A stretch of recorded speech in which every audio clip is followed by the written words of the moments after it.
Hi, thanks for tuning into our live stream. My name is Jacob Grinwis. I'm the co-chair of Boise Entrepreneur Week, and we're really excited to have you. We're going to get started with the pitch competition here in a few minutes, and you're about to see some of Idaho's most innovative startups pitch for their shot at the Boise Entrepreneur Week Finals and the regional qualifying spot for the Startup World Cup Finals in San Francisco. Stay tuned. We can't wait for you to see what these entrepreneurs are building.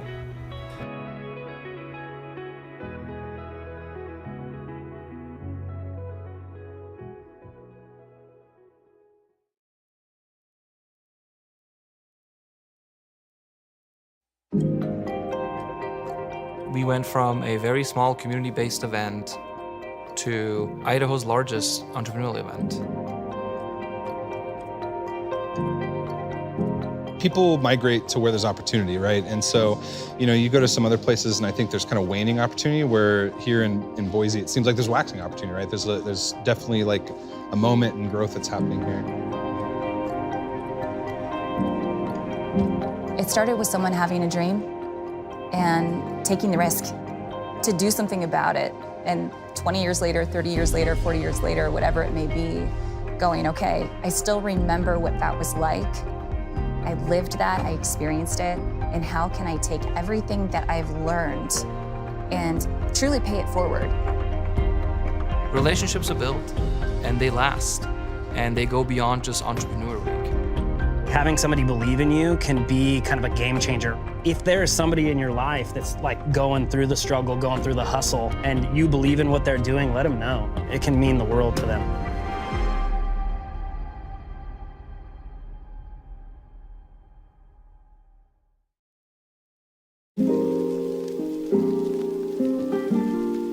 I'm Jacob. Welcome to Trailhead.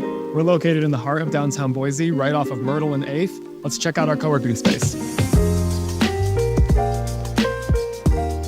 Our memberships are designed to be affordable and accessible, starting at just $75 a month.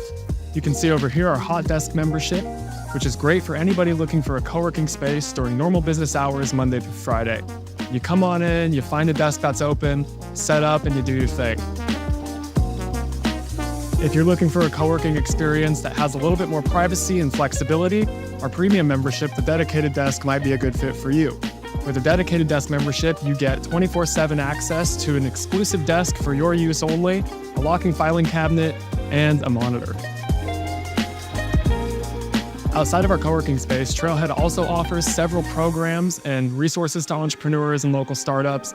Our flagship program, Boise Entrepreneur Week, started in 2017 and has since delivered over $600,000 to local startups and entrepreneurs.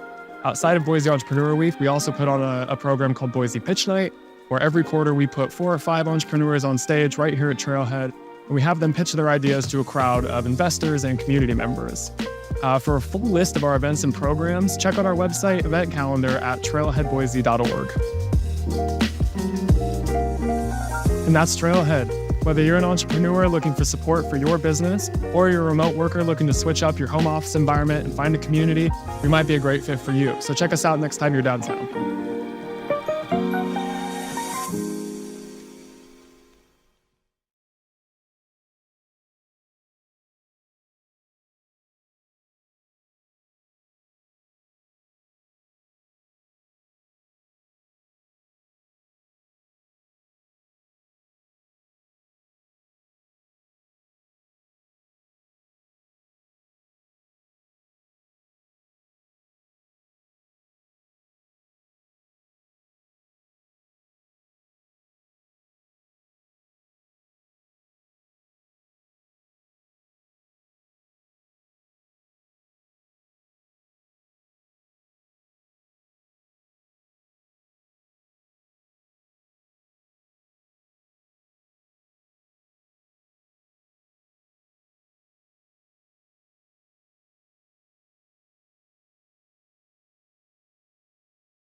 right, everybody, welcome. It's my honor to introduce you all and welcome you all to the Startup World Cup Regional Qualifiers, held for the first time ever in Boise, Idaho. This trophy is very heavy. I'm going to set it down. More on the trophy in a second. My name is Jacob Grinwis, and I am the co-chair of Boise Entrepreneur Week. Welcome again to Trailhead, to the Startup World Cup Regional Qualifiers and the BU Semifinals. Boise Entrepreneur Week. How many of you have heard of Boise Entrepreneur Week or have attended? Okay, so we've got some fans. Boise Entrepreneur Week is Idaho's largest entrepreneurial event. We've been around since 2017, and this year we are set to surpass some pretty major milestones for the program. The first milestone that I want to share with you is pretty important to us. It really is the whole mission behind Trailhead and what we do here. This year, Boise Entrepreneur Week is set to surpass $1 million in prize funding awarded to Idaho startups, which is a huge accomplishment. Thank you to all of our sponsors and volunteers and everybody who's participated with the program. That milestone is ours to share, so thank you. The next major milestone I want to share with you, which I've announced probably 2 or 3 times already since being on stage, we have partnered with Pegasus Tech Ventures out of San Francisco, the producers of the largest pitch competition in the world, the Startup World Cup. And for the first time ever, Boise, Idaho is going to send a representative to compete on an international stage in front of world-leading VC firms, investors, and global companies to pitch for a grand prize of $1 million in investment.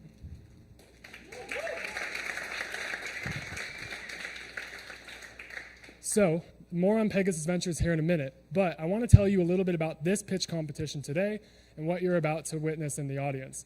These semi-finalists have made it through the first round of evaluations for our pitch competition, which were application-based. The 23 folks that you're going to see today have been preparing for the last several weeks to give you an in-person pitch. Today, like I mentioned, they're competing for that coveted spot at the Startup World Cup finals in San Francisco. They're also competing for their spot in the Boise Entrepreneur Week finals in October. There, they'll be competing for a grand prize of $50,000 and shelf space at Albertsons if they're in the trail mix category. Thank you to all of our evaluators for volunteering your time. I know you're all very busy people, so the fact that you're here to support this means a lot. And the faces that I see here are very familiar. So thanks for being consistent champions of our community. Let's hear it for the evaluators. One of the other thank yous that I want to give out today is to the Trailhead team, our media team, Mark and Rob and Derek, Chase, for helping pull this all together. If you tune into the live stream, you're seeing quite the production.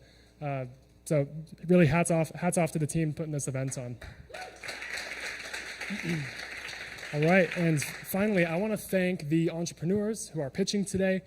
They're, lots on the line, so it's going to be a fun competition. I'm really excited for you all to see what they're working on and what cool innovations are being built here in Idaho.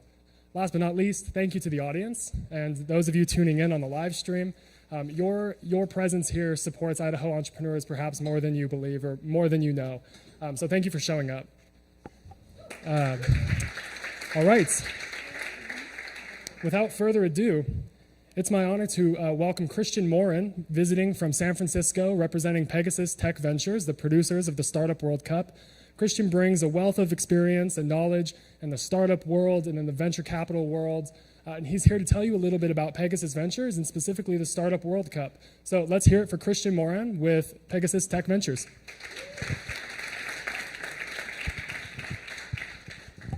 Thank you, everyone. So I'm just here to talk a little bit more about Pegasus Tech Ventures as well as Startup World Cup. So I just want to thank you all again for coming out today. Again, my name is Christian Moran. I'm an ambassador for Startup World Cup as well as an investor for Pegasus Tech Ventures. Before I really get started, just want to give, again, a brief thanks to Trailhead. As mentioned before, this is the first time we're having a Startup World Cup regional in Boise. We couldn't have done it without Trailhead, so please, a round of applause for Trailhead. Thank you. We also have a global gold sponsor, Natera, who's someone we work with closely. So they're going to be supporting us and partnering with us for our regional pitch competitions and our grand finale. So I just want to give a special thanks to Natera.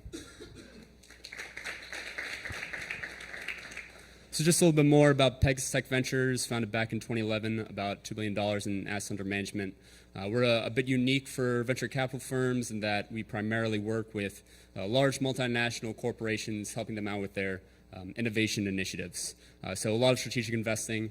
We've had a number of notable investments, as you can see: SpaceX, 23andMe, Airbnb, X, formerly known as Twitter. Primarily investing in North America, Asia, and Europe, but we've invested in pretty much every continent. So just a little bit more about Startup World Cup. Again, the largest global pitch competition. Will have around 100 regionals taking place this year, and each winner of those regionals will have the chance to compete in San Francisco against the other regional competitors for a chance to win that $1 million grand prize. We'll expect around 10,000 applications, around 50,000 attendees. We'll have, again, $1 million grand prize for the overall winner. So our mission statement is fourfold. One, fostering discovery of innovation, promoting the spirit of entrepreneurship, connecting these startups with talent, with investors, getting them in front of media, getting them that attention that they deserve. That's sort of why we kind of started this gold pitch competition. We're based in Silicon Valley, it's where our headquarters are, but we noticed that a lot of the startups outside of Silicon Valley weren't getting the representation and media attention that they really deserved, and so we decided to start this global pitch competition to kind of help out with that. So here's just a few slides on some of our regional locations. We started back in New Delhi, India, in partnership with Trescon. Then we'll be in Brazil, Canada, to Vietnam, Georgia all the way to Bangladesh, and then Greece to Ecuador.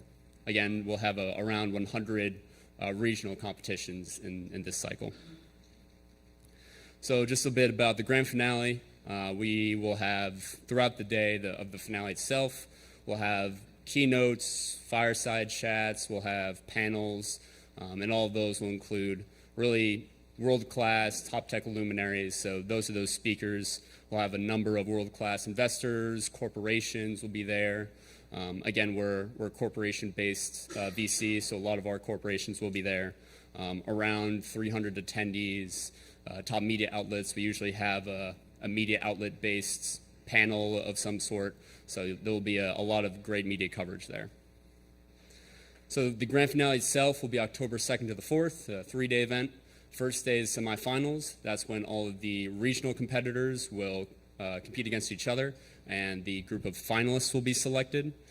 Second day will be workshops, so some workshops that the Pegasus team puts on, as well as some of our grand finale partners. And the final day will be the finale itself. Now, even if a semifinalist or regional winner doesn't make the cut and become a finalist, they'll still get to pitch on the finale stage. They just won't have the chance to win that $1 million. And then the networking party will follow after the finale. So here are some of our past speakers. Some of these speakers have actually decided to stay on as advisors. Some of them have spoken multiple times at multiple different events. I think Steve Wozniak gave a speech at our past Tokyo events. So he's spoken a number of times at our events. And then I think we're getting a similar level of quality at the finale this year. Same with judges. We usually get people from top incubators, accelerators, and VCs. As far as our actual finale winners, they represent a number of different sectors, stages, geographies. Again, our regional competitions take place all over the globe. That was sort of the idea of this event, just to get startup representation in Silicon Valley from across the globe. And then each winner will have the chance to meet the whole Pegasus team, but definitely Bill Reichert is someone you would want to meet if you make it out to our competition. So Bill is a Silicon Valley legend. He exited 2 startups that he built. He's been in the VC game for a long time. So he knows a lot of useful information for startups. So he wrote a book about pitching to VCs called Getting to Wow. So if any startups are interested in honing their skills and pitching to VCs, you can check Getting to Wow out on Amazon. So as far as the startup presentation goes, I believe it's a 7-minute pitch for each startup, followed by a 3-minute Q&A. Judges will score, and then a winner will be chosen. So just want to give a brief shout out to our judges. Again, we do about 100 of these a year, and we couldn't do any of them without our wonderful judges taking the time out of their day to score and choose a winner. So just want to give special thanks to them. There's a couple slides on that. So if we could just have a round of applause for our phenomenal judges.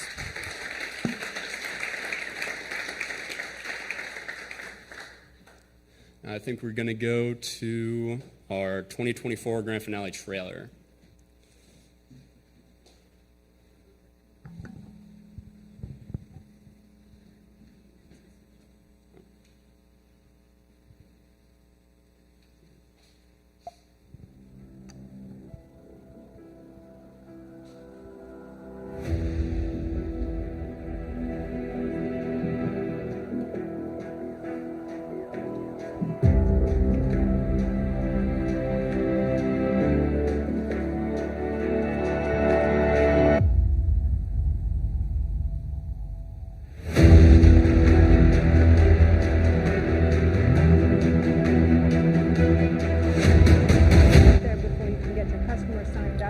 Versus them asking for the presentation. What are the margins on the $1 million of revenue?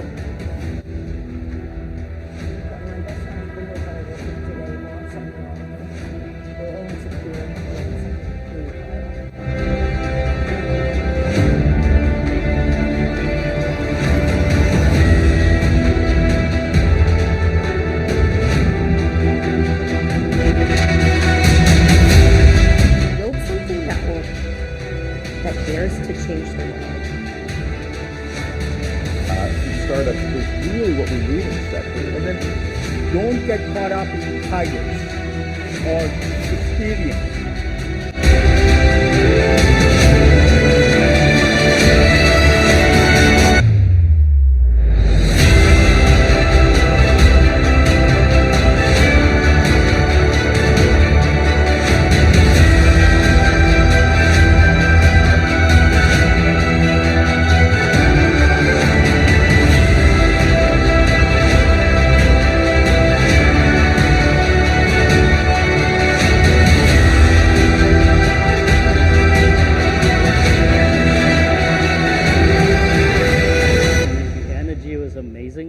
The speakers was amazing. He does my math for me and they don't film it.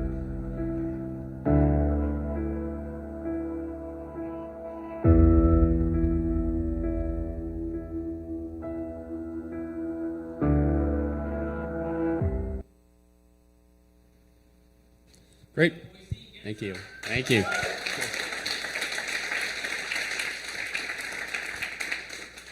I think we start the pitch competition now, right? Yes, thank you. Let's hear it for Christian Moran with Pegasus Tech Ventures. All right, folks, so we're going to get this pitch competition started. To tell you a little bit about the format, each of the entrepreneurs will have 10 total minutes to pitch and facilitate Q&A with our evaluators. How they use that 10 minutes is up to them, but we have to be fairly strict on that 10-minute time limit today. So you'll hear me chime in at 5 minutes. I'll just say 5 minutes, and they'll keep on with their pitch. And at the 10-minute mark, we'll conclude each pitch and move on to the next competitor. Judges, are we ready? All right, let's get this started.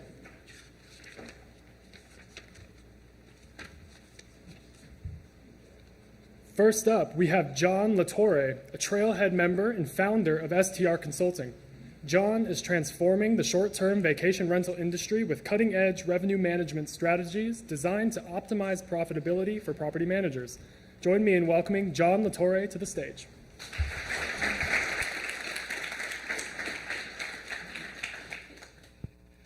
Hello, everybody excited to get started today? Woo! All right. Well, I'm going to get started with something fun that everyone can get excited for. Vacations. Who doesn't love a good vacation, huh? Well, I'm John Latore, founder of STR Consulting, and we do fractional revenue management in the vacation rental space. For those of you not in the industry, STR stands for short-term rental, or as many of you might know them, Airbnbs. Now, you probably know what it's like to be a guest at an Airbnb, but you might not know what it takes to manage 1 or 50 or 100. I'm going to unveil that for you here today. And with that, I'd like you to meet Charles and Kim. Charles and Kim are a client of STR Consulting's with 55 luxury vacation rentals in Central Florida, right in between Orlando and Tampa. They manage these homes on behalf of owners and investors.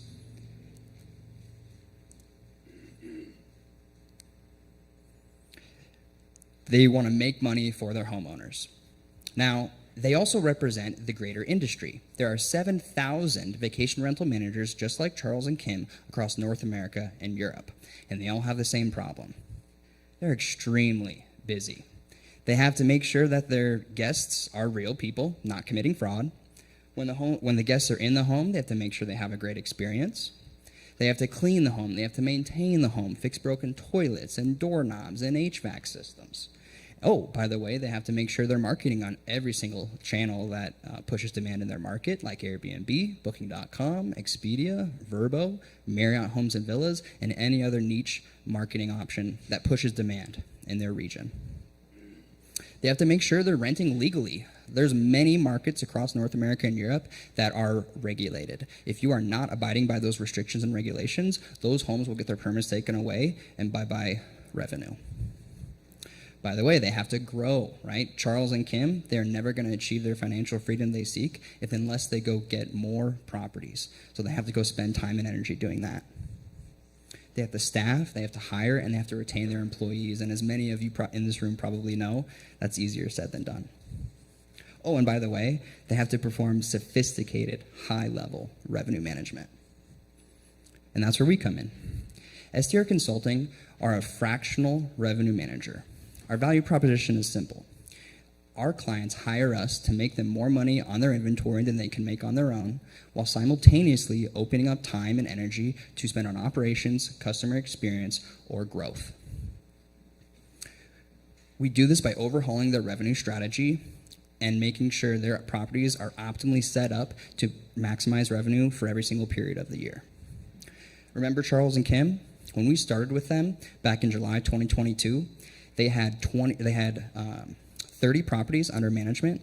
Fast forward 12 months, we were able to open up so much time and energy that they grew to 55 properties under management. That's 80% growth in 1 year. And by the way, we also grew accordingly because we get compensated on a per property basis. In that first 12 months, we were able to make them 22% more revenue on their same store inventory. To the opportunity in the space. Vacation rentals are big. You probably all heard of them. There are 11 million worldwide. 70% of those are in North America and Europe. We calculate that as our total addressable market. It's about $5.2 billion, that big green dot. 70% of those are managed by the Charles and Kims of the world, the vacation rental property managers. So that gives us a serviceable addressable market in North America and Europe alone of around $2 billion. The industry is growing quick. It's estimated to grow at 13.9% compound annual growth rate and reach around 15 billion TAM and about $5 to $6 billion SAM in the next 10 years. All right, here's my favorite slide. This train's left the station, baby. We're making money already. We've gone from $0 to $50,000 in monthly recurring revenue in 12 months. And July numbers are in. We did $72K last month, and Q3 24 is shaping up to be great. And what's funny is I submitted this deck to Jacob on Sunday. This graph is already out of date. We've signed 2 clients in the last week with 178 aggregate units under management, 57 in San Antonio, 121 in Fort Myers, Florida. And the really cool thing is we spent $0 on marketing. It's all been word of mouth, networking, and referrals. And lastly, what's really exciting about this is we could not bring on another client today, and 12 months from now, our business would still grow by 20 or 30% because as our clients grow, we grow because we're compensated per property. Now, we make money in three ways. When a client comes on with us, they pay us an elevated onboarding fee that allows us to rehaul their revenue strategy and get them set up for revenue success. Then we move to the active and ongoing stage of revenue management, which is where we're in there every single day making sure their properties are maximizing their revenue. And they pay us per property per month for that service. That's the recurring revenue.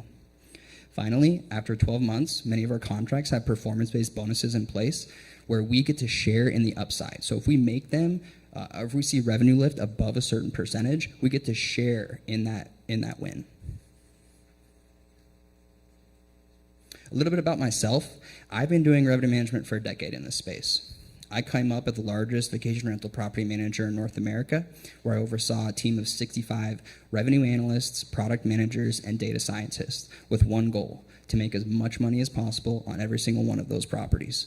I know what it takes to manage at scale, and I know what it takes to do well and make money and optimize. Right now, each of our revenue analysts at SDR Consulting manage anywhere from 500 to 700 properties apiece. But through technology and what we're building, we're going to open that up and allow them to manage thousands of properties apiece. That's going to help us take our current gross margins of 40% upwards of 60% in the years to come. Our dream is to be at 100,000 properties under management in the next decade. And frankly, I think we can get there even sooner. We have the right people, we have the right processes, we have the right experience, and we're building the proper technology that's going to unlock scale and growth. The opportunity in front of us is massive, and I'm super excited to see what we can do. Thank you.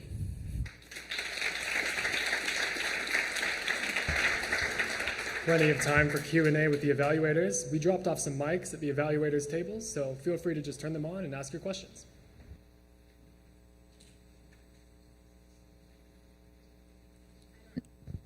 I don't know if, there we go.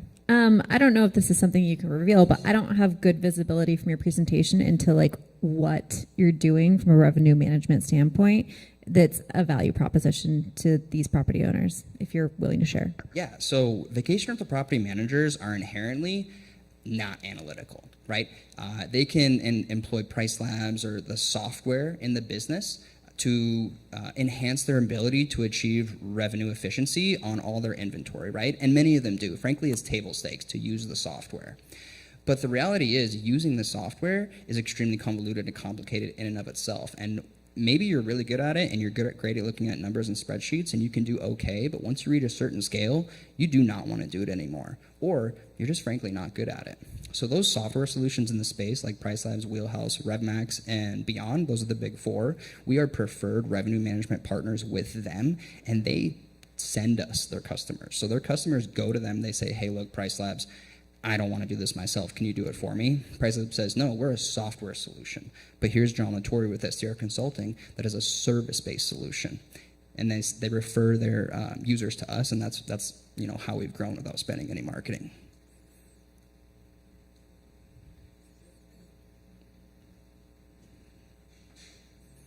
I have a related question.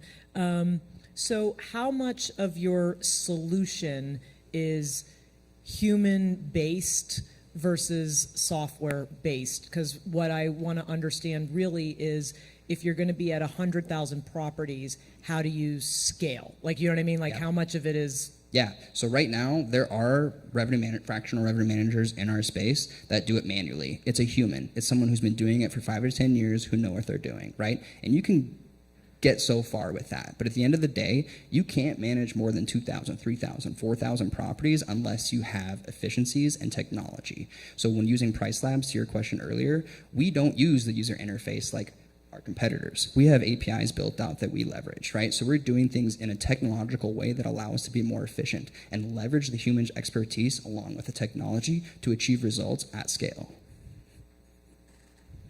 We have time for one more quick question.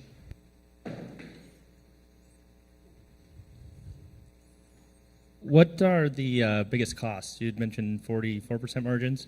What are the biggest input costs right now, and how do you expect those to decrease over time with scale? Right now it's humans. So I venture to say I've probably hired and fired more revenue consultants in this industry than maybe anyone, working for the largest vacation rental property manager in the space. And there's a large pool of talent that I can't wait to come join me. And right now, my biggest cost is those people. But we are working on the technology side that will allow the people, we can scale quickly via technology, make them more efficient, manage more units, and bring on more revenue without scaling headcount.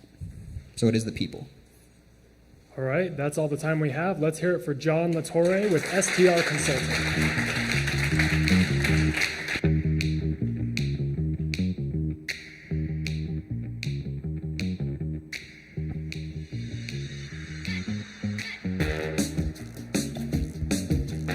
Shout out to Trailhead and Boise Entrepreneur Week's marketing manager, Annika Kalak, helping us out with some stage sets today.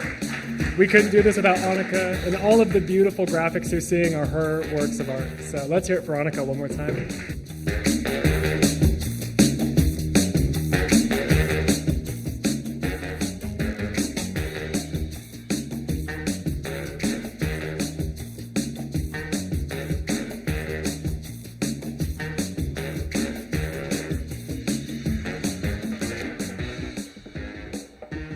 Give the evaluators just a few more moments to wrap up their score.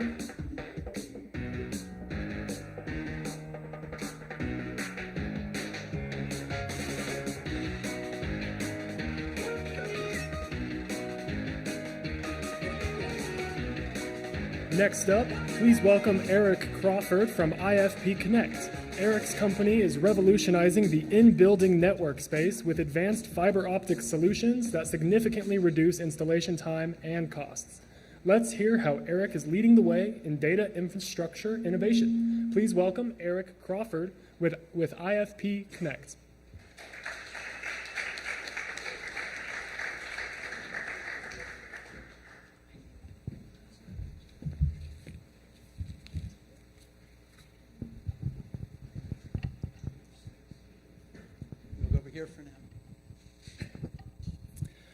Good afternoon. I am one of the few presenters today that is presenting a physical product company rather than a SaaS company. And the reason that's significant is our proven patented hardware upsets a $7 billion data networking industry. And that's every year. That's how much money is spent just on data networking.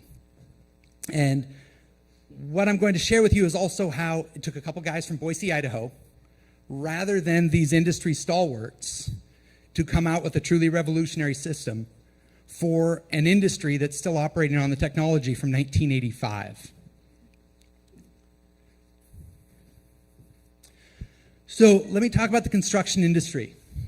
Right now, the construction industry is incredibly constrained. We are short on labor. We are short on skill set. Our costs continue to go up, which we've all felt with inflation. So our bill of material costs are going up. And in the construction world, we're becoming more aware of our environmental impact and how detrimental things like copper strip mining are to our planet. While at the same time, our buyers' expectations are going up. So our buyers are now expecting in every single new property that they will have Wi-Fi, that they will have an operational network, that if they're moving into a multifamily, that there will be data coverage even outside of their unit. While at the same time, we've all experienced data outages.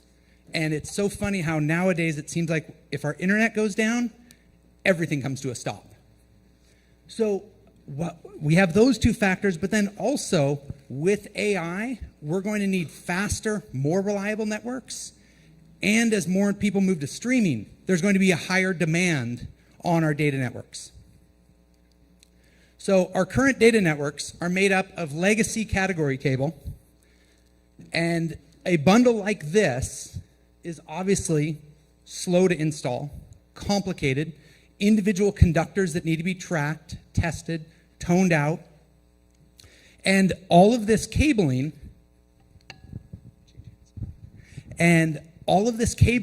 needs to go somewhere. So we have to have these IT closets where we run it to.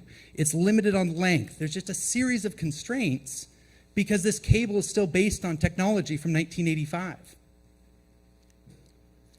So that's where we talk about IFP and what IFP brings to the table. So instead of that bundle, we're talking about a bundle this size. We're talking literally 8 strands of fiber can actually do more than these 64 strands. And because of that, we see an average 30% labor savings in install. We have a lower net cost, and then our solution in regard to our actual in-wall transceivers has been issued. We have received a patent from USPTO on our transceivers. And so then let's look at why is IFP revolutionary? Well, we've all seen a regular network jack in our home or business. And our solution delivers that exact same experience that the homeowner or that the employee is used to, but on the back end, everything is fiber. So we're able to deliver that exact same user experience while lowering cost and shortening the build schedule. And also, because our product was indeed engineered and designed for this specific application, which is where we got our patent, we are price competitive against legacy category cable, which was the original problem of why fiber has not made it into a building, was because of cost. So then we look at this $7 billion industry and we say, okay, where do we start? Well, when we look at it, there's huge opportunity in multifamily. And just a 10% penetration into that market would produce about $20 million in annual gross revenue.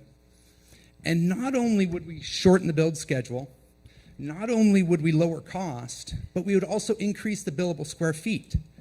Because our solution, as you saw, is significantly smaller. So we don't need as many IT closets. We don't need closets on multiple floors. We can literally do everything from one location.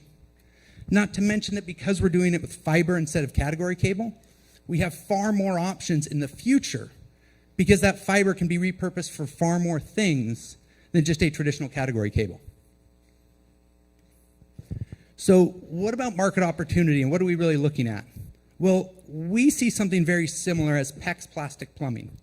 So years ago, the plumbing industry saw that copper,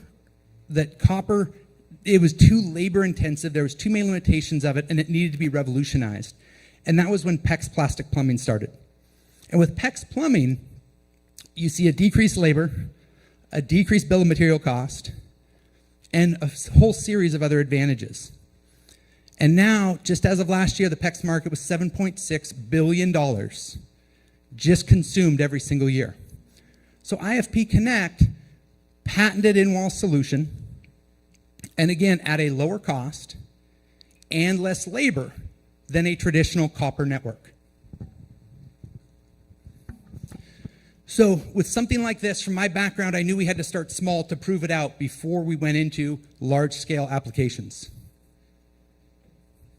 So we started in 2024 with a test market and putting this into a series of single-family homes to verify functionality. We saw 0 in-field failures. And we've now started to get letters of intent going into 25 and 26 for our hardware. Like I said, we were granted our utility patent. And then when we look at manufacturing, we've refined our supply chain, warehousing, online ordering, fulfillment, etc.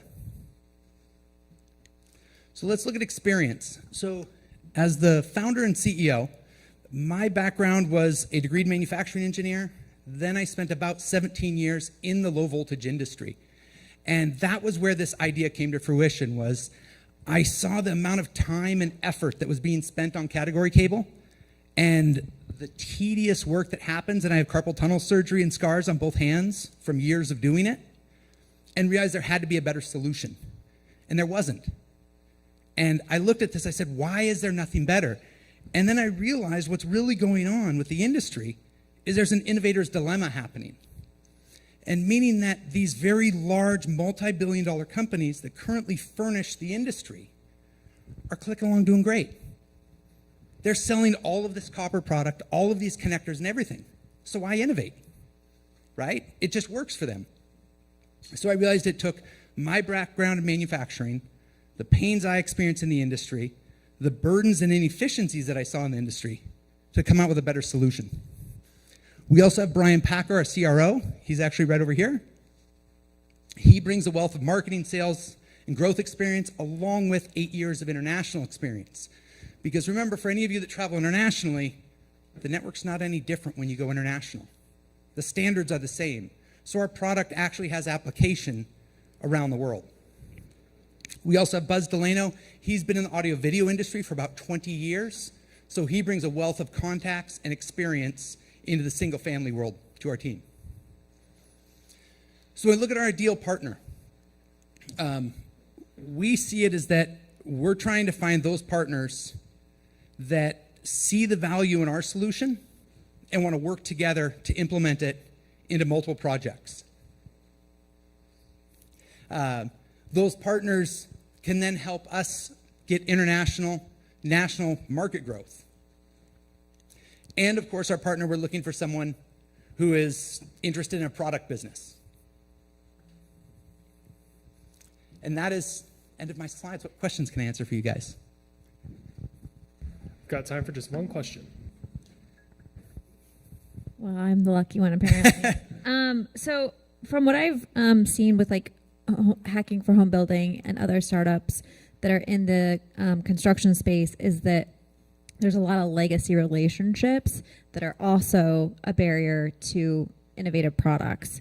So do you have a solution on how to merge those relationships and really enter this space? Because you kind of identified your own problem, which is that people aren't even seeking innovation. And so I'm just curious if you have a strategy on how to overcome that. Yeah, absolutely. So being that I was in the industry for 17 years as a low voltage contractor, what I noticed was that the industry in and of itself in certain areas wasn't innovating. And so for a company like mine, you know, if a company like IFP Connect came to them and said, hey, we have a solution for you, because we're not doing the install, this is strictly business to business. We have a solution for you to lower your cost, lower your required labor, but deliver the same or better solution to the customer. That's a conversation that's much more welcoming than if I was trying to sell a television and say, you need to switch from Sony to LG. Because yes, those relationships are very, very deeply set. But on the infrastructure side, on that cabling side, at my company, we didn't care whether the Cat 5 we put in was Snap AV, Honeywell, Belden. That part of it didn't matter. Does that answer your question? Okay. That's all the time we've got, folks. Let's hear it for Eric Crawford with IFP Connect.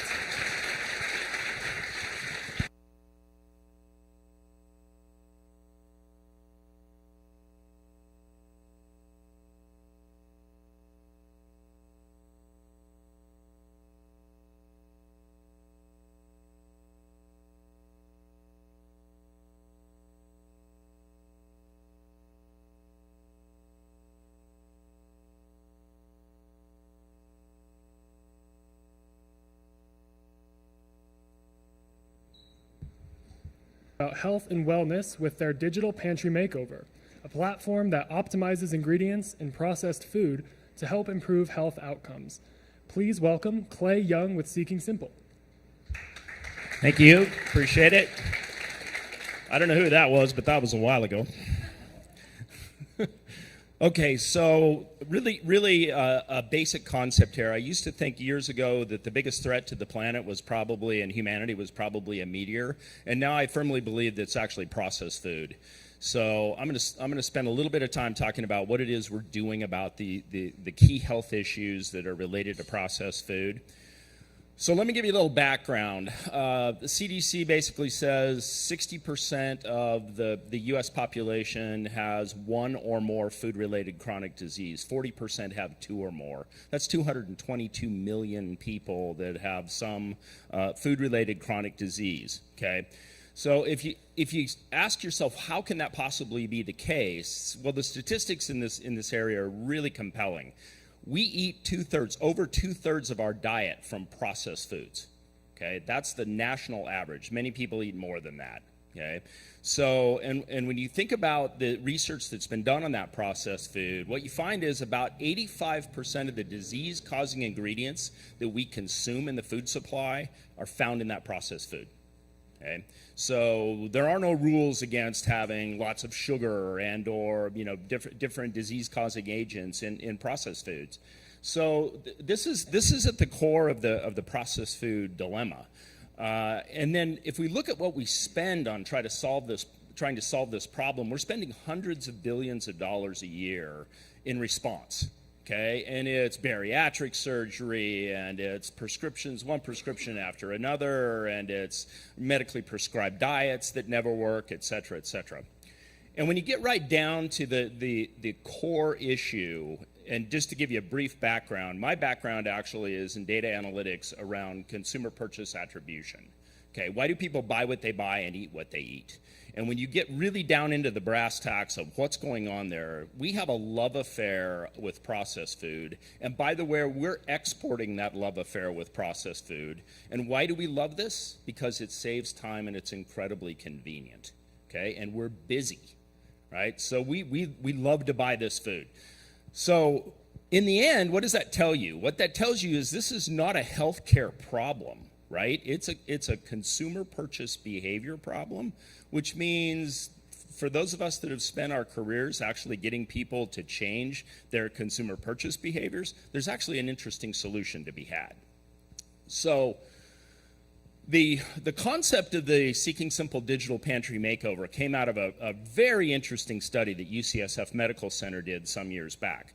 What they did was they dropped dietitians into households, and they had those dietitians make over the household food supply, and in this case with lower sugar, lower processed carbohydrate products.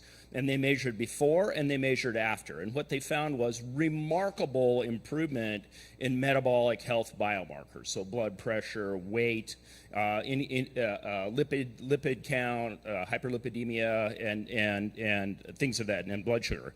And so we looked at that and said, man, that's a great idea, but you can't scale to 222 million people in the US by dropping dietitians into households. So can we build a digital pantry makeover that then can be supported?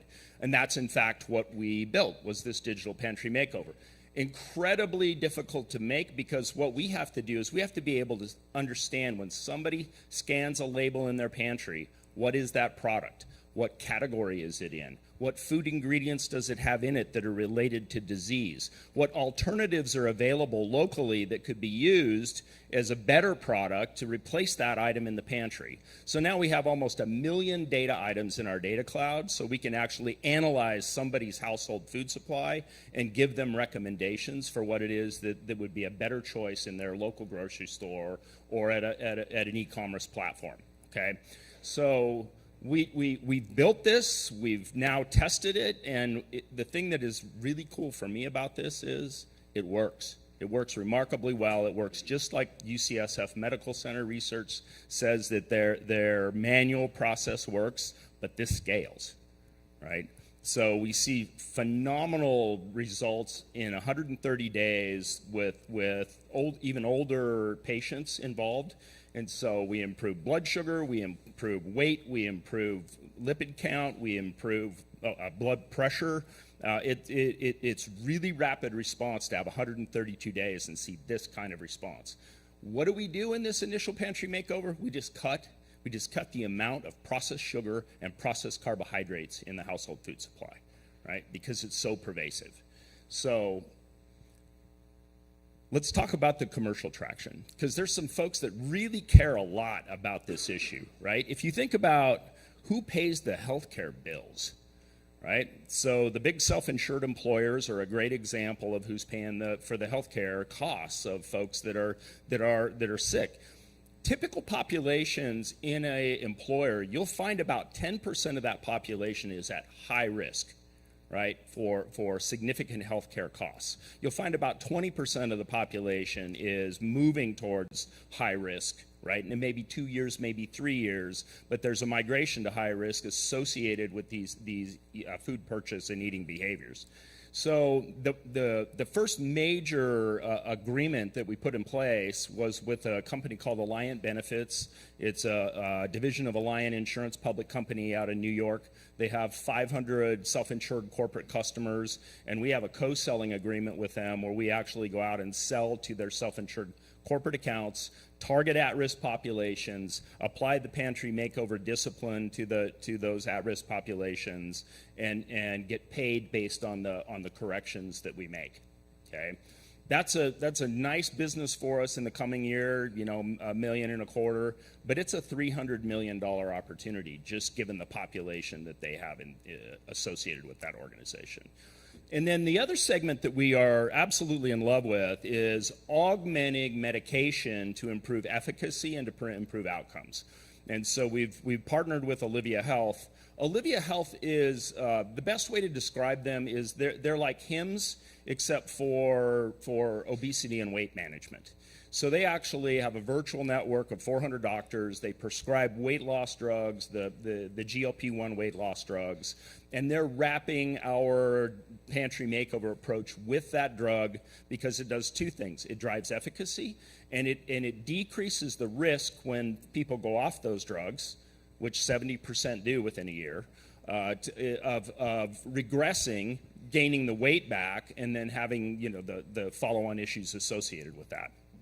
Okay, it's brand new, so we're just getting started with this thing. It's probably a $250,000 opportunity in the next year. It may be quite a bit bigger than that. It's a $150 million opportunity for us in the longer term, and they're growing like crazy. So it may be even bigger than that. So those are the kinds of commercial opportunities that we seek and that we work on. So the basic metrics around the business, we have sort of two models in our business. And when we think about the unit economics, we've got a coached model and we've got a non-coached model. Okay, the coached model basically puts some amount of human pressure on the patient, human support on the patient to help them get across the line. We in that model we make mid-50s in the gross margin world. On the non-coached model, which is where we have other people that use our system and do the work using our system, that's about a 98% gross margin in that business. The really cool thing that's happening for us though is that we're starting down this path of AI coaching.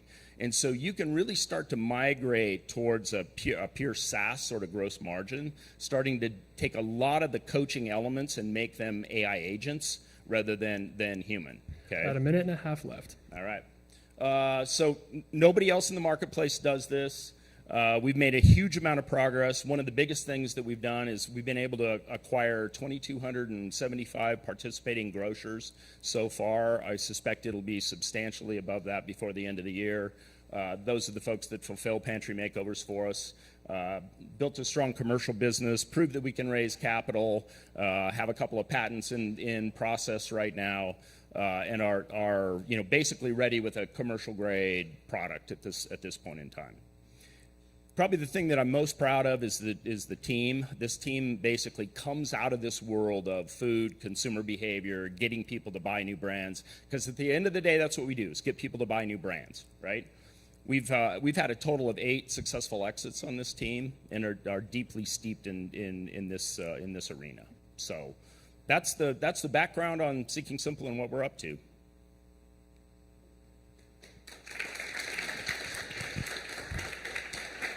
All right, we've got time for one question from the evaluators. How much money has been put in to build the platform in its existing form? You said you had over 1 million data points in there. Yeah. Probably took a while to build. Yeah, about $2.1 million to build it. It took us 7.5 years. Yeah. Hard problem.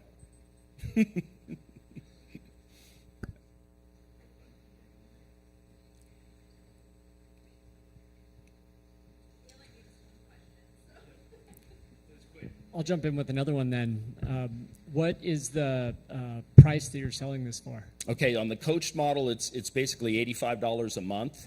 And then once the coaching period is over, it comes back down to $25 a month. On the uncoached model, it's $25 a month. Okay, so pretty straightforward. And then we provide a lot of ongoing services to the people to keep them in healthier foods as they go forward. So we make their lives a lot easier for the long term. Alrighty, folks, that's all the time we have. Let's hear it for Clay Thank you. Young. Appreciate with it. Seeking Simple.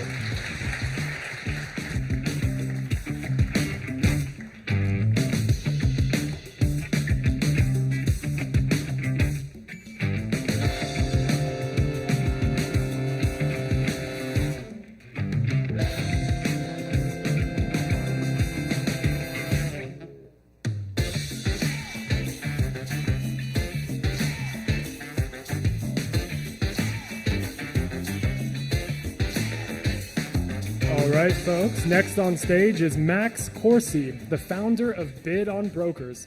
Max is revolutionizing real estate interactions with a platform that allows users to match and negotiate with real estate agents in a transparent, consumer-empowered way.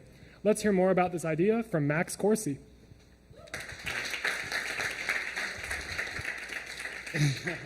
Thank you, Trailhead and Boise Entrepreneur Week, for having me. I am Max Corsi, 5th generation Idahoan, 3rd generation Boise High School grad, and 2nd generation real estate broker. I'm also the founder of Tiger Prop, the real estate brokerage who refuses to charge 6% brokerage fees and has given or saved our clients over $1.5 million in commission. A lot of that money went to people right here in Boise's pockets. A lot of you have heard about some changes going on in the real estate market. Anybody out here? Yeah? Okay. So I want to introduce you to Bid on Brokers. We are a marketplace where buyers and sellers can comfortably search, match, and negotiate with real estate agents based upon their lifestyle, their values, their skill set, their experience, and what they're looking for in a partnership. Search, match, negotiate, and find your perfect agent. That is the essence of our business. You can see over here on the left, we have the Good Vibes fam, and they have matched with the perfect agent, Game of Homes. And they wanted to negotiate, they don't want to pay $72,000 commission to sell their place in Sun Valley. So they negotiated a 2% list fee, professional photography, Matterport, and guess what? Game of Homes actually bid it. Whoa. Okay, the problem, the system is rigged. The National Association of Realtors, MLSs, and brokerages have conspired to artificially set real estate brokerage fees at 6% and deprive buyers of the capability to negotiate, increasing the cost of home ownership. There's no accountability, there's no transparency, and real estate agents and brokers are one of the least trusted in the entire country. There's also not a place to search real estate agents. A lot of people know you can go to Zillow and you can look for properties. You can even find an agent on there and see who paid the most money to be on top of the search for you. And lastly, there's not a good place for agents to actually go market themselves. The opportunity. The National Association of Realtors, the largest trade organization in the United States, just agreed to pay $418 million for violating Sherman antitrust law. All of the largest brokerages in the United States had to pay hundreds of millions more. There's also a DOJ criminal investigation, by the way. Starting in 2 days, MLSs across the United States can no longer offer compensation to buyers, guaranteeing them a commission. So what does that mean? Well, it means $100 billion of real estate commissions annually is up for grabs. So 2 camps are emerging. You can see on the left here, this is Doug Miller. He started Sitzer Burnett. He's an attorney, lifelong advocate of consumer advocate for real estate, started Title I in Minnesota. A friend of mine, he says, do not offer money to buyers' brokers. It's a bribe. He's an attorney. The National Association of Realtors is arguing home sellers can continue to offer compensation to buyers, but it just has to be done off MLS. And we don't really know which path is going to unfold, but our solution works for either. And what is it? It's kind of like a dating app for buyers, sellers, and agents. So you search, match, and negotiate. The negotiation is the special sauce, though, right? You have multiple agents competing for your business, offering services, fees, and at the end of the day, you pay less and you get better service, and you end up signing the perfect agent. So everybody's trying to build the next MLS. This is our MLS, IMLS. I've lived in this for 20 years. Kind of looks like DOS or maybe Microsoft 98. It's effective, but we're building the multiple agent service. I actually filed a trademark for multiple agent service. And if you're going to search agents, it should be a more fun way than this, right? And an agent should have an ability to market themselves on it. So, you can put up pictures, lifestyle, etc., reviews. Search, swipe, match.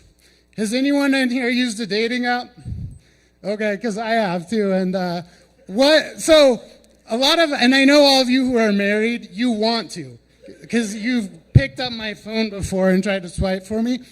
But so right here, ladies, what do you think about Carpe the Diem holding up a big fish? 5 minutes. Some might like it, some not. I don't know. And then over here we have String Duster. She seems cool. She's been a broker for 10 years. Seasoned agent, offers great marketing, plays the violin. So basically you discard agents you don't like, you match with the ones you do. Buyers, sellers, and agents, the profile's free. So over here, the good vibes fam, you can see the pool of agents they matched with. And now they start to send out offers. Hey, will you do this? Will you do that? The agents respond. They can either accept the offer, reject the offer, or counteroffer. So how do we get paid if it's free to set up a profile, right? Well, there's something in real estate called a broker-to-broker referral agreement. So that brokerage, we have a ready, willing, and able buyer, that or seller, that's valuable. So they're going to pay us a referral fee, which is signed off on this written contract between brokers. Once that's executed, we give the contact information to the brokerage. They list the home. We audit to make sure the agent keeps their promises, because they don't always do that. And then it closes and we get paid. So this is our pond, 1.5 million realtors in the United States, another 500,000 commercial brokers on top of that, 360,000 brokerages, 2/3 home rate, $50 trillion in U.S. residential real estate, another $22.5 trillion in U.S. commercial real estate, over 4 million transactions in 23. That's down from about 6 a couple years ago. 400 trillion in global real estate values. So future optimizations, we would be remiss not to include AI. Our CTO is an expert in AI. Before it was even cool, was teaching AI. So we have a deal probability calculator, chatbob.ai. Also going into commercial real estate, you saw it's 22 trillion, why not? Those brokers also are looking for referrals, international referrals, American expats, foreign investors, etc. 5-year financial projections. A lot of you are probably looking at this and saying, this is bullshit. And you know what, I agree. I don't know the future. I don't know what the stock market's going to be in 5 years. I don't know what our projections are going to be in 5 years. But I can tell you this is a big industry. And there's a lot of money, and MLSs and NAR are in trouble. So this is our founding team.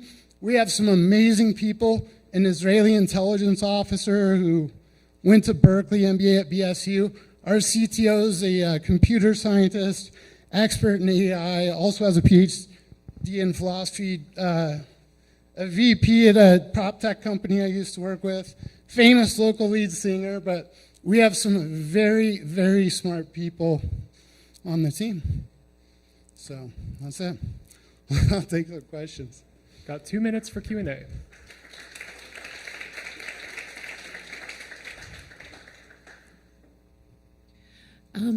I have a question on the rental fee, or not the rental, sorry, the referral fee.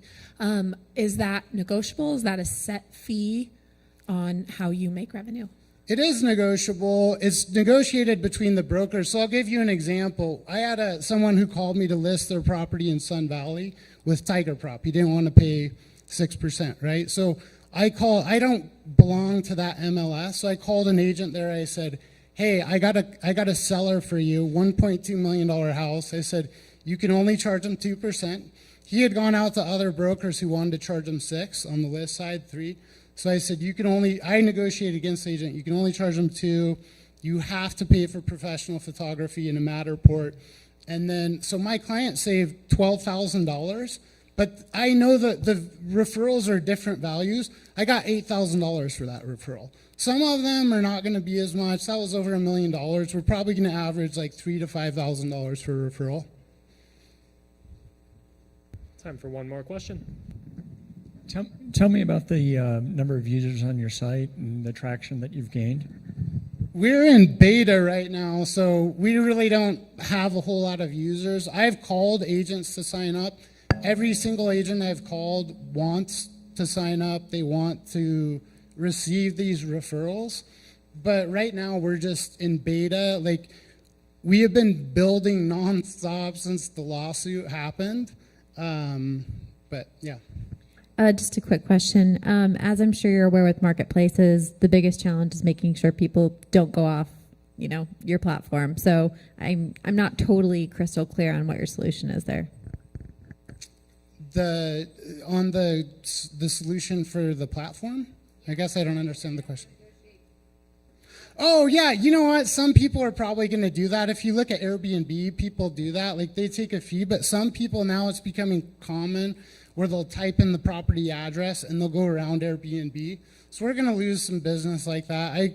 I think we'll probably lose like 5 to 10%-ish, but it's hard to say. Well, initially what we're going to do, we're not going to release the buyer or seller information until the referral fee is signed. Once it's signed, that's a legal contract. That broker legally has to pay our broker. All right. But that is a good question, though, so thank you. That's all the time we have. Let's hear it from Max Corsi with Bid on Brokers.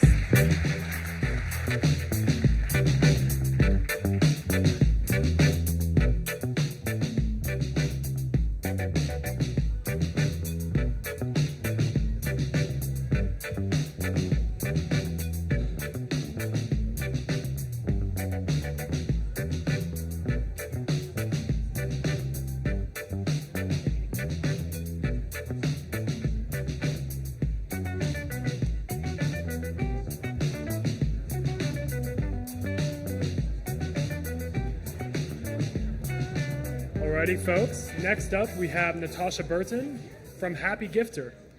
Tasha is redefining the art of giving an AI-driven social platform that simplifies the discovery of personalized gift ideas.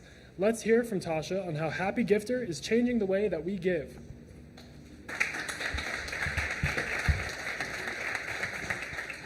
Okay. Hi, good afternoon. So I believe that with the exception of maybe human survival, the most important thing to us as a species is actually meaningful connection.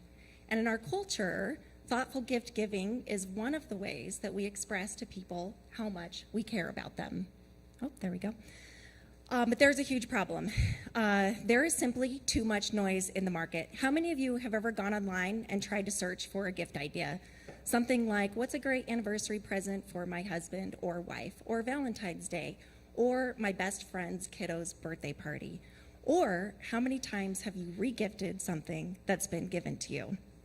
If you're like me, you go online and you search on Google or whatever, and you're taken to a lot of product pages with long lists of affiliate links that have hundreds of products. You search for half an hour, and at the end of it, you still have no idea what you're getting that person. I also have 3 young boys, and so a couple Christmases ago, I was hosting a holiday dinner, and I started getting a bunch of text messages from my family and friends asking, hey, what are the kids into? What should I get them? Okay, cool, what sizes? As I'm texting back and forth with them, I'm thinking, oh my gosh, there just has to be a better way. So I created Happy Gifter. Happy Gifter is a platform where a person can go on, they can create a profile for themselves, their family, their friends, their colleagues. You can actually create a profile for your pets, and you add all of your interests, your hobbies, your favorites. You customize it with any quirky details of things that make you who you are. And then literally with the click of a button, the AI tool is going to scan your demographics and all of your interests and suggest great gift ideas. These are great gift ideas, not products. Products have already been solved for. There are literally a billion things that you can buy and give as a gift. Distribution has already been solved for. You can get many of those things delivered to your house very conveniently. But coming up with the original gift idea is still the most difficult, time-consuming, and stressful part of gift giving. The one thing that I love about Happy Gifter is once you click on a gift idea, it actually expands a pop-up that shows you various retailers that are completely unbiased, where you can scroll through a list of products to buy that are relevant to that gift. At that point, you have one of two things that you can do. You can either click through to shop and buy that product immediately, or you can click to save it to your profile for later. You can then share your profile out as you're hosting events and things like that. So, what does the market look like for Happy Gifter? Initially, we're targeting all of our brand messaging to moms with disposable income who attend or host events on a regular basis, and they have absolutely no time. We fully expect that this will expand from a demographic perspective on the income range and maybe expand to all parents as we grow the business. We conservatively estimate this market to be about 18 million people today. We make money in two main ways. The first is a subscription model. So today you can go on and create 3 profiles and click the AI button 20 times for free per month. After that, it's 99 cents a month, and then we have an unlimited plan for $6.99 a month. We've made some initial revenue through affiliate marketing links, and what I'm personally really excited about is we're building it into the roadmap so that if someone were to choose a product from Amazon, the system is automatically going to generate an affiliate link so that we earn any referral commissions off of those purchases as well. And then as most online B2C companies ultimately become B2B, we fully expect that we'll take on channel partners as we achieve user scale. So some of those channel partners are loosely competitors today. So this is you walking around Target, looking for gift ideas, going on to social media where everything is promoted and sponsored to you. And there are actually a couple of AI tools out there that try to do gift matching. From what we can tell, these are mostly B2B, or it's just a one-man show. But there is one critical difference between what any gift matching, finding, searching, listing site tries to do and what Happy Gifter does. And that is we completely remove the need for you to have to know how to prompt the system. Less than 25% of Americans even use ChatGPT in America today, and all of those other tools that are out there still require you to have some basic idea of the gift that you want to give. Not only does Happy Gifter do that for you, but we present gift ideas that you wouldn't have thought about otherwise. A couple cool things that we're also doing is we're capturing onto a couple of trends. So the first trend is that people want a curated experience.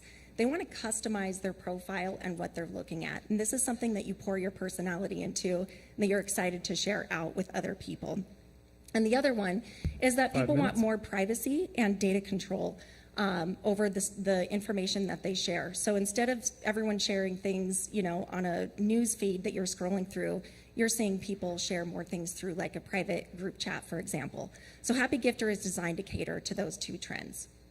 We just celebrated achieving our minimum viable product 2 weeks ago, which is really exciting. So now we are shifting all of our focus towards user acquisition strategy. I'm really excited about adding event functionality as a way to invite literally users into the website.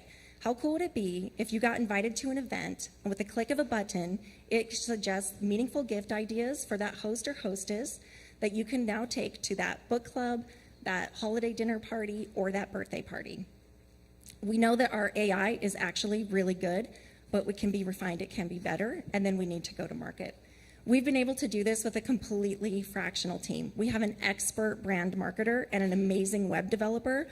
Although we don't have a photo of him, he is real and he is amazing and he's in the audience. Hi, Johan. But really, any investment or revenue that we earn will first go to bring these folks on full time. Today, we are really the tortoise in the hare. We're making steady progress week over week over week, but we just need more fingers to keyboards. What's next? Next week we're launching A/B testing on Facebook. So we know that we're going to spend about 10 cents per click to get people to our website. What we don't know is conversion rates to users and then ultimately subscribers. So we're going to benchmark that against a direct mail campaign as well. I've already kind of covered numbers 2 and 3, but based off of some initial modeling, we feel highly confident in our plan and our path to profitability. With that, our purpose really is to create meaningful connection between people, and we're doing that by making gifting fun and easy again. Thank you.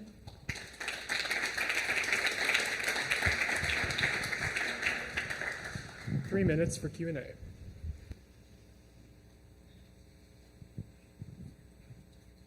Could you give a little bit more into where the 10 cents per click comes from? Yeah, so we looked at actually promoting some of our digital marketing content on Facebook, and that's what it came up with as an average.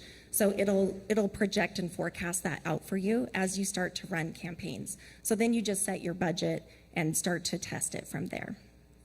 Thanks. How much have you spent so far in your building of the platform, and how much more has to be spent on the initiatives you have planned there?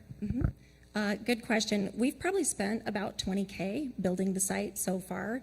We have a really dedicated team who is doing it very scrappily for us as well. In order for us to really launch and get there, I think it depends on how much just to bring on the team and actually get us to profitability. I think we could do that very easily with about $50K.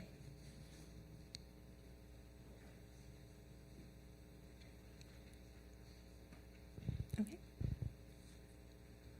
So you talked about prompting, right? And no need for that. Do you have like a list of kind of selections that can be made on the platform, or is that what you mean by no prompting necessary? You don't need to say this is what I'm looking for? Yeah, so in your profile, you're going to add all of your interests, and we actually designed that based off of a couple of dating websites when you add your interests into that. But you can also add your own unique interests. You can add your vibe as well, and then there's an about section. So if there's any, someone's having a baby or getting married, or there's a life event that's happening, you can include that. All of that data informs the AI tool.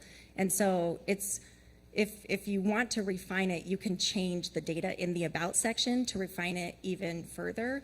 But we were playing with it the other day just at our house, and it was really surprising to me because it actually suggested gift ideas for my kiddos that I know them pretty well, but that I wouldn't have even thought of to get for them. And so that was really cool, and they were all things that they were really excited to get. Mm-hmm.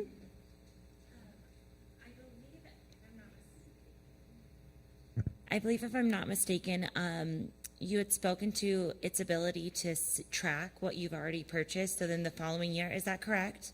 So what I was referring to is our second stream of revenue, and that's through affiliate links. Most affiliate links are, you put a list together of 10 affiliate links and you blast it out and email it and hope people click on it. But what we're doing is it's really hard to predict what people are going to be interested in. So what we're going to do is, as people expand out the gift list and the product ideas, if they pick one that's from Amazon, we already have an affiliate link account with them. So the tool will create an affiliate link automatically before that person actually goes to Amazon and purchases that product. Okay, but will it keep track? That's all the time we have, folks. That was Tasha Bunsen with Happy Gifter.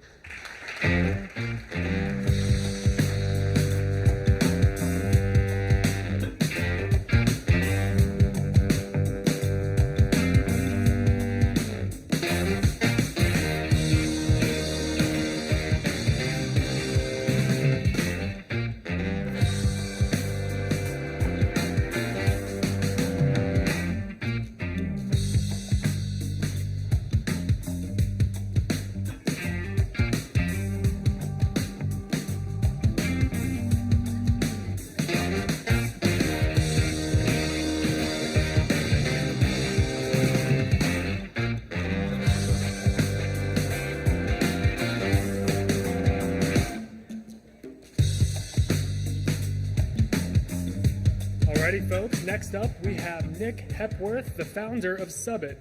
Nick's platform is transforming how subscriptions are managed by creating a dedicated marketplace that benefits both consumers and local businesses. Please welcome Nick Hepworth and his co-founder to the stage.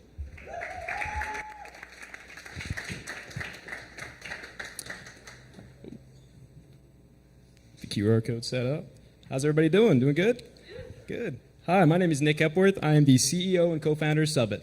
Hi, my name is Jay. I'm the COO and co-founder of Subbit. We're an online marketplace for subscriptions. So before we get started, I want you guys to think about things that you guys pay for on a repeat basis right now, like the haircut that you get all the time to the coffee that you pick up every single morning. Now, these could be what you call subscriptions. Subscriptions are very normal. There's millions and millions of subscribers out there. Subscribe to Netflix, Amazon Prime, Cratejoy, whatever it might be. But people are growing more and more frustrated with subscribing. So we went out, we asked 500 people, what don't you like about subscribing? And they said, overall, there's a lack of centralization, meaning that you have to go browse each and every individual platform, browse what they exclusively provide. There's not a real central experience for finding the subscription that you want. And that translates directly to management. If you want to manage your subscription, you got to go to each and every individual platform, find the cancellation button through like 5 pay windows, and it's hard to find. And this ultimately prompts hard discoverability in subscriptions. And it's tougher on the business owners as well. Business owners overall feel underserved in subscriptions. They're hard to offer for them. There's not an easy tool for them to implement a subscription. And there's few ways to retain customers right now. We want people to rethink subscriptions. Introducing Subbit. Subbit allows you to subscribe to all things small business all together in one place. It's as easy as choosing the subscription that you want to from the local coffee shop, from whatever appointment you want to do for your haircut every single month, setting your preferences, finding the subscription, subscribing and managing that subscription from that point on. And on the seller side, we give the sellers all the tools to run their subscription business, from subscription management to subscriber management, whatever it might be, listing all their subscriptions, and then managing all together in one place as well. Subbit, plain and simple, gives customers complete control over their subscription experience and small businesses an easy, direct way to offer subscriptions. And when looking at the global opportunity, we see that there is a huge opportunity. Just within the US alone, there's about 32 million small businesses, 6 million of them being serviceable, which simply just means that they're applicable for a subscription model. And we successfully captured about 15% of our target market within the testing regions. So if we translate that to the rest of the country, that's about 1 million small businesses, although you can't see it right now, right there. And now, how are we so successful in capturing these small businesses is by offering them these values. First, providing an easy, direct way to sell subscriptions like never seen before, while, number 2, giving them the tools to list, manage, monitor all of those subscriptions and their subscribers. Number 3, having no upfront cost of becoming a seller. Number 4, giving sellers a sense of security and knowing that we are always there for them. We pride ourselves as being customer obsessed, and we have a team called Customer Success Team purely dedicated to making sure that our sellers have a great experience in Subbit. And lastly, although we are an online marketplace, we create an in-store experience using these QR codes, which is set up on each of our seller store countertops, that their customers can simply scan to subscribe. And when we look at the consumer market, we see that people are subscribed now more than ever. Just looking at the global market, we see that there are 770 million people currently subscribed, and within the US, that's 176 million people. That's more than half the population. And according to the Subscription Economy Index, businesses who adopt a subscription model grow at a rate 300% faster than the traditional business model, and that's at a conservative estimate. And these are the specific values we bring to our buyers. We like to call it the 3 C's of Subbit: convenience, choices, and control.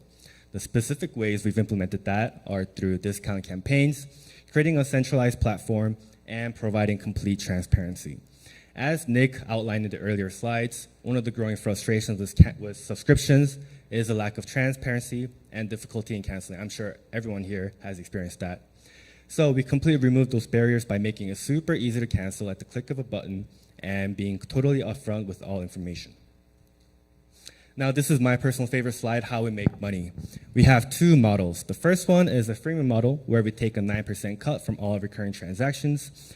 And we have the premium model called the Seller Plus, where we drop the fee to 7% in exchange for a flat rate of $50 each month and provide access to advanced features like multi-location. As far as the competitive landscape, there are huge companies doing subscriptions currently in their own ways, but Subbit does it better. And here's how. Subbit is a central marketplace for all things subscriptions, whether it's products like niche products or services like landscaping, home care. And we frequently have sellers explain to us that they never knew that they could sell subscriptions for their products this easily and conveniently, even though they've explored other platforms in the past. So here's our traction so far. We've had about 35 sellers go live, with about half of them using the Seller Plus premium model that Jay talked about before. We have 150 LOIs from sellers who are waiting right now on certain features like products or whatever it might be for functions on our end. 5 minutes. Massive buyer engagement. We have about 1,500 to 2,000 monthly visitors right now on our website, and that's buyers simultaneously engaged. And we've created work opportunity for hundreds. We take pride in our ability to give internship and startup experience in an area of the state that doesn't really have it. And we've been able to be successful in capturing hundreds. What will we achieve by winning these funds? Better marketing efforts. We want more sellers and buyers engaged on our platform who wouldn't as a marketplace. And we're going to do this to increase our user experience. More diverse sellers who are going to be offering subscriptions for whatever they do. As Jay explained earlier, we're a customer-obsessed platform that constantly wants to learn from our sellers and our buyers on how we can make subscriptions easier. So, in doing so, we need to grow our seller base and our buyer base at the same time, marketing towards them individually, doing festivals, whatever it might be, keeping our team around. We want to make sure that the people who are building this company are around to see it happen. We take a lot of pride in the team that's been able to set this vision, take sacrifices and build a marketplace, which is very hard to do, and we want to keep them around to do it. Subbit will be the central place for all things subscriptions, from management to discovery to creation. Subbit aims to revolutionize the subscription experience and how people subscribe for good. We thank you so much for your time. We're now ready for any questions that you guys might have, and here's our team. Also, one last thing. We've seen so far that a lot of businesses here are doing subscription models, so come talk to us after. Please talk to us.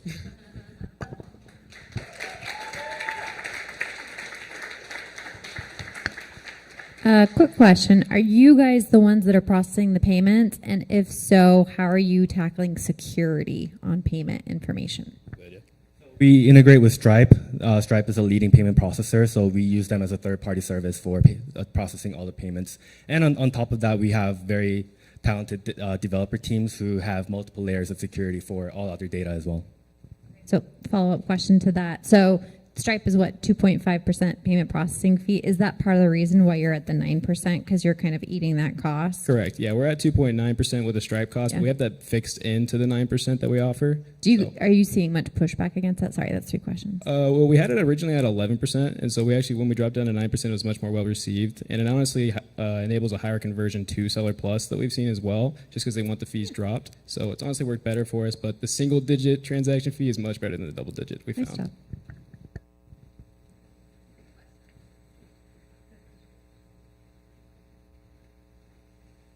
So the sellers are the ones paying, and is it free for anybody to use that platform as a buyer to go on and manage subscriptions, and so that model is free for the users? Yeah, that's one of our enabling factors in the beginning. One of the values that we give for our buyers in the beginning is just managing existing subscriptions and then finding new ones that are tailored towards what they use in their communities or local. So we make it as easy as ever to onboard. Browse whatever subscriptions you want to in a marketplace. It's free to browse until you pay for a subscription. And is that an opportunity to potentially have that be paid for on the buyer side in the future? Have you thought about that? Correct. As we grow, we have a bunch of different features and functions that we're working on for stuff like that. Because we're enabling coffee shops and places that are doing pickup subscriptions that have never been able to offer a subscription before, we're finding new alternative ways to do deliveries for these people right to their doorsteps, to your workplace, wherever you want to do. That's just repeating all the time. So finding new disruptive ways for people to subscribe and customize their subscriptions is what we're all about. Great. Thank you. Are the discount notifications coming from you guys? And if yes, how do you ensure that the consumer doesn't get overwhelmed if they have more than one subscription on your platform? Well, we do one notification before an appointment for a service, and we do notifications on renewals as well because we prioritize transparency. We don't want to, kind of flush out subscriptions because they could subscribe at different points of the month, who knows. But with it being transparency and where your money's going, we're going to try and notify them more than less, I guess would be the way to put it. So they can kind of turn off the notifications if they need them, but we feel like if you're going to be paying maybe $150 a month, you want to know how much you're saving, but you also want to know how much you're spending. We made it to where they can control the type of notifications that they get, like on all other applications as well. So they can have complete control over that.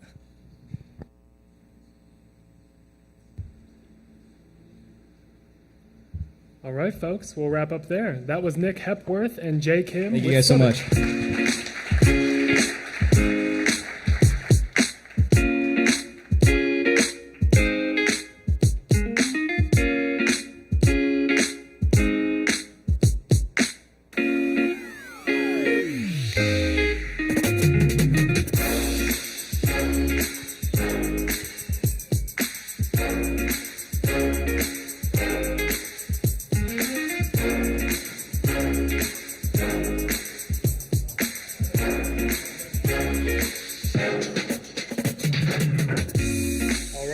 Next up, we have Jawanza Joseph from Parakeets.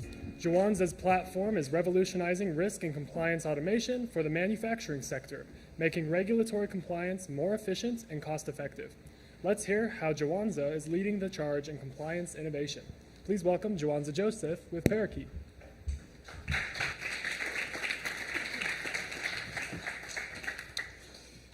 All right, the manufacturing industry is 12% of GDP in the United States and employs 13 million people.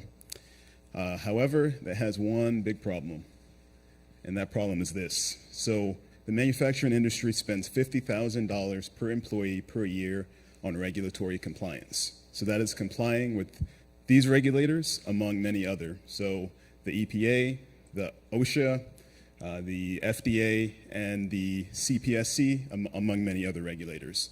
You may ask what goes into this cost. First is the cost of human capital, the cost of compliance and risk analysts doing the work that's required by these regulatory agencies.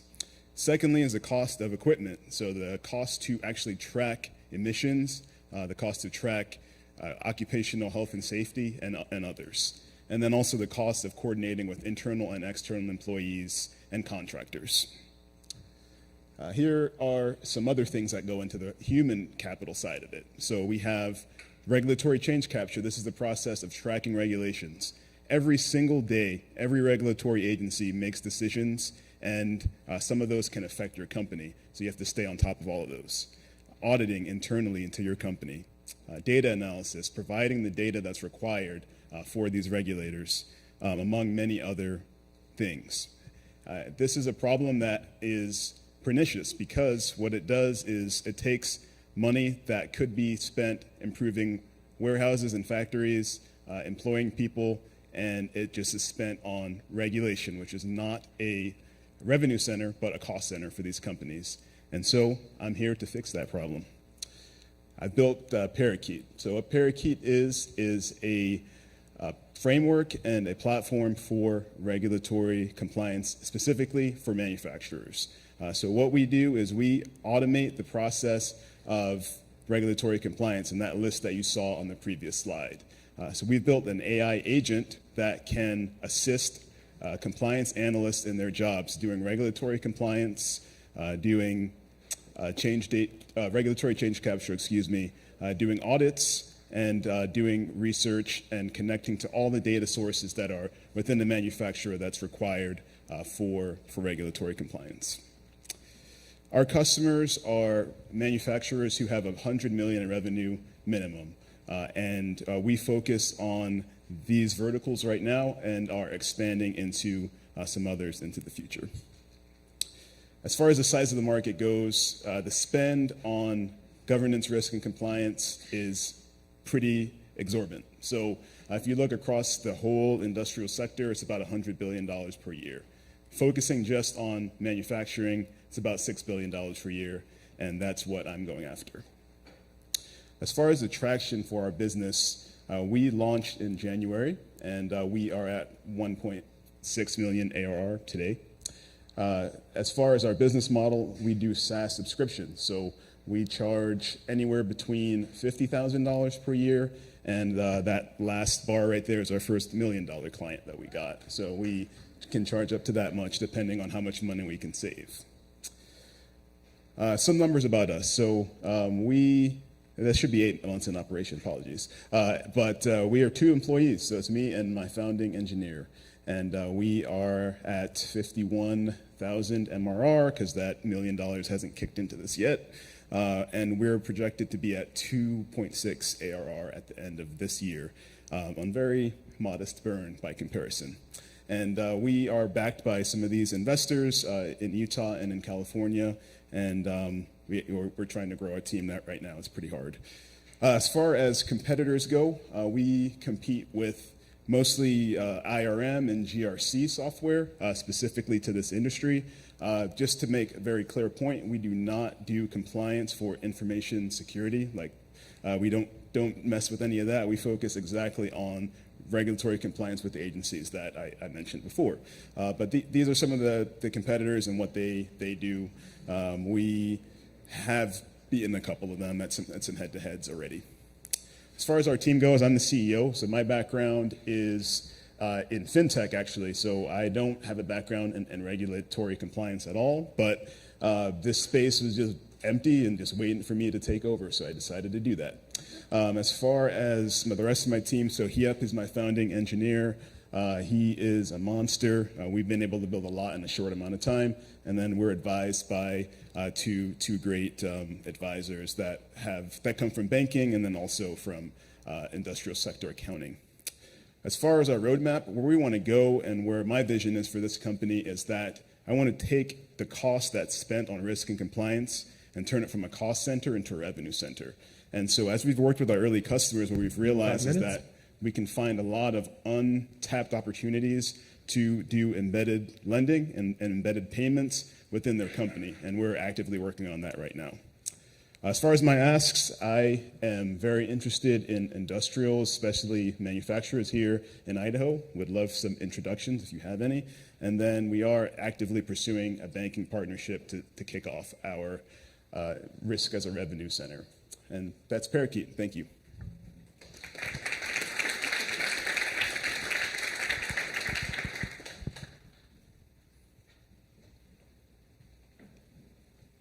I'm a bit confused by your revenue number. Can you just clarify where you're at to date, not where you're projected to be by the end of the year? Yeah, so 1.6 ARR. For 2024? So that's where we are right now. Gotcha. Yeah, the projection is 2.6. Yep. Sorry. Ask all the questions. Guys, come on. You didn't really talk about your pricing model. Can you maybe talk a bit more about that? Yeah, so we've messed with it a little bit. That's why our revenue kind of did what it did. But effectively, it's just a flat SaaS fee. So, and that's based on how much we believe that we can save the company on regulatory compliance spend. So for any of the companies that we interface with, we spend that time up front talking to them about it. But for an average 100 million revenue manufacturer, it would be about $100,000 that we would charge. And then up to $1 billion is where you get that $1 million contract. Yeah. Can you explain a little bit more how you plan on turning compliance risk into revenue centers? Yeah, for sure. So one of the biggest parts of the risk, at least the cost of risk to the companies, is the fact that as a manufacturer, you bring on many third parties, so contractors especially, and then you also will interface it in your supply chain, so with suppliers and distributors, for example.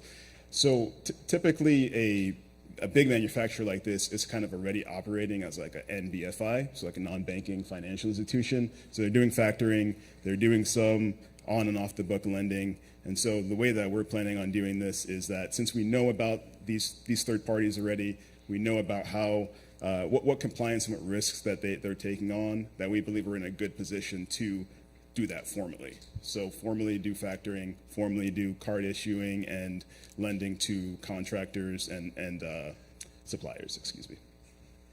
Yeah. Clarify a little bit. You want to transform these compliance offices into kind of these lending platforms to where they don't have to outsource those capabilities and they can offer them and get a revenue. Precisely, yep. Okay. Yep. Have you found any competitors in this market? Yeah, so I would say the GRC and IRMs are competitors. They're just doing it differently than we are. Technically, like, we have all the same capabilities as an IRM, but we're not leading with that. We're leading about saving cost rather than just being another, CRM, IRM. Yep. Okay, I'm going to ask the lawyer in the room question. Yep. So what does the like work product look like for your client, and what happens if you miss something? Like, do they have like a dashboard? Like, how is it? You know what I mean? And Yeah. So as far as the platform, it's I guess the screenshots weren't that good. Sorry. Yeah. So it's a SaaS platform. So in this middle section is the agent-based interaction. So if you have a specific question about risk or compliance, what we do is we index the regulators' sites, and we do that on a daily basis. And so you get up-to-date information on that. As far as what happens if we miss it, so we're not technically liable. So we're just like an assistant to them, and it's still their job to be on top of all of this. But we're just making it more cost-effective to do. That is all the time we have, folks. Let's hear it for Thank you. Jawanza Joseph.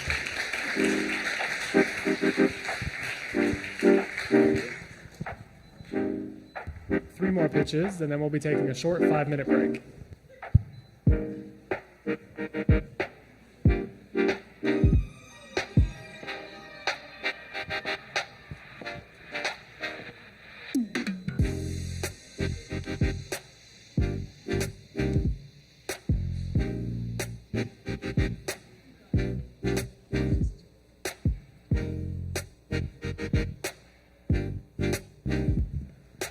Next up, we have Matt Taylor and Will Foster from Dionysus. Their company is transforming event management with an innovative software platform that enhances music festivals and other live events. Let's hear more about this from the founders, Matt and Will Foster.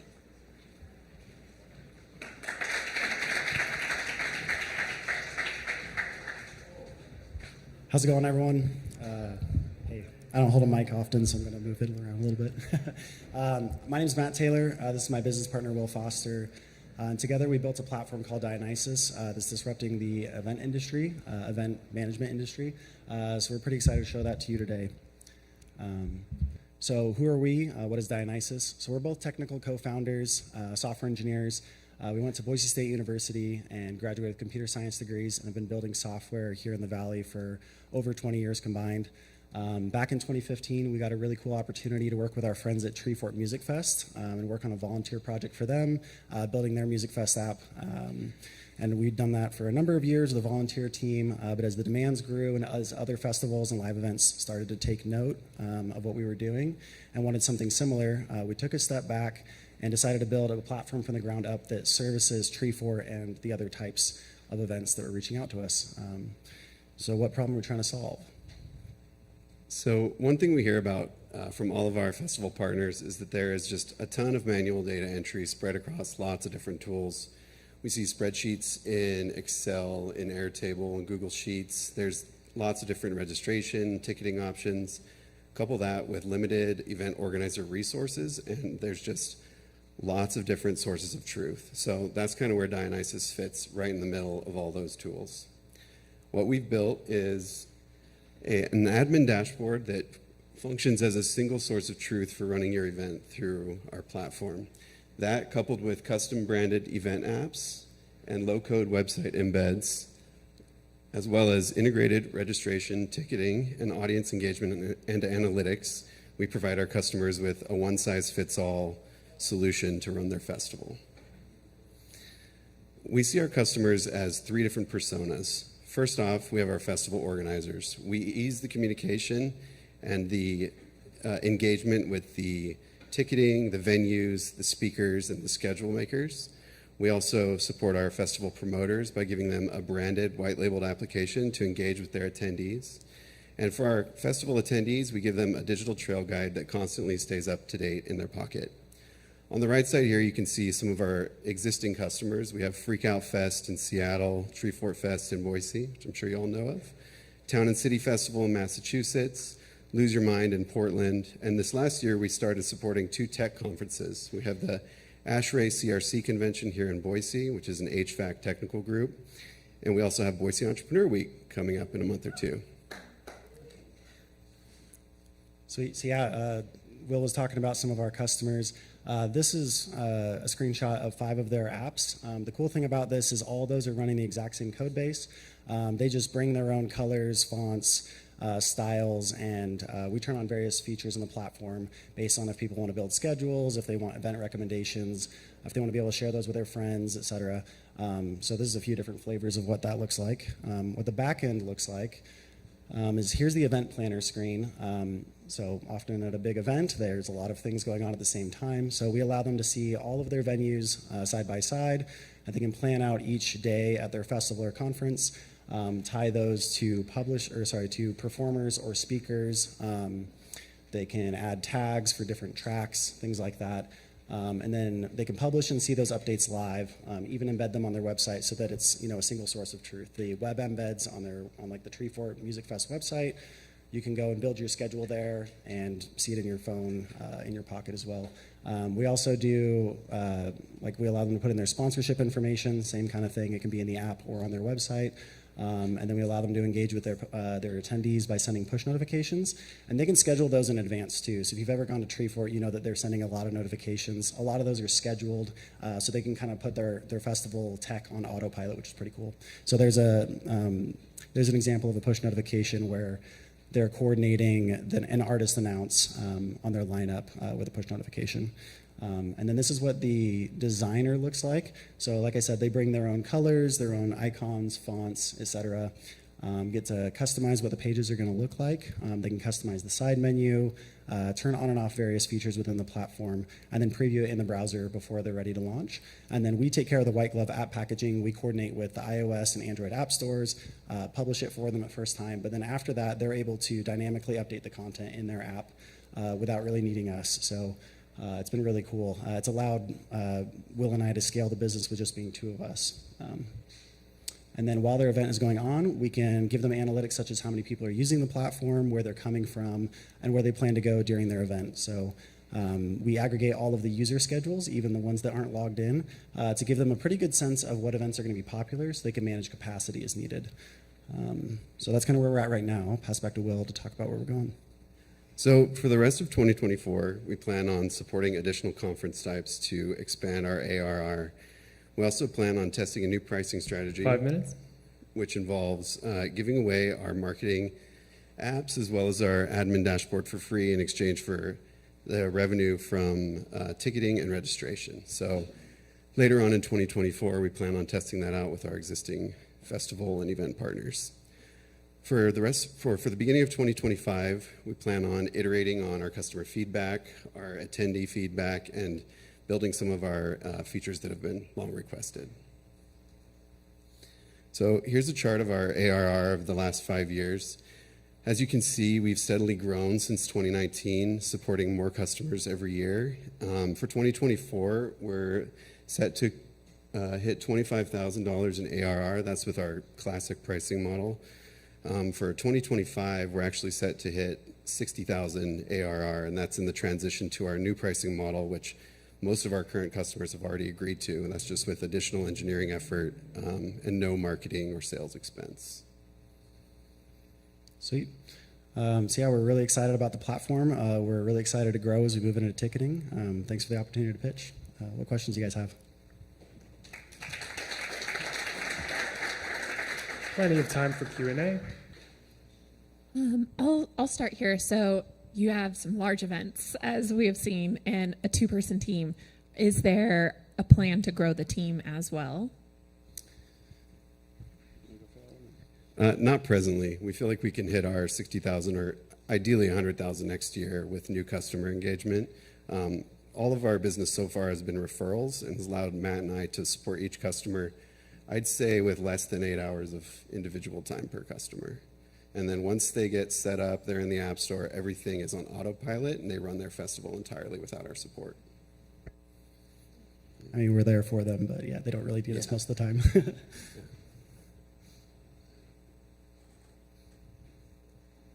How many festivals that would work for your size product are there in the U.S. or in your market?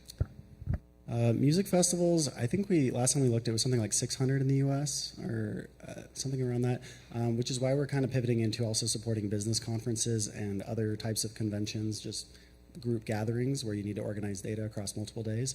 And we believe that capturing the ticketing revenue is going to allow us to not have to go in and negotiate what a white label mobile app is worth to each individual customer. So we're hoping to capture money or capture more revenue through ticketing growth. So. Yeah, not totally clear on that front, which is your pricing model historically versus what you're targeting in 2025. Can you just talk more about that? Yeah, so historically our pricing model has been a flat rate yearly fee for the marketing app and the admin dashboard. We quickly realized that that didn't scale super well because the amount we could get from each customer just wasn't great, especially supporting only music festivals. So pivoting into ticketing, we plan on doing a 3% take on top of a Stripe fee for each ticket sold through our platform. So on a festival like Tree Fort or a festival like the Town and City Festival in Massachusetts, that would about triple our revenue per customer. This might be a dumb question, but you have a great relationship with Duck Club. Would you just translate that into maybe all ticket sales for Duck Club, or are you just targeting like big events? Ideally all ticket sales, yeah. On one of our other slides, we showed a campground, and that app is actually running in what we call multi-fest mode, which is basically, it's a way for a promoter to support multiple events throughout the year, so that could fit for Duck Club quite nicely.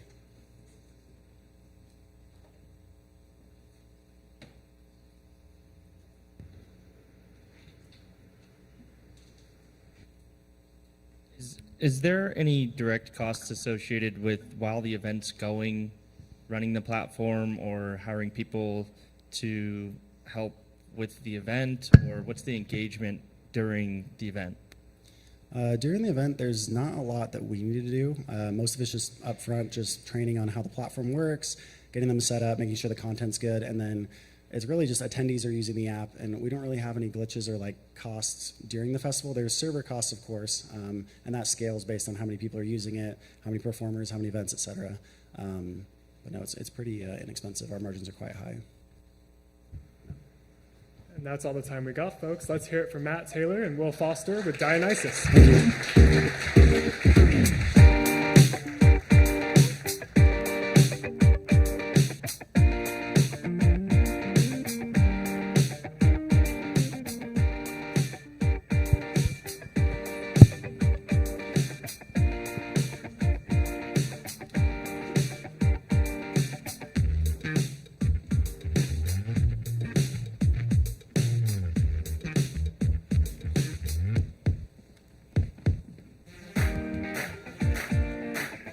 Next on stage is Ken Brook, a Trailhead member and trailblazer in the ad tech industry from AdPrompt.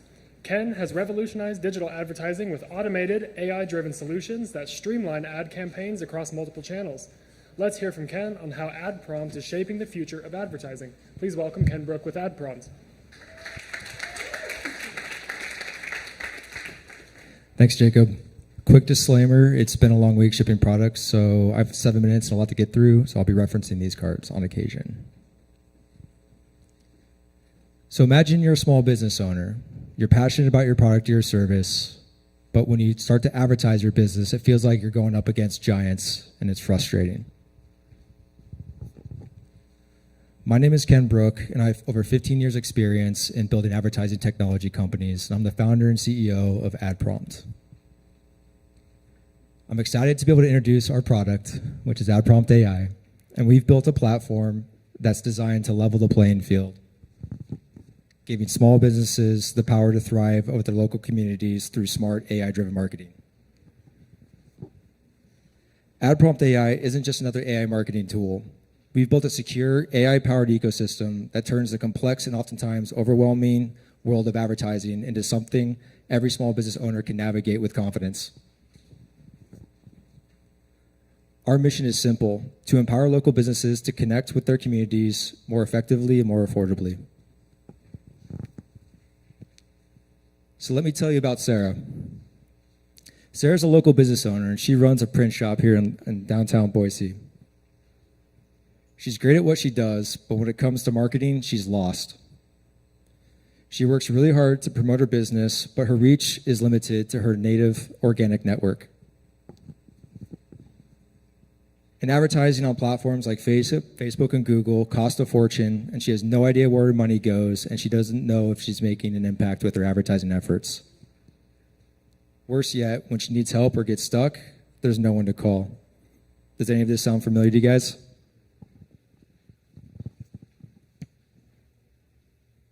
So Sarah's story is all too common. And we hear about these marketing struggles every day, and we've listened. The high cost of advertising, the complexity of managing different media channels, and the complete lack of transparency and support are barriers that prevent thousands of small businesses from reaching their full potential. And this is where AdPrompt comes in. AdPrompt AI was built with business owners like Sarah in mind. And we've created a platform that's as intuitive as it is powerful. And at its core, AdPrompt is a digital conversational assistant that guides users through their marketing journey, simplifying everything from strategy, content creation, all the way to ad placement, all while saving time and significantly cutting costs. So now let's get back to Sarah. After joining AdPrompt, her reach didn't just grow, it multiplied. And instead of being limited to her personal organic network, she is now connected to new digital channels, increasing her reach.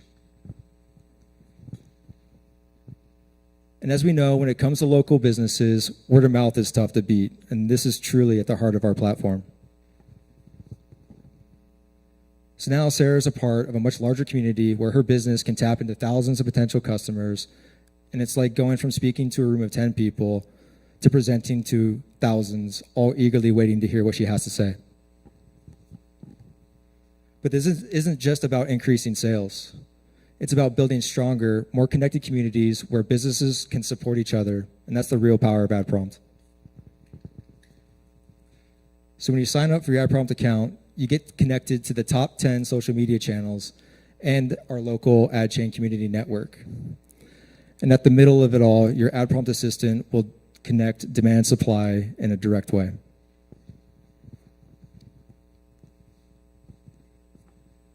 So how do we make all of this happen? Well, we built a platform that offers a powerful suite of tools that I'll introduce in just a few moments. So this is your AdPrompt assistant, and it welcomes you onto the platform. It'll get to know you and your business and your marketing objectives. It'll provide you with tailor-made content and marketing strategies. Next is a smart marketing planner that schedules your content posts across all of your channels, including our community network ad chain. Also, we've built a website generator that generates specialized event pages that not only drive traffic, but generates revenue by hosting community ads from other businesses that are non-competitive to yours. So think of it like this. Sarah has now the capability to promote her business across a local secure network of sites and even physical locations with just a few clicks. 5 minutes.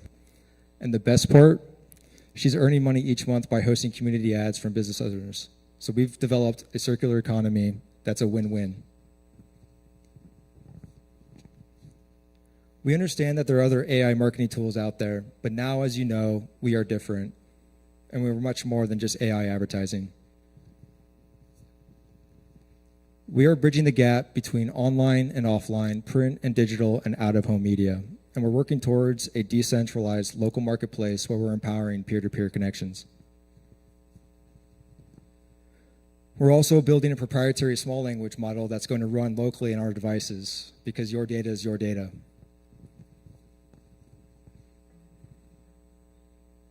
The market that we're going after is enormous. It's over $400 billion across digital, print, and out-of-home advertising. But we're focusing on a smaller niche market of $26 billion, and that's community ads. And this local community advertising is where AdPrompt will shine. We're offering small businesses a chance to compete in a market that was once dominated by big tech. And so we've been fortunate to join some local organizations that have been amazing to work with and their members. So we've joined with the SBDC, the SBA, and by Idaho. And this is where we're finding our early adopters and our beta testers. So with the small business owner in mind, our pricing is accessible, starting at just $49 per month. And for those who need a more robust marketing solution, our plans can scale along with our capabilities.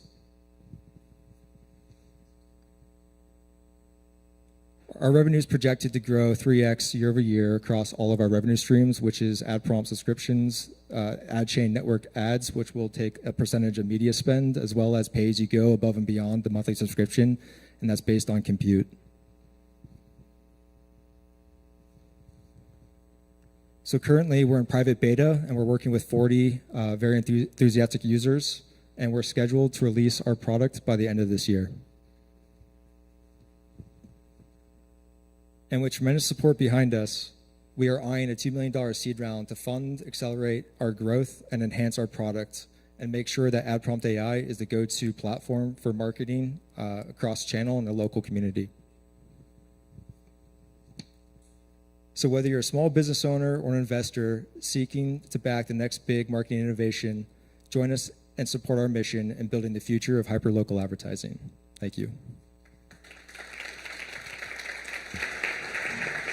We have about 2 minutes for Q&A. Questions? Can you talk a little bit about, hello?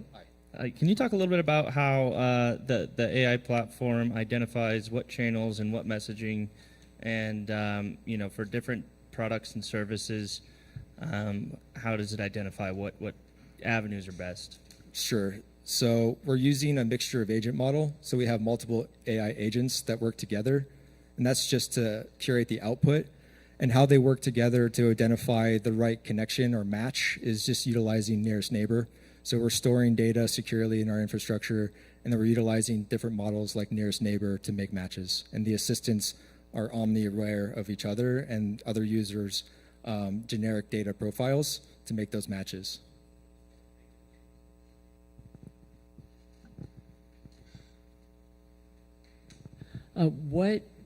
What part of this technology uses or is an improvement on just A/B testing across different platforms? So it works together. So we use benchmark testing. So we'll do, I've A/B tested, I don't know how many creative assets, but we're using the different models to work together to test the assets as well as learn what's working, what's not working. It takes trends that we can collect from the social media APIs and use that data to optimize. But it's just a collaboration between our agents. So we have a cluster of like 5 endpoints right now with different data models that we're leveraging.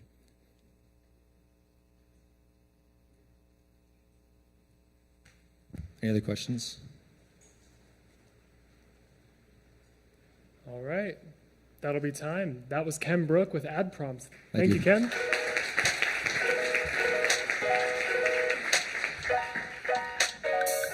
We're going to hear from one more pitcher and then take a short break.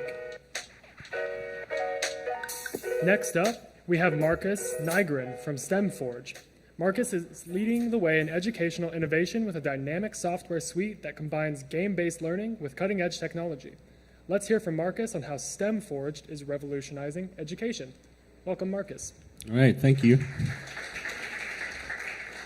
I'm between you and your break, so let's make this fun. And hi, I'm Marcus. I'm the CEO of STEMforged, and at STEMforged, thanks for the introduction. We bring game-based learning solutions into schools. Let me show you who we are first. And what I want you to take away from this slide is how deeply ingrained we as a team are in the education space. Most of our team members, from employee to founders, have an active teaching background. They've been teaching students themselves. We're still talking to teachers every day.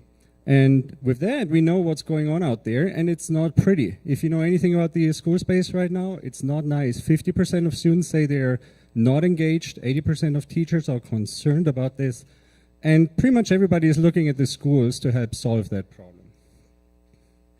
What is the solution to that problem? Well, video games. Guess what? Kids really like video games. The problem with video games is bringing them in the classroom is not trivial. It's not simple. So far we've been doing 2 things here, which is game design and esports programs. We help school run those.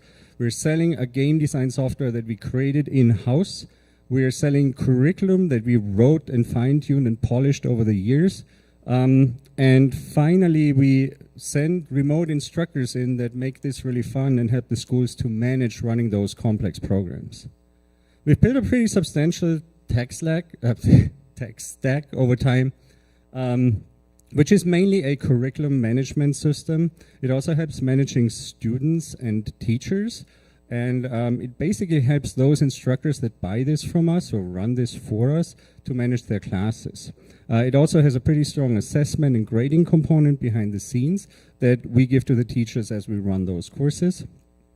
And with that, it's pretty straightforward for us to pipe in a new prototype, a new product, which is AI lesson plans. Let me show you how that looks like. AI lesson plans is essentially a tool that a teacher can use to create those lesson plans that they otherwise spend, wait for it, 6 to 12 hours every week on preparing for the class. So this is a huge boon for teachers, for the company that gives them a tool that gets that right, and we do, and let me show you how that works. So a teacher enters essentially a prompt. It's not really a prompt as in like an engineered thing. They just basically tell us what they want to do. Here's a lesson plan about the Oregon Trail with an emphasis on Idaho because we're here right now, so why not make it much more fun and digestible and relatable for the students. We pipe this lesson plan generation into our backend system, and with that,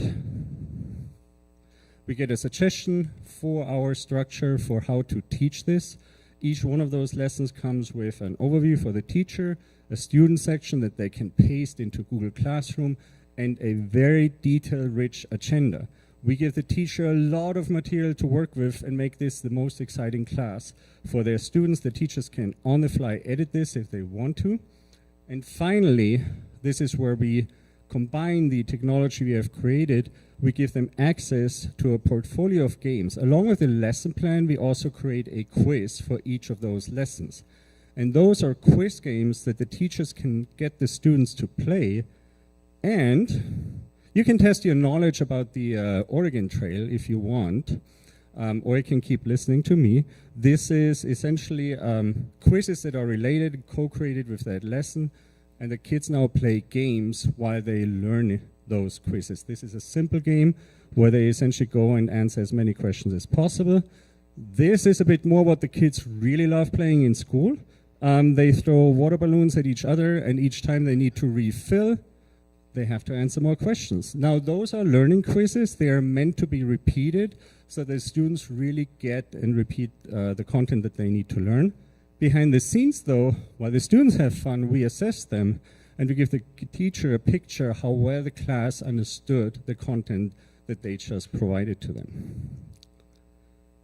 Here are some examples. You're not going in detail. You back there, you're losing out. You're not reading this. So let me just assure you, this is a use case for AI where the results are really good. More often than not, we and our beta testers are completely surprised with how well it pulls this off. Our go-to-market is very strong in this space. First of all, we are an established player, so we go out with the channels that we know. We are bundling this first iteration up with a PD, a teacher training. It's a 2-hour course that our resellers can sell. And the good news is, despite being in beta, we already closed a deal with the Idaho government to teach 700 teachers in Idaho up on how AI works and how to make a fantastic lesson plan with AI using our product. And bundled with this is a 1-year subscription for each one of them. We also can do direct marketing with this one. There is some big lesson plan marketplaces out there that we can target with ads. And finally, different to all of our competitors, as it looks like right now, we think that a AI-created lesson plan that a teacher curated is really valuable. I have a human touch on the lesson plan. I know that someone who is an expert has reviewed it. We think this is highly shareable, and that helps us get the word out pretty organically. We are an AI play. This is a very crowded, very competitive space. At this point, I'm thinking that pretty much starting today up until Christmas, every single day, someone will wake up somewhere in America and think that AI lesson plans are amazing. So we see a lot of startups popping up in that space.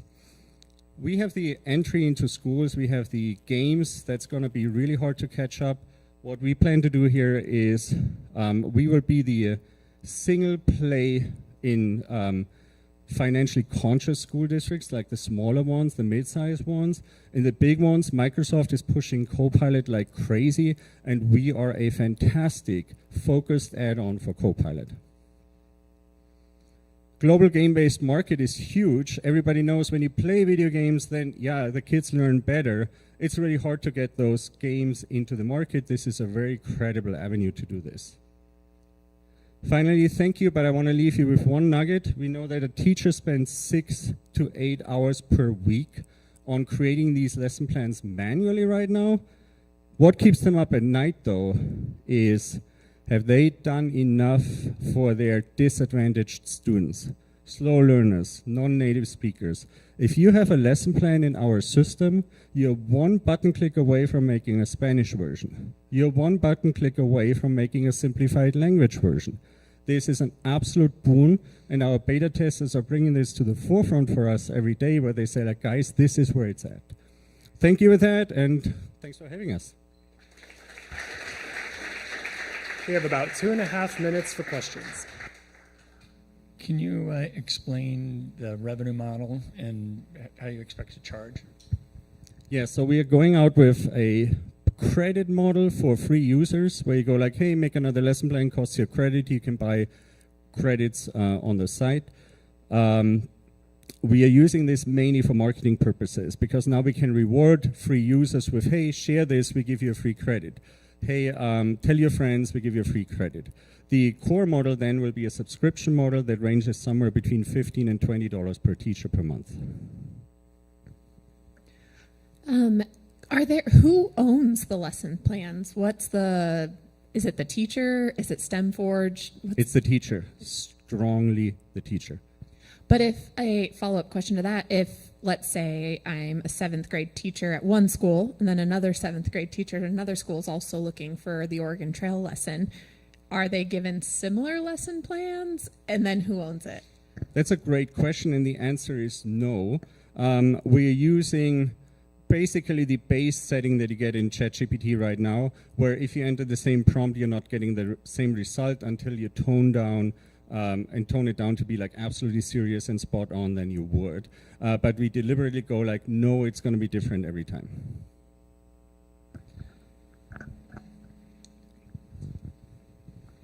So you may have covered this, but so who's your customer? I mean, is it the school that's the customer or the teacher? Like, who's paying your bill?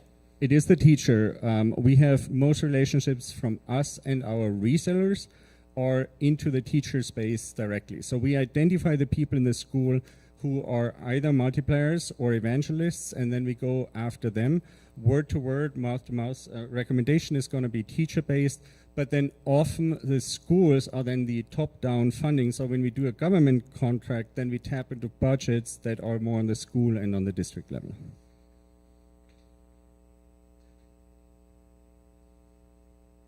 How do you ensure factual accuracy in the plans with the language model, so teachers aren't blankly taking what's provided and teaching something incorrect? Mm-hmm. So our focus is very strong on the curation part. We're putting in editing tools and everything to make this not just easy for teachers, but a requirement from our side. We will, if you share publicly, and we build a small marketplace for lesson plans, we will value those that have been curated manually. We don't trust AI, nobody should. But I can tell you, so far, it's been remarkably good on fact-based stuff. It is fantastic when you do cross-pollination with like Oregon Trail, with Disney movies. It is fantastic when you do state standard alignment, which we are also providing. We haven't run into much of AI false positives, if you want. But the curation takes part of that anyway. We need a teacher to look at this. It makes it so much more valuable. All right, and that's all the time we have. Let's hear it from Marcus Nygren with STEMforge. All right, folks, we're going to take a quick 5-minute intermission. We'll be back at 2:20.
Alrighty, folks, let's find our seats. We're going to get started here with our second segment of the general pitch competition.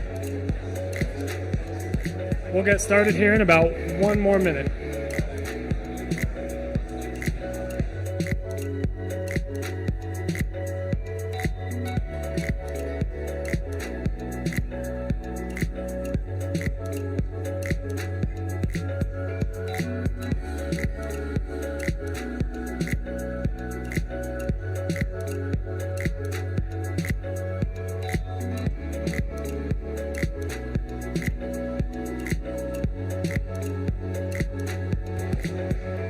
Could we please get the evaluators back to the front? If you're evaluating, could you please make your way back to the front? We're going to get started here in just 1 or 2 more minutes.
right, can we get all evaluators back to the judges' table? We're going to get started here.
We'll be live in 30 seconds.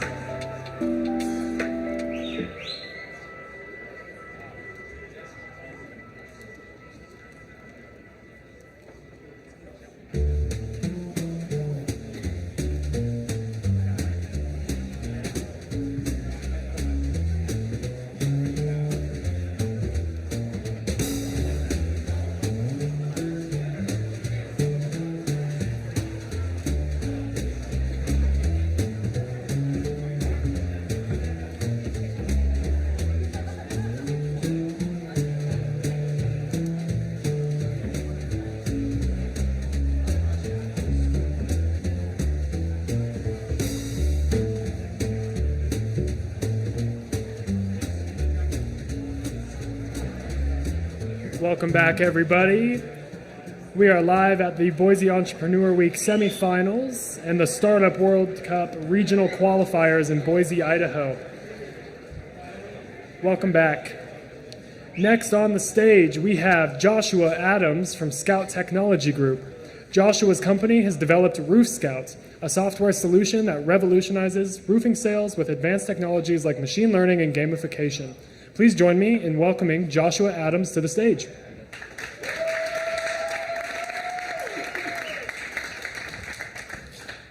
Hello, everyone.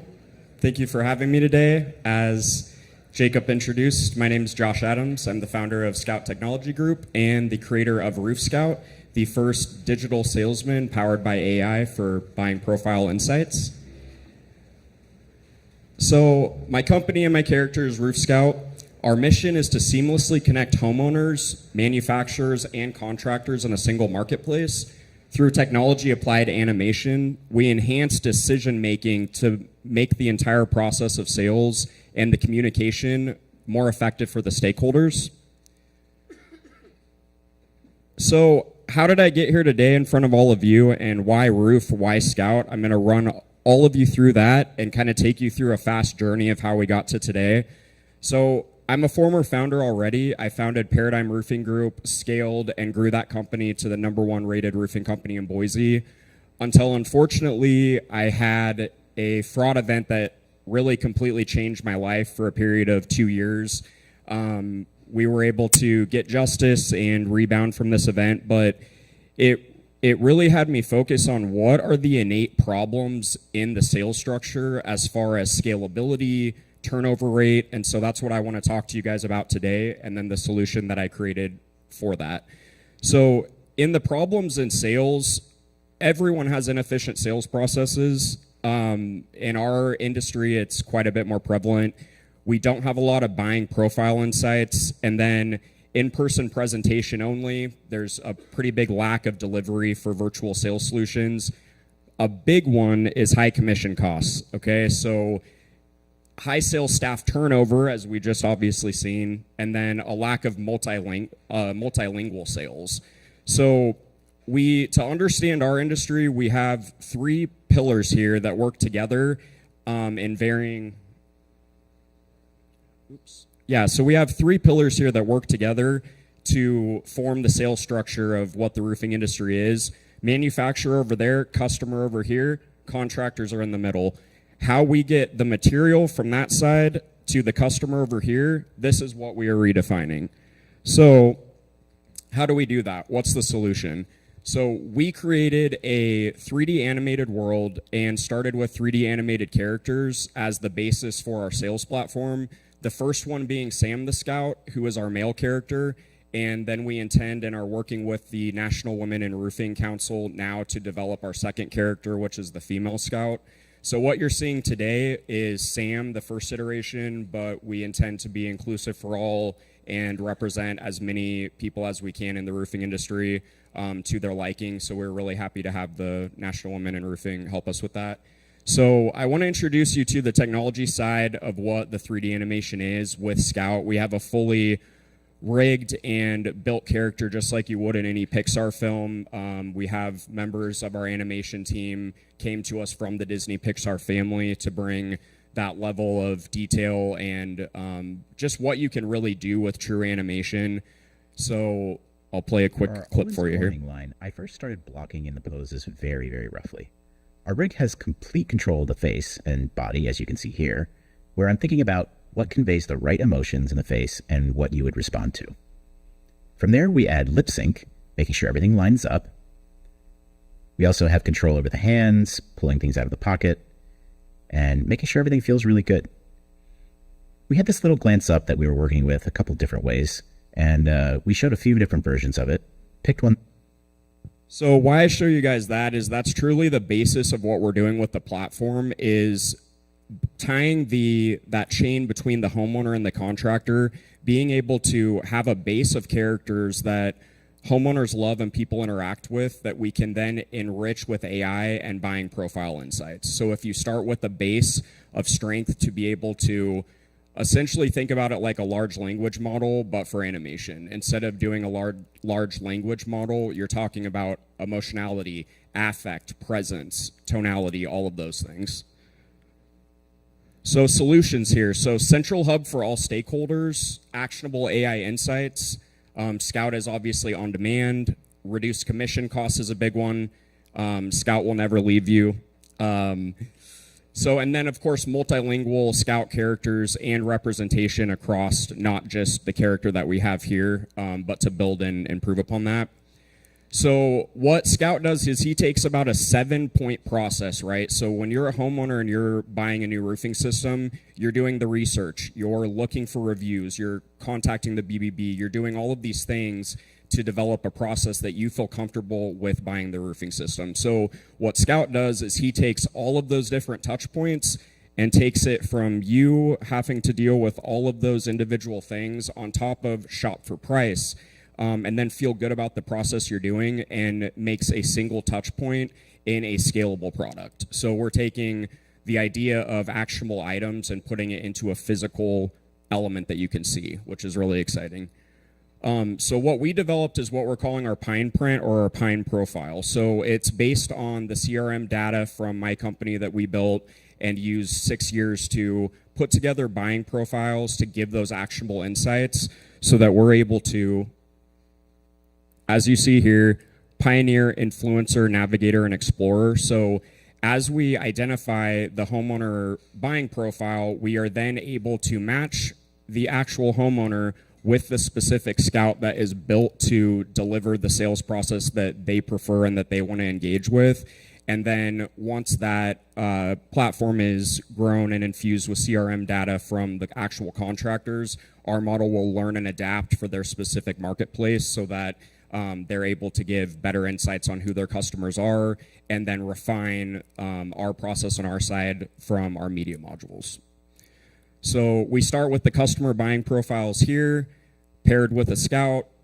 You have the old way, whatever salesman goes out, they're going to deliver whatever sales style they were taught or whatever they observed from their boss or from their trainer. So with Scout, we're able to not only identify, but log and build from identifying the profiles. So that's the really specialness behind the visual uniqueness and the fun experience of it is to have those actionable insights, right? That's the science behind what makes it so great. So if you follow the question mark down and then you have the homeowners on the left matching with Scout on the right, we obviously have our one character here, all male Scouts, but that would differentiate as we build out the Scout family of characters to be inclusive for all ethnicities, gender, etc.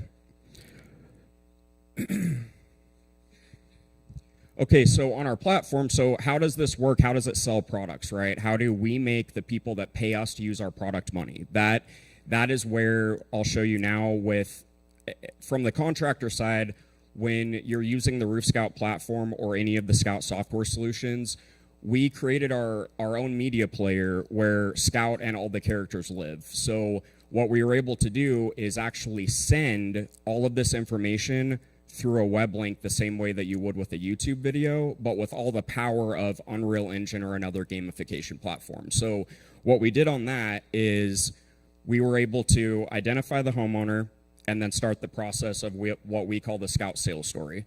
So from here, we're leveraging story selling from storytelling. I want to be mindful of my time, so I'm going to skip through parts of this. So what we're doing here, and this is what I want to show you, is that we're layering video the same way that audio is overlaid with video. We're interlaying an interactive interface. So what the cool thing that we've done that no one else has done is that we have been able to take aerial measurement software, measure your home from the outside, pair it with the contractor pricing to make a shoppable video guided by the Scout character with AI insights. So all of that together in one product, those are the multi-tier levels of what we are improving on state of the art and what we feel is novel. So from here, we can obviously identify with specific brands like Owens Corning.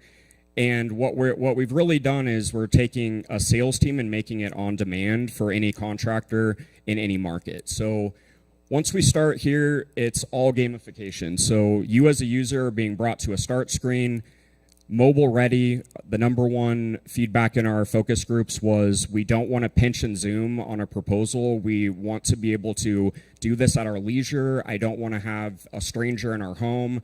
Those were all the feedbacks that I physically got as a contractor with problems and overcoming people's objections. So with this, we're able to stay on trend, stay with gamification, and then focus on mobile viewing experiences.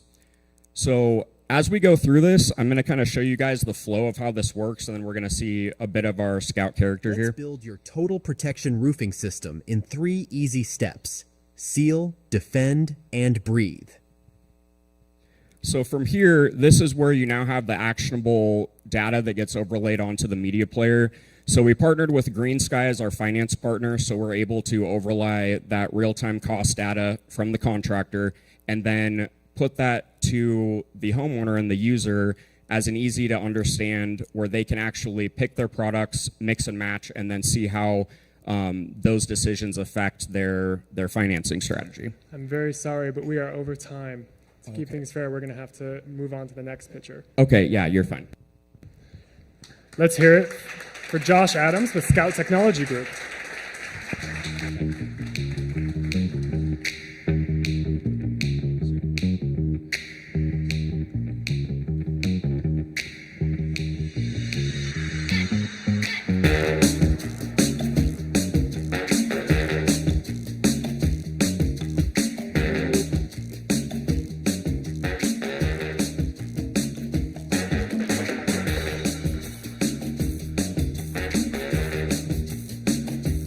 Next up, we have Jason Crawford, the founder of Swear Incorporated. Jason's company is offering groundbreaking solutions for authenticating digital media using advanced technologies to protect and verify media authenticity. Let's hear how Jason Crawford is setting new standards in digital security. Please welcome Jason Crawford. Thank you very much. I'm Jason Crawford. I've been an entrepreneur, tech entrepreneur for over 30 years, started multiple tech companies, had an exit, was honored by Inc. magazine in the past in the early 2000s to be one of the top 150 fastest growing companies in America, and our company was the 18th fastest growing technology company. So let's jump into this. Got a lot of things to cover on this rubric. So we are in the information age. For the last 30 years, information has basically become currency. We use it to entertain, to educate, to inform, and to influence. The amount of content that we consume every day is staggering. Over 5 billion videos are watched every day on YouTube alone. Every minute, over 200 hours of content are published. And this is just a small percentage of all the content that's actually produced. Over here, a lot of the assets we don't actually see. This includes body cams, surveillance cameras, internal systems, etc. There's 85 million surveillance cameras in America alone. There's 1 billion in the planet. Okay, so just wanted to lay that as the groundwork. So what's the problem? We're entering into the disinformation age. The ability to use information to manipulate, deceive, defraud is growing. And what we discovered at Swear about a decade ago, we started looking at this, is the ability to change digital media was becoming more democratized. And what used to take 100 people to create something fake, think like Star Wars animation, now one person can create that. And soon that one person can create 100. What you see up here are examples of deep fakes. All the people there on your left don't exist. And this is how you can actually create deep fakes in real time. I don't know if that scares anyone, but the ability to make anybody say anything and do anything, appear to do anything, is dangerous. Okay, so there's not a lot of, to solve this issue, it's more than one thing. I'll break it into two. We've got defense and offense. We knew at Swear at the beginning that the technology industry was going to focus on using forensic methods to try to identify and discredit fake content. And this is an important part of the fight, but it's a perpetual game of cat and mouse and whack-a-mole, and you're basically betting against AI. At Swear, we took a different approach. We wanted to actually protect digital content from the point it's created. So instead of playing defense and using defensive forensic methods to try to identify if something's fake, what we do is we actually prove that something's real. And we do this by merging digital content in real time with blockchain. We basically are mapping the digital DNA of video. And I'll explain this and show this to you here in a second. Okay, Swear. We've basically been in stealth mode for 7.5 years for a couple reasons. One, we had to make sure that we could actually develop the technology. Merging video, audio, or images with blockchain is not easy, and being able to do it in real time. Second is we needed to make sure that we could actually protect it. You can build something cool, but if you can't actually protect it, it's worthless. We currently have 11 patents that are published and approved, and we have several that are pending. I'll just be bold here. We basically, at the intersection of digital media, video, audio, and photo, and any sort of blockchain, distributed ledger, Swear owns this space. And the third is we needed deepfakes to enter into the national conversation. Just quickly, by a show of hands in the room, how many people know what deepfakes are? All right, sweet. Because 2 years ago, it was less than 10% of people. It's kind of like being fashion forward. If you come before the fashion trend, you kind of look out of fashion. We just couldn't get anyone to look at our technology. A few other things here about Swear. We just, in April, we just came out into the market space, and we went to the largest surveillance conference in the world. It's called ISC West, and we were awarded the best in show. This is out of 100 different companies, including submissions from Intel and Motorola, Honeywell, Axis and Axon. These are all billion-dollar companies. There were 100 entries, and Swear won. We actually almost won with near unanimous consent, so I've been told. And we're also starting to get some national recognition of this. Just this week, we were profiled by CNET, and we were on the cover of CIO Review magazine. So we're starting to make some headway into this, into the marketplace. 5-minute heads up. Thank you. All right, just a really quick, this is a 50,000-foot how Swear works. We're going to take a video here, and in this video, we're going to break it down to individual frames. And inside of those frames, we have video, audio, and metadata. Metadata can be anything: tilt of the phone, GPS, location, timestamps, satellite information. And what we do is we create cryptographic fingerprints of every frame, second by second, in real time. And then we write those frames, those fingerprints, out to blockchain. Something important to note here, the videos never actually leave the device or the environment, just the fingerprints. And that's important to maintain privacy and security.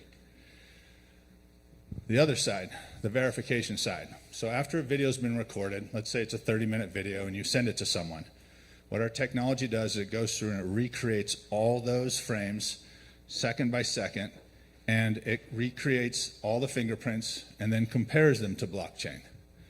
So if a single pixel has been changed in a frame, or someone has modified a millisecond of sound or changed any bit of the metadata, we will tell you in that 30-minute video that that 1 second or 5 seconds is not original.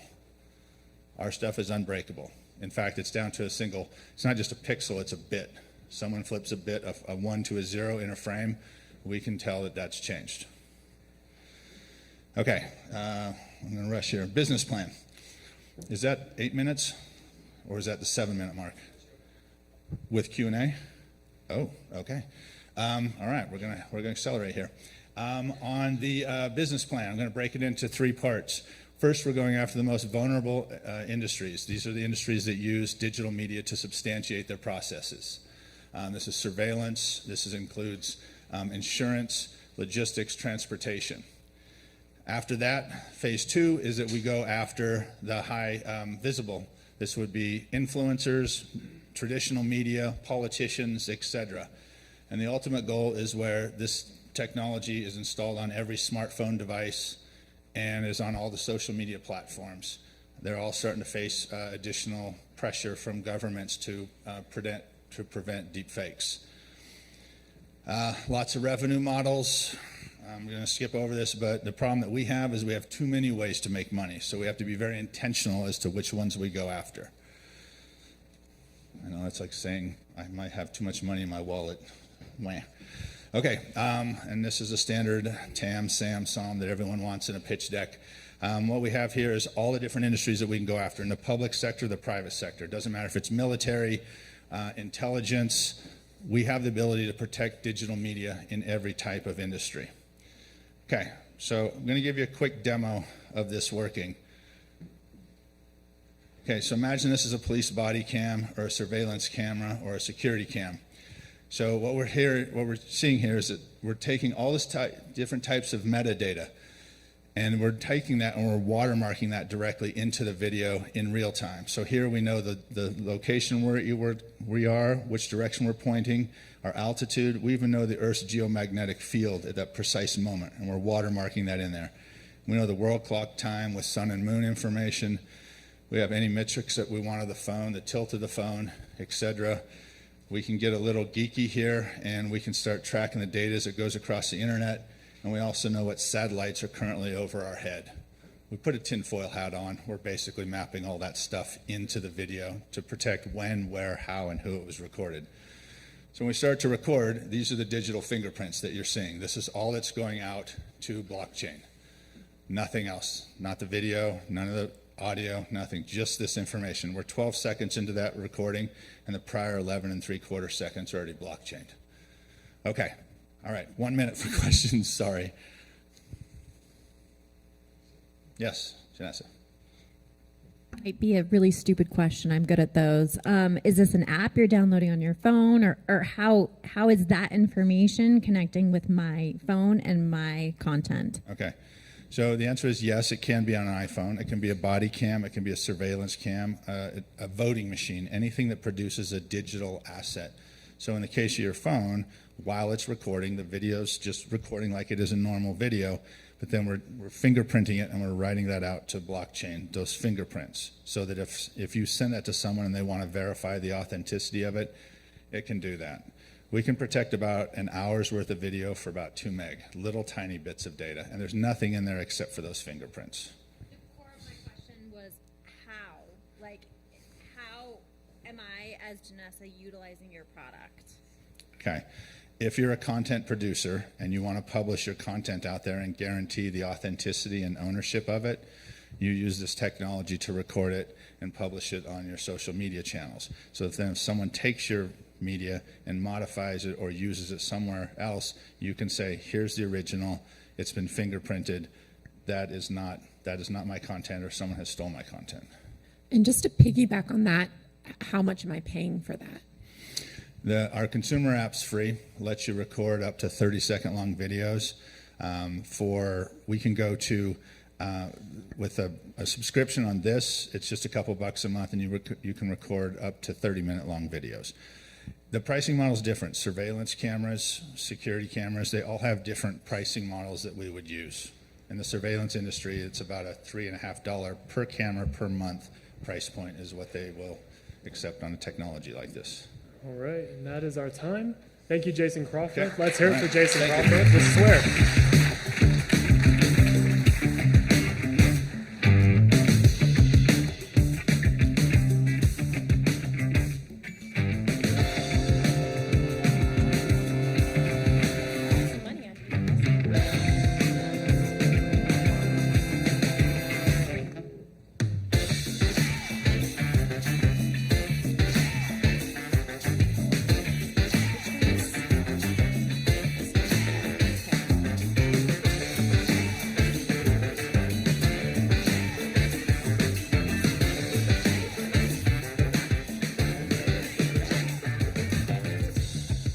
Next on the stage is Ashley Crafton from Galena Innovations. Ashley's company is pioneering healthcare solutions with the Hannah Cervical Cup, an innovative product designed to prevent preterm births. Let's hear more from Ashley on how Galena Innovations is improving obstetric care.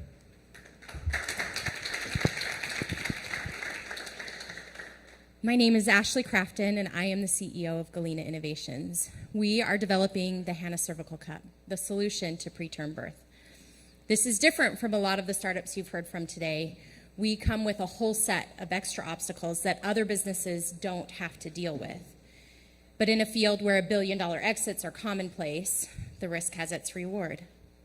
But the Hannah has an even greater value. It will save babies, and babies are worth everything we have to go through to get them here. I'm a labor nurse by trade, focusing in perinatal bereavement and refugee work.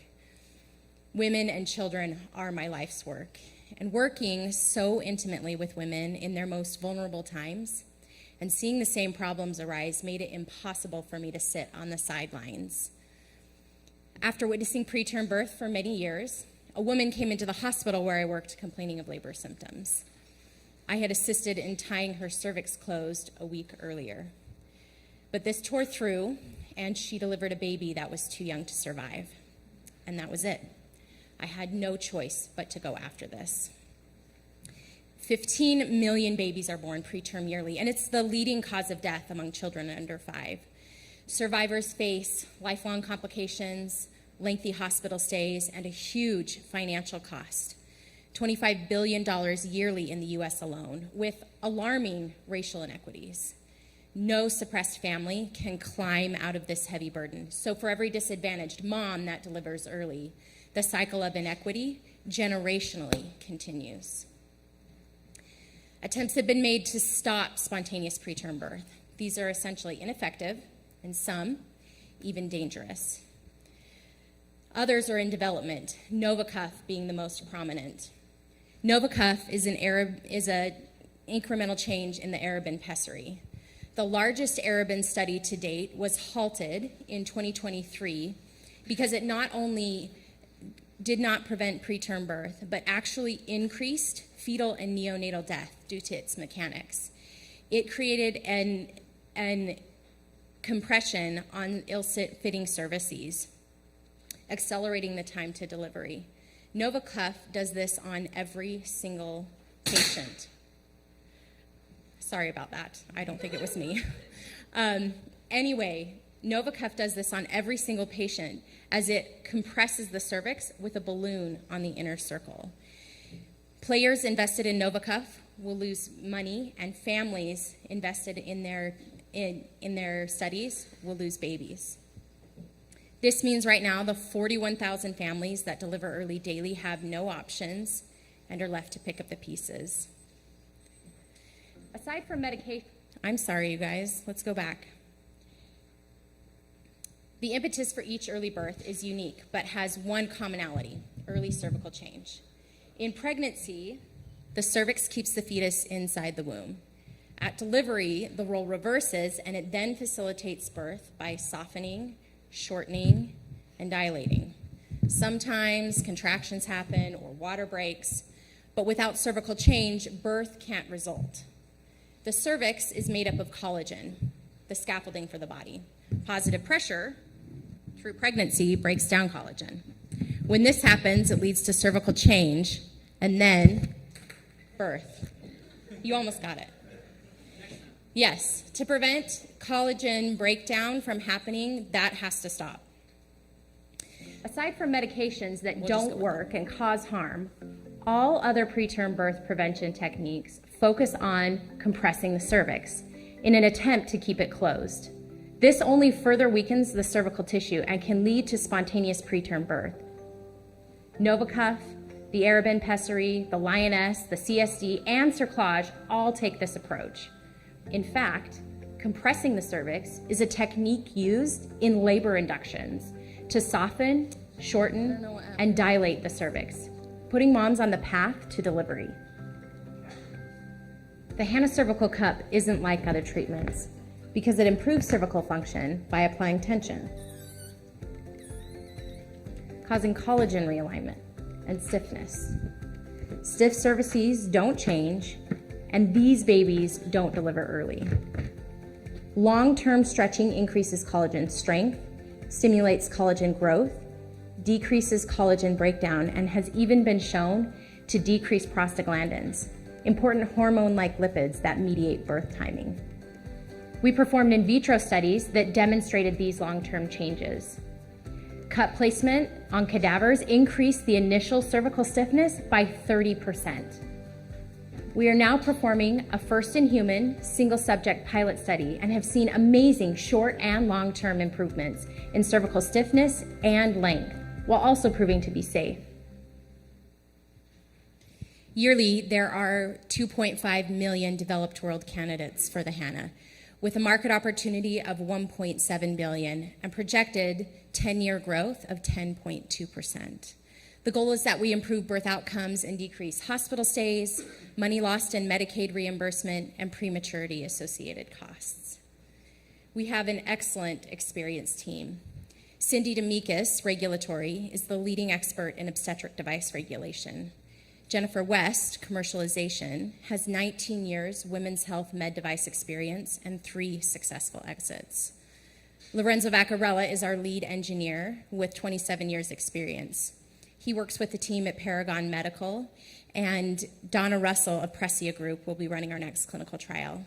She has 29 years experience and was the former director for research development at the Global Alliance to Prevent Prematurity and Stillbirth.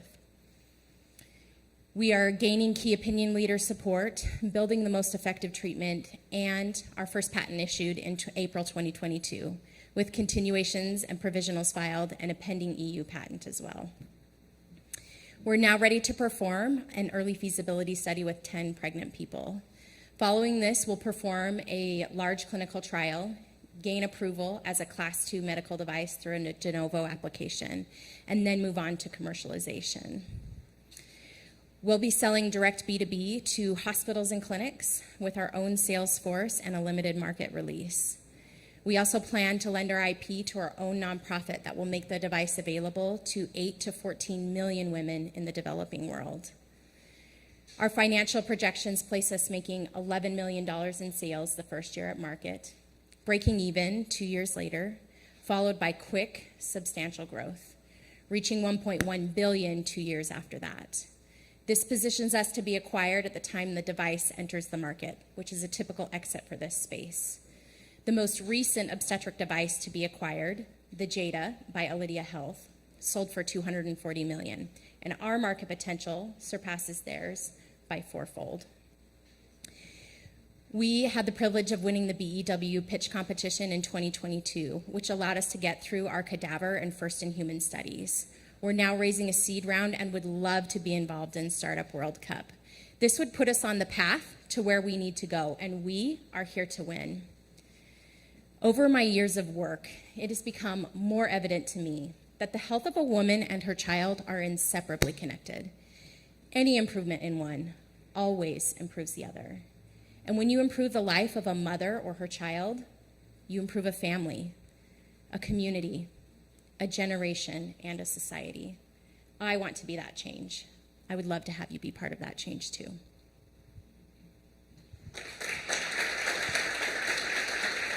We have about 2 minutes for questions. Don't all go at once. So in your next stage, how do you recruit those 10 pregnant women? And is that hard to get, I guess, what would be your beta testers? Yeah, so it's actually, for us, fairly simple. That group that we are targeting are second trimester moms that have pretty much 100% chance of losing their babies. And when you're facing those kinds of odds, it makes it easier to say, maybe we should try something.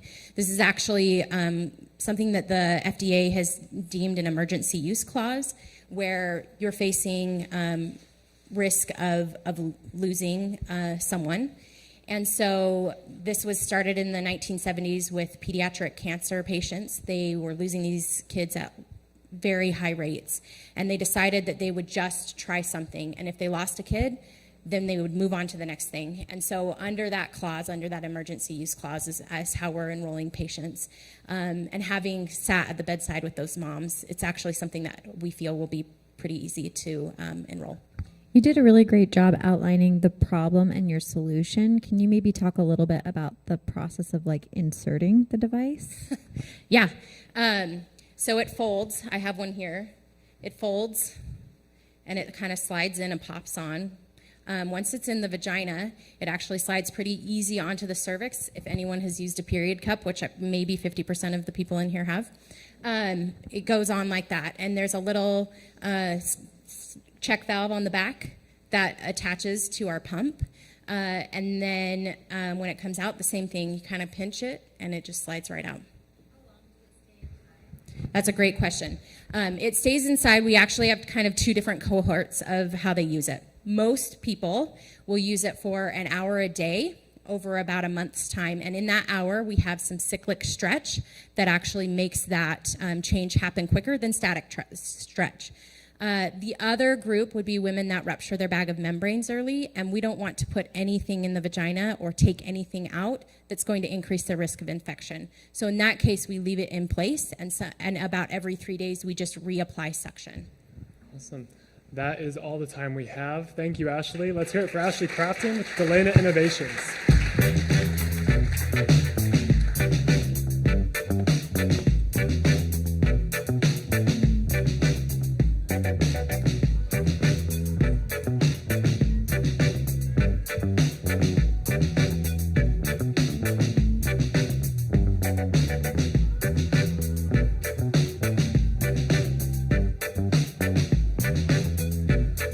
Next up, we have Jacob Stubbers from Guardian Pin. Jacob's wearable technology device is redefining child safety by monitoring movement and providing real-time alerts to parents. Let's hear how Jacob Stubbers is making childhood environments safer through smart technology. Please join me in welcoming Jacob Stubbers. Hello, everyone. Today I'll be introducing Guardian Pin, keeping your children safe during life's busiest moments. Parenting is a giant balancing act where putting food on the table, keeping the house straight, and prioritizing those precious family moments all seem to compete with one another. And the truth is, parents are always spread too thin and can't be everywhere at once. For most parents, this balancing act peaks around 4 to 7 p.m. when they return home from work and they begin to go over all the responsibilities that they need to get done. Our surveys show this is also the time where direct supervision of children also significantly decreases, and accidental child injuries and fatalities significantly increases. The statistics are alarming.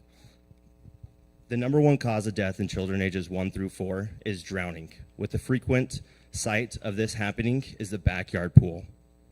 Additionally, there are 1 million calls of poison control each year that are most likely from a household cleaning chemical or a medication. There are 2.5 million children that will visit the emergency room this year just from a fall from height related incident. And not every family gets a second chance. While attending college, our community was shooken by the drowning of a toddler in a backyard pool. Coming from a large family, I look over my little brothers, sisters, and a ton of little cousins. It was here that I knew I could make a solution that could change the outcome for families everywhere. Introducing Guardian Pin. Guardian Pin is a wearable device for infants and children that detects when a child enters a predefined restricted area. And anything can be a restriction. From rooms like the kitchen, bathroom, and backyard, objects like the countertop, the fireplace, or even a trash can, all the way to drawers like your medicine and your cleaning supply cabinets. Guardian Pin is your partner in ensuring your child's safety. We tested our MVP in homes by going into parents when they needed to take care of a household task. The parents made a list of everything that they didn't want their children to interact with, and we would alarm them if their child did. From this, we have found that everybody who tested our MVP said that they were able to get the household tasks done more efficiently and with less stress. Here is what we've tested out. This is the pin that we did for the MVP. We use this as to figure out which position that children could wear this at. We found for children under the age of 2, the best spot would be the back of the collar. This is the anchors that we are using for our prototype. And this is the actual prototype itself. It's just a clipped-on Apple Watch. So we're excited to announce that we are going to be able to do in-home testing with Guardian Pen 1.0 in early October. We've also done 100 surveys that included parents, pediatricians, child psychologists, and babysitters. We have fine-tuned Guardian Pen to meet actual real-world needs. The child safety market is booming, and it's looking to grow by 50% by 2030. There's a $107 billion market opportunity just in America alone, and we believe that we can capture a small 0.5% of this at $535 million. Guardian Pen is positioned perfectly to offer a first-to-market solution that parents demand. So with our MVP done and our in-home testing complete, we are now ready for our beta tester parents to try out Guardian Pen 1.0, which they are eager to do. We've done this all by Hack4 and IEC funding, and we plan to move to Guardian Pen 2.0 by moving our individual developer, who we contracted to make 1.0, to a hardware and software company for 2.0. We're doing this because they can offer us the quality, security, and the manufacturing capabilities that we need to go for launch. We plan to do our initial release at daycares and family gyms, backed by pediatricians. Following this, we're going to send our product to parenting influencers to test and then make promotional videos of our product, creating a buzz nationwide in the parenting community. Their audience is our target customer. We're quoted at $100,000 to get Guardian Pen ready for launch within 6 months. We have set aside $15,000. This will give us 2 top-tier family influencer promotions with 4 mid-tier family influencer promotions. We've also tested with our surveys that parents are comfortable spending $400 on Guardian Pen with a $15 a month subscription. Our team is set up for success. My name is Jacob Stubers. I'm a highly dedicated mechanical engineer and founder of Guardian Pen. Working alongside me is Dylan Krogh, who's been leading the market research for this project. Our advisors are Michael Blood and Corey Hennon, who have a very extensive hardware, software, and app development background. Help us save lives and be the next generation of child safety. Now I'm open for questions.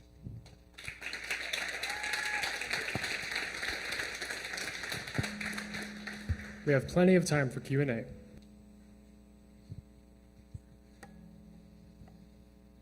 So I imagine it's pretty sensitive if you're going to protect individual cabinets and things, you know, to how sensitive is it, I guess, is there a 5-foot limit to the pool, or is there, 6-inch limit to the medicine cabinet, and can you modify that? Yep, absolutely. So everything's going to be modifiable. The technology itself has a within 10 centimeter accuracy using ultra wideband. So it's pretty much the same technology that your AirTag and iPhone uses to do your find search. But everything is customizable, so we can have it alarm when they start to approach a pool, or we could have it alarm when they actually get into a cupboard. There's a number of tracking devices out there. Can you talk a little bit about your competition? Absolutely. So no one is doing an in-home geofencing or an in-home child safety device. Everything is GPS related, like a Gizmo watch or another company called Angel Sense. They're all GPS based, where it is out of the home or it is for larger sections. Their accuracy is about 5 yards because it uses GPS, and we're utilizing ultra wideband. We're also focusing on the younger age group because most of these injuries and fatalities happen in the home versus everything else that is on the market is for out of the home.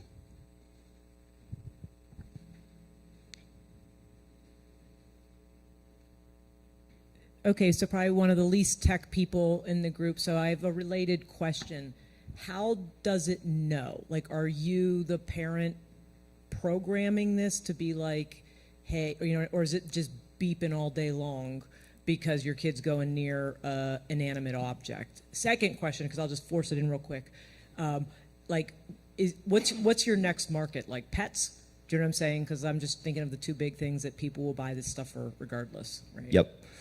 So the first question, it's more so about the technology. So the first version that we're doing is more of a proximity based. We have 2 anchors and they can take what the child's location is based off of those 2 anchors.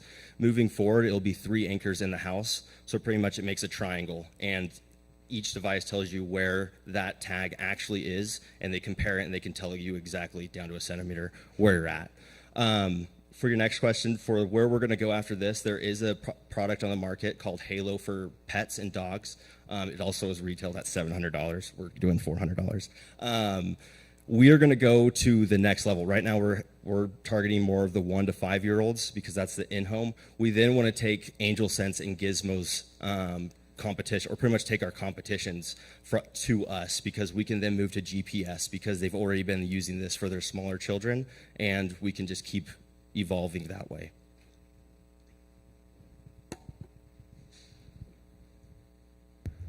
We have time for one more question if there is one. I mean, I guess just to piggyback on Melanie's question, I'm not totally crystal clear, like how the device is like sensing danger versus like my kid's just in the kitchen with me. Yep, absolutely. So each of our no-go zones, so if we can get there, each of our no-go zones will be associated with a pin. So every time that you have a place that you want a safe zone or a no-go zone, there will be a pin next to it, and that is sending pretty much a signal to what the kid is wearing and saying, hey, this device is 10 centimeters away from me. So when that device actually starts to interact with that pin, then it will send an alarm to the phone and say, hey, your child is about ready to enter the kitchen area. Does that make more sense? I see you looking, but real quick. So I notice you keep saying phone, but if I'm wearing, let's say, an Apple Watch or some other, would it also ping my Apple Watch, or would I have to have my phone on me? Nope, it'll also do your Apple Watch. And we're also working on having noises come through the pins itself, so there's really no room for error. Even if the Wi-Fi goes up berserk or your cellular goes to berserk, those anchors will still ping, and then anything of your iOS family will be able to have these alarms. All right, and that is our time. Let's hear it for Jacob Stubers Thank you. with Guardian Pin.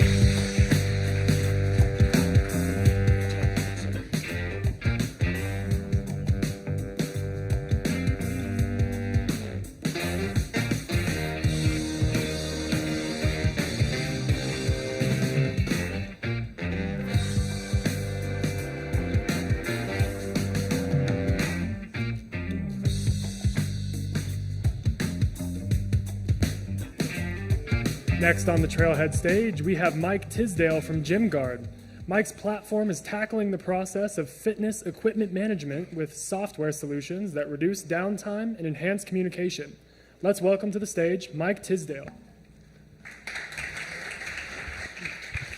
How's it going, everybody? Hey, thank you all so much for coming out and supporting all these entrepreneurs here. Appreciate your time.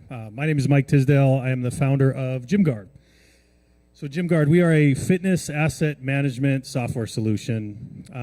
We've all been there, right? You wake up, it's an early Monday morning, you drag yourself out of bed to get to your local health club, and when you show up, you run into some kind of scenario like this, right? Where equipment's broken, those kind of problems, and you leave the gym frustrated, and if you're like 80% of other members that run into the same scenario, you don't want the confrontation to complain. You just quit and you find another gym. And that's a big problem for a gym owner like me. So I want to introduce you again to GymGuard. We're a software solution that's just simplifying fitness equipment management. First, the problem in the fitness industry really is simple. They don't have a good solution. They're using antiquated spreadsheets. They're using logbooks to write down that a certain treadmill is broken.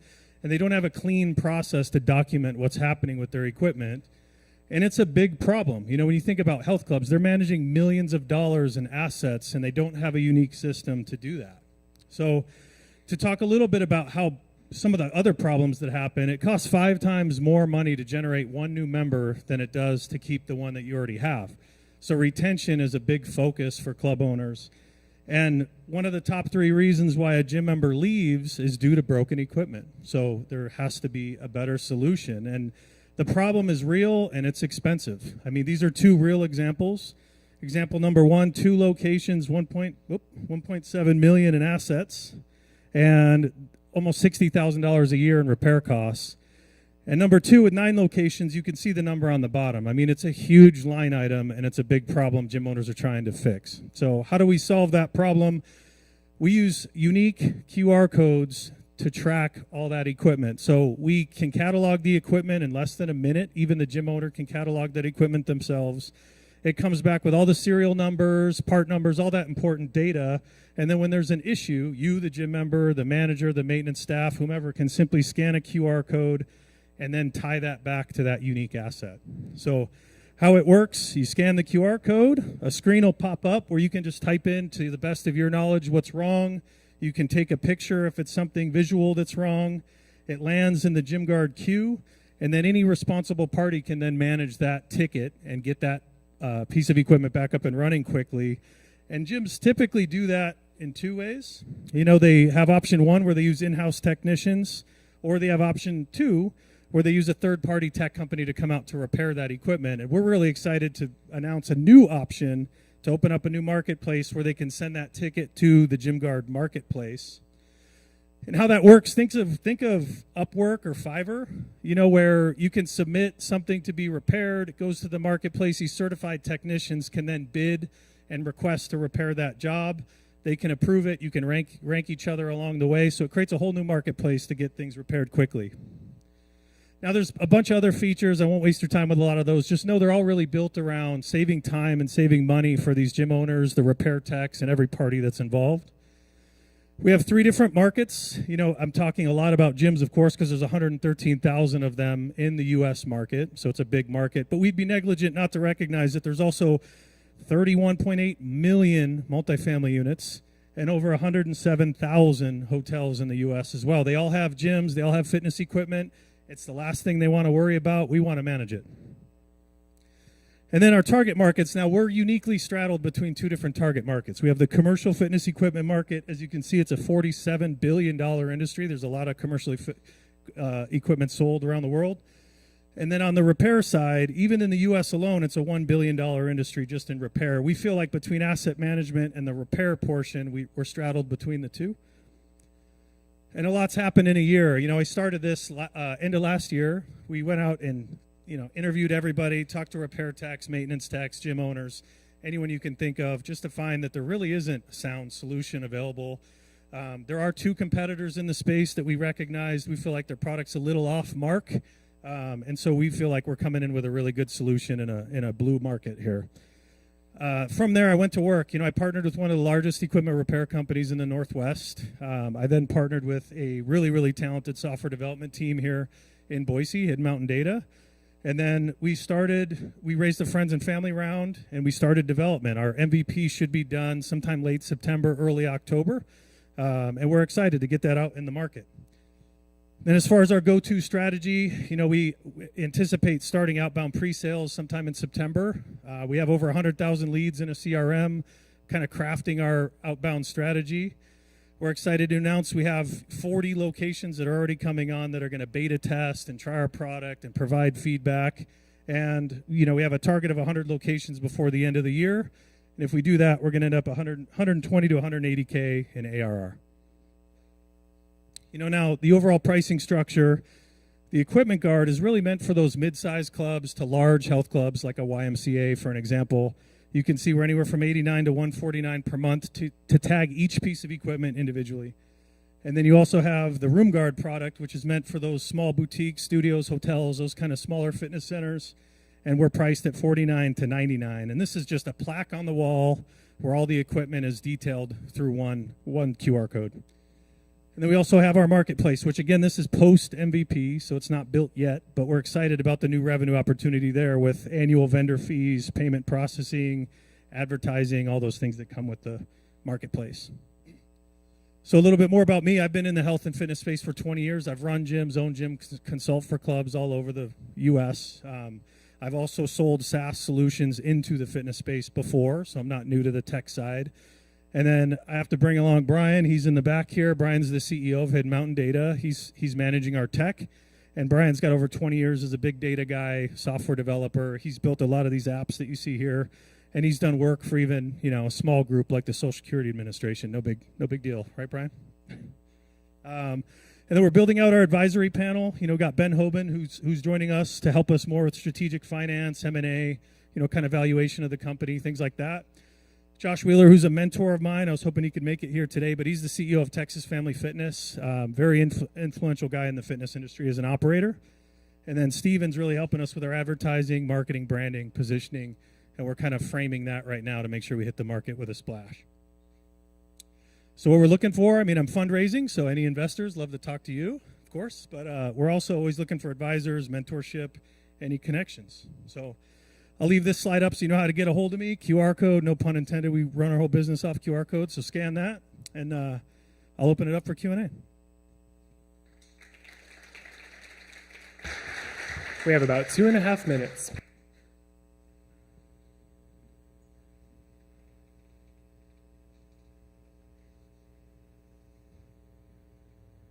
So, can you discuss how you look at getting either the gym goer versus an employee to use the QR code, and how to incentivize gym goers to actually take the time to do this?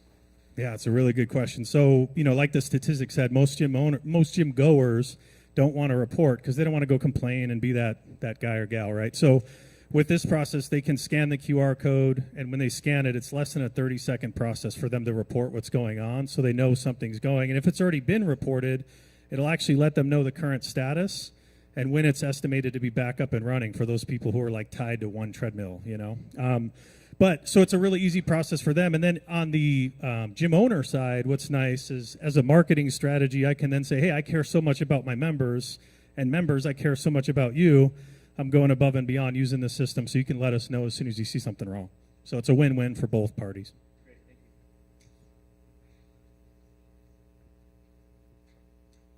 you. My assumption is that there's routine maintenance that goes along with gym equipment. Do you guys track that for them, like saying, hey, this machine is coming due for this routine maintenance, and not just it's broken, but routine maintenance kind of thing? Yeah, very good question. So we have tools for preventative maintenance as well. So some commercial equipment's like a car. It's going to tell you, hey, 10,000 miles, replace a belt, this and that. So we are also tracking, making sure their inventory is in place before that repair is due, so they have the parts on hand.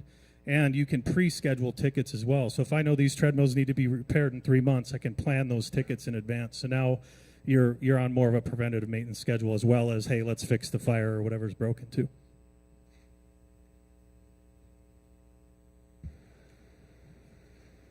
Time for maybe one quick question, if we have one. I'm sorry if I missed this. How many gyms do you currently have using it? So we have 40 gyms under LOI currently. Awesome. Yeah. Thank you. All right, and that's our time. Let's hear it for Mike Tisdale with Gym Guard. We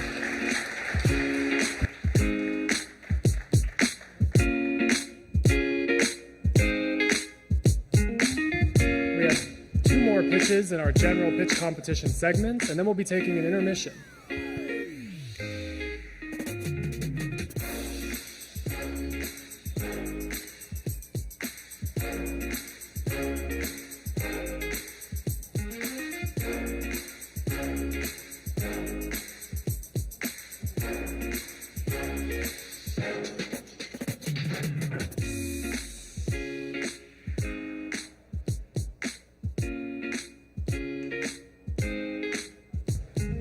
We'll be getting started with our next pitch here in just a few seconds.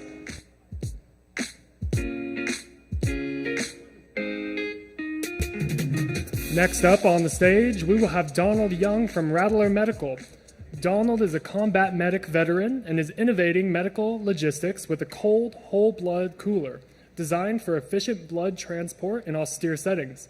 Let's hear more about how Donald Young is improving trauma care with Rattler Medical. Please welcome Donald Young.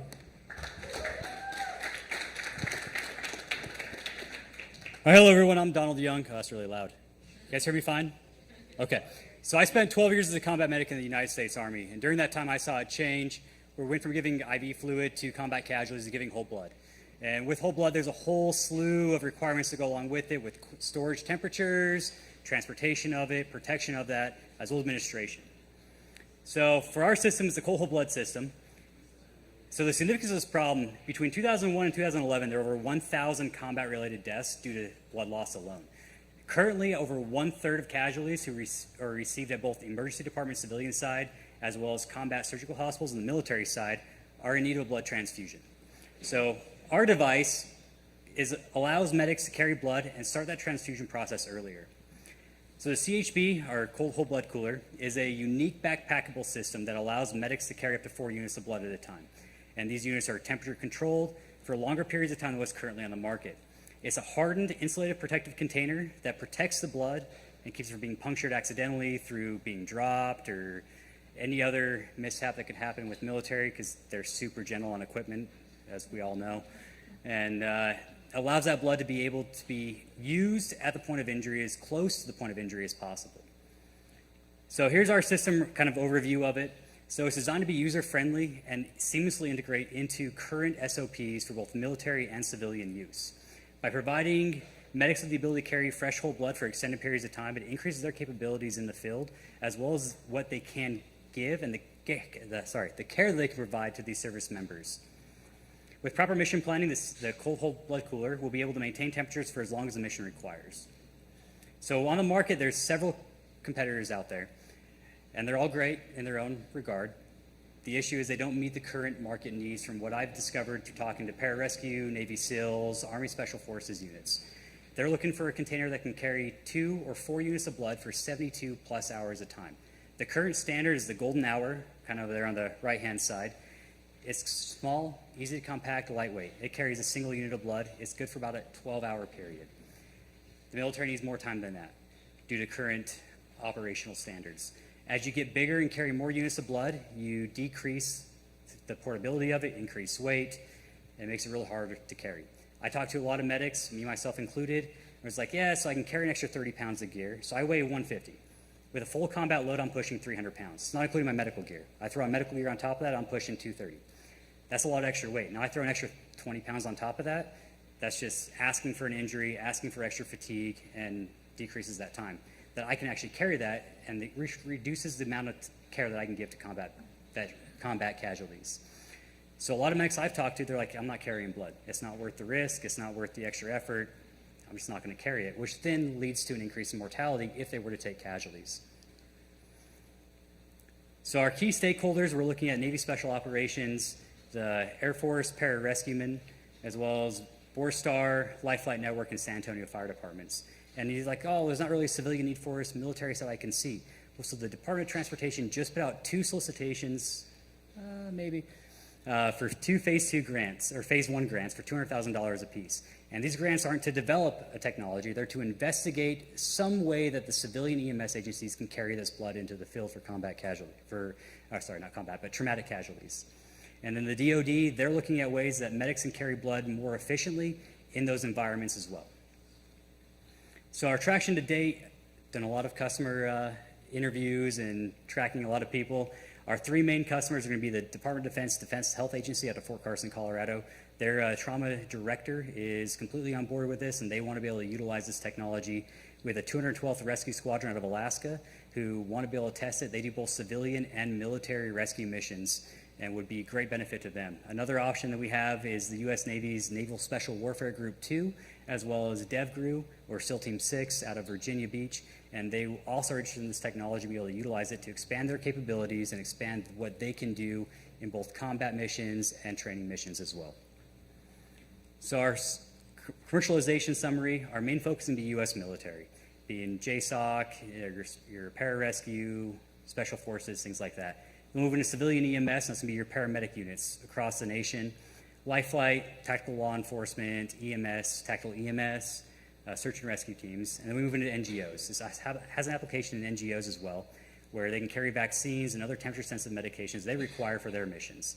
And we'll expand their capabilities when they're going to remote villages, whether it be in the Pacific Islands or Africa or wherever they may be. They can carry these vaccines and medications no matter where they go. So our initial cost, we're looking at $200 a unit for manufacturing. Our expected MSRP currently is $1,200 a unit. And by 2028, we're expecting to be able to sell about 5,000 units. That's 4 years away. 5,000 units will lead to roughly $5 million in sales. And to support this a little bit, just about a year ago, the Philadelphia EMS team was the first civilian EMS agency to give a blood transfusion in the field, which directly related to increase in survivability for those trauma casualties. So our go-to-market strategy, we're going to initially focus on U.S. Air Force pararescue. They're the main units. They do both civilian and military rescue missions and efforts. So they would be the number one category for us to jump into, and we already have support from them.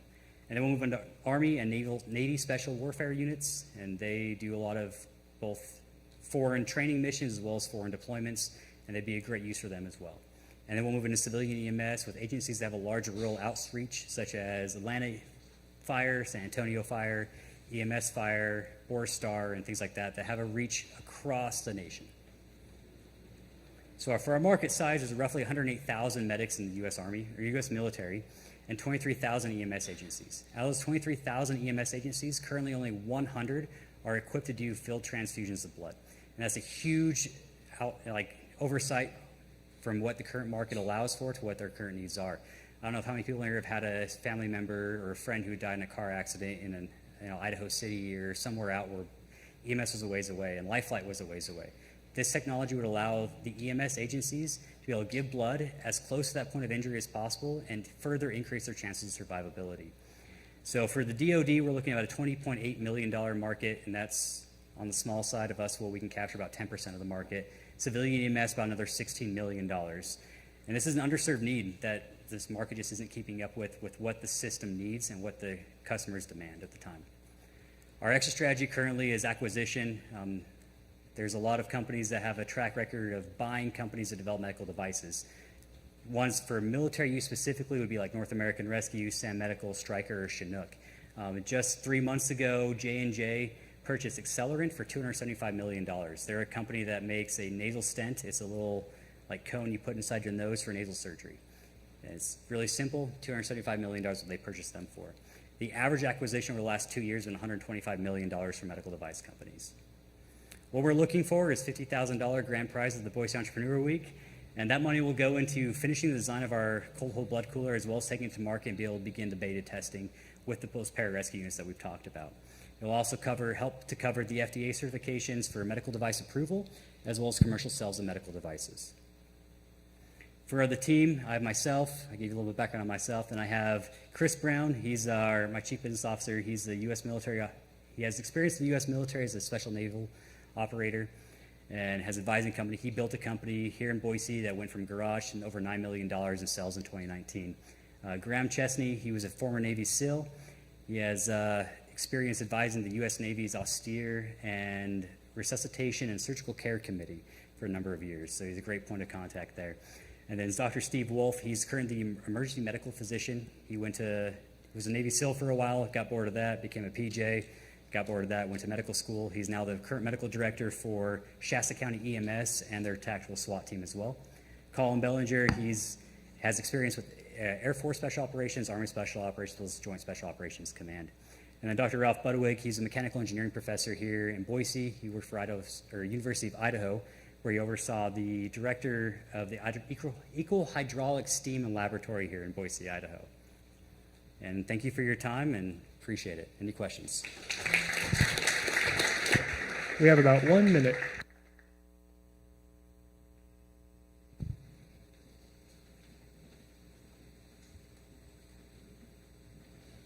What do you expect the useful life will be for one of these? There's a big addressable market for them, and if they're using them and bringing them out in the field, especially for the military, is it 1 or 2 years? Will they come back and have to purchase more? What do you expect on that front? So the biggest consumable at the time is the batteries. The more you charge them, the less they last. So that's the biggest part that we replace every so often. But we currently use the DeWalt batteries. That is what most of your special operations teams use anyways for power tools. So easy integration that way. As for the components, we're looking at about a 5-year wear on the fans and cooling components and all that stuff. So about every 5 years, they need to be replaced. Great. Thank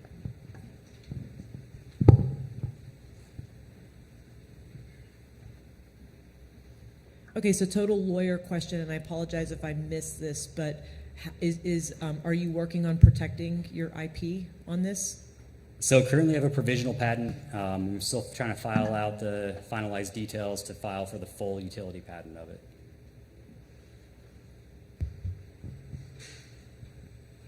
You showed a competitor slide with golden hour.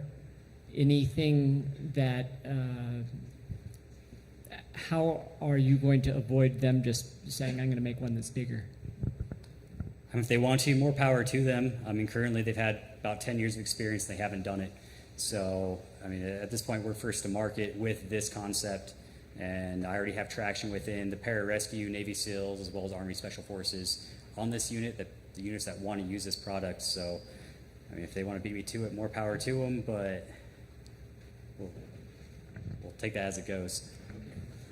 And that's all the time we have. Let's hear it for Donald Young with Rattler Medical.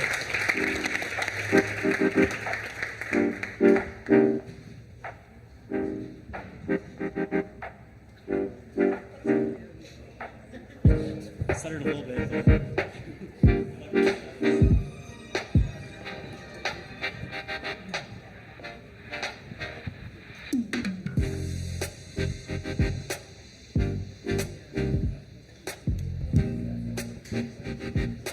All right, last but not least, for our general pitch competition segment, let's welcome Tyler Hemsley from Effective Inc. Tyler's platform is transforming healthcare's medication management process by aligning patient communications, workflows, and real-time data. Let's hear how Tyler Hemsley and the Effective team are enhancing health outcomes with Effective. Please welcome Tyler Hemsley. Hello, everybody. Great to be here. My name is Tyler Hemsley. I'm the CEO of Effective.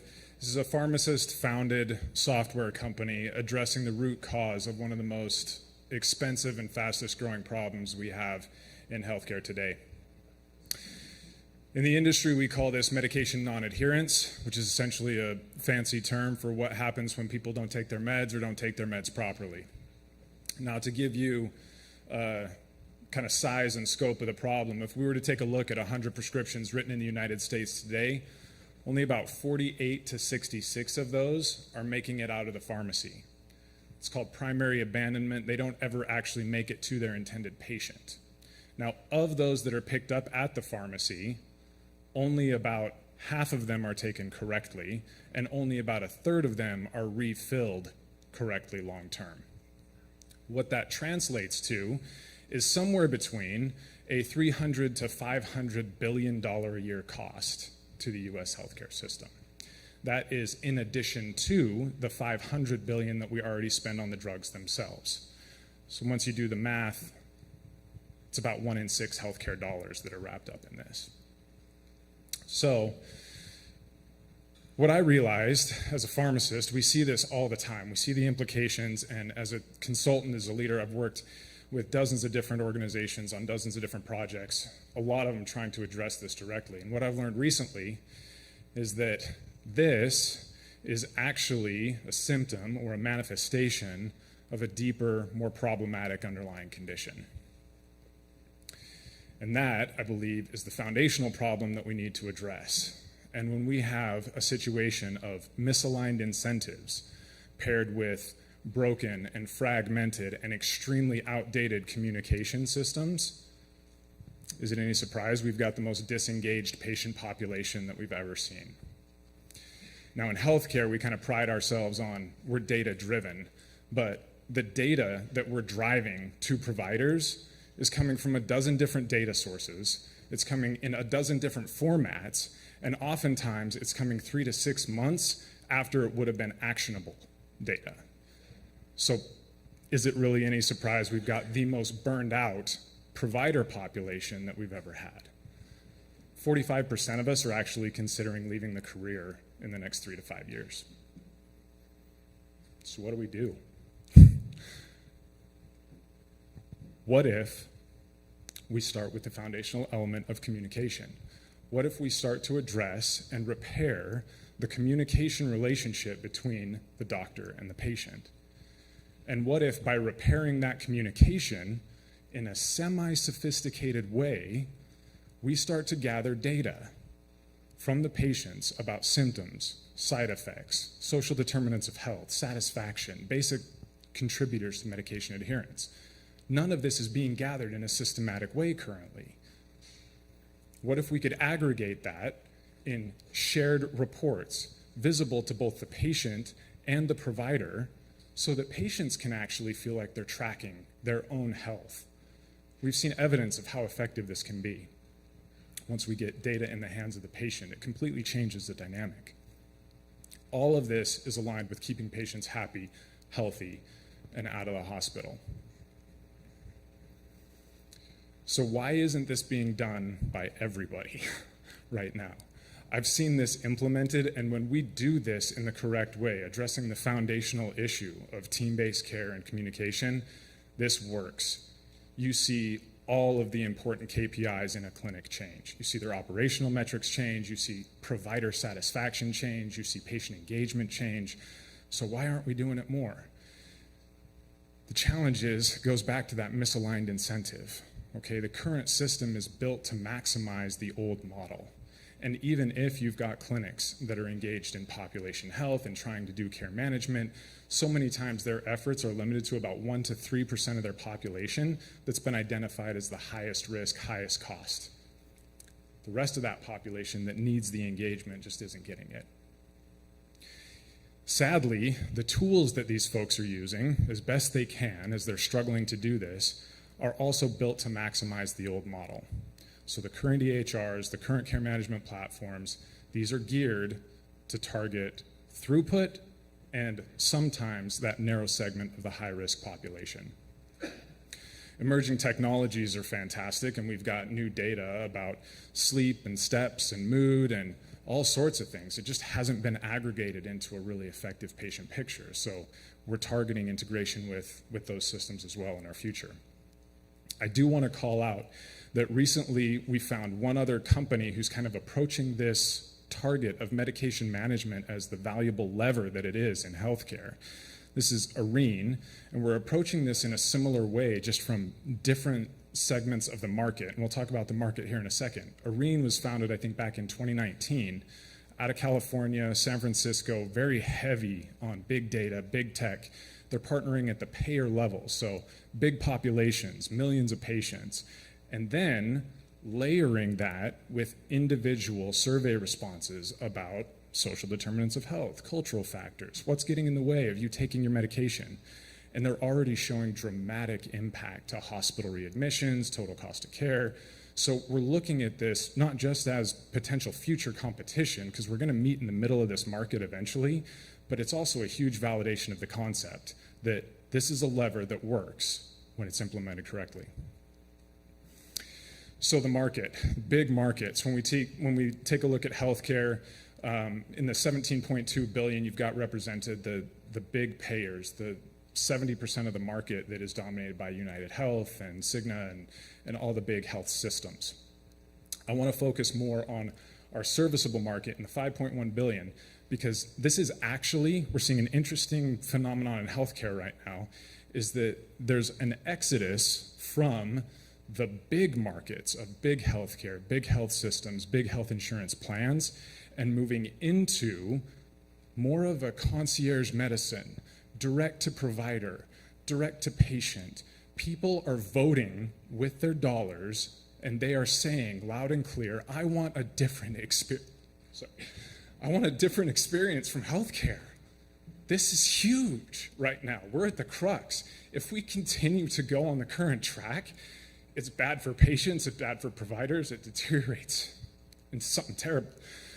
The beautiful thing is, locally, we feel that our founding team has enough relationships here, even in Treasure Valley, that we can get to a profitable position without even leaving Idaho. So over the last 9 months, a lot of this has been validation of the concept, technological architecture. We're pharmacists, we're not software folks, so this has been a long, hard, difficult road. We're working on what I would call kind of the first version, beta, MVP version. We really need this to be something special that creates that communication between the patient and the provider that delivers that aha, delightful moment. It can't look like what people are familiar with. The current engagement with things like MyChart and the patient portals is less than 30%. It looks like Windows 95. It's terrible. So once we get that right, then we put the rocket fuel behind it. And so more than anything right now, in addition to the 50 grand, which would absolutely change the outlook for this company, we're looking for partnerships. We're looking for people who know the tech industry as well as the healthcare industry, who can start to make healthcare look a lot more like the other communication and the other business that we're used to, so that we can start delivering a product that keeps people happy and healthy. As I mentioned, founding team is pharmacists, and we've built some amazing relationships with some entrepreneurs, some serial entrepreneurs, some seasoned investors over the last 6 to 8 months. And we're also starting to build some wonderful relationships on the technology side. So we're excited for where we go from here. Love to answer your questions. We have about 1 minute for questions. Hi, Tyler. Love your passion on this topic. Not totally crystal clear on the product. So maybe just walk me through. I understand the problem that you're trying to solve for. I'm not totally clear on the solution. You bet. So let me walk you through a patient experience. Right now, you go into your doctor, you get a new prescription. It's good luck. We'll see you in 6 months. So often, the patients are coming back in for a 3 or 4 month checkup, and they haven't even actually filled the prescription. So our product would plug in at the point of prescribing, recommended by the physician. Good luck, enroll in this. This is going to automate and asynchronously gather data from you so that I know and that we stay connected as a patient and a clinician throughout the course of that 3 to 6 months, so that we know if something shows up in terms of symptom or a side effect, or you can't afford your medication, you never picked it up in the first place. And then how do you get paid? Oh, great question. Sorry, it's a subscription model. It's there at the bottom, $100 per clinician per month. And then at the payer level, this is where the pricing dynamic changes a little bit, $4 per member per month for engaged patients. So it's the price of a generic prescription. I mean, it pays for itself if you're a payer. So. And that's time. Let's hear it for Tyler Hemsley with Effective. Thank you.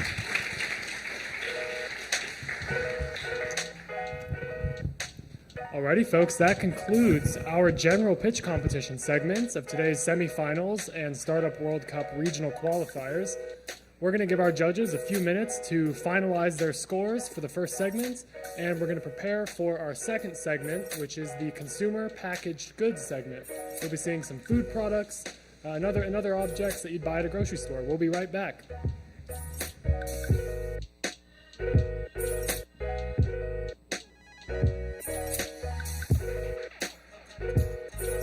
Evaluators, once your scores are in, you are free to go. Thank you so much for volunteering your time. I know that was a marathon. We're super grateful for you all.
If you're pitching in our next segments, the trail mix segment, could you please meet me in the back corner of the room?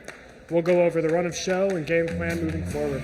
Again, if you're going to be pitching in our next segment, come find me in the back corner of the room.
can I please get all pitching participants to meet me in the back room?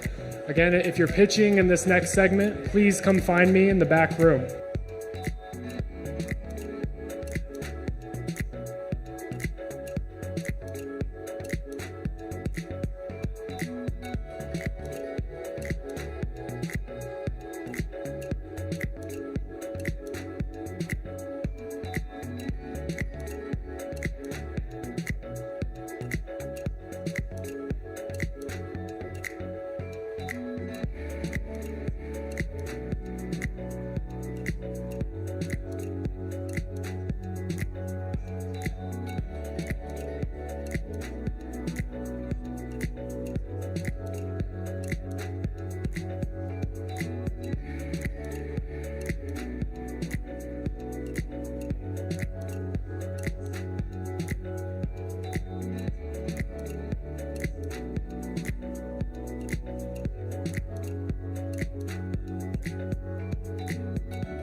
Alrighty, folks, we're going to get started here with our second segment.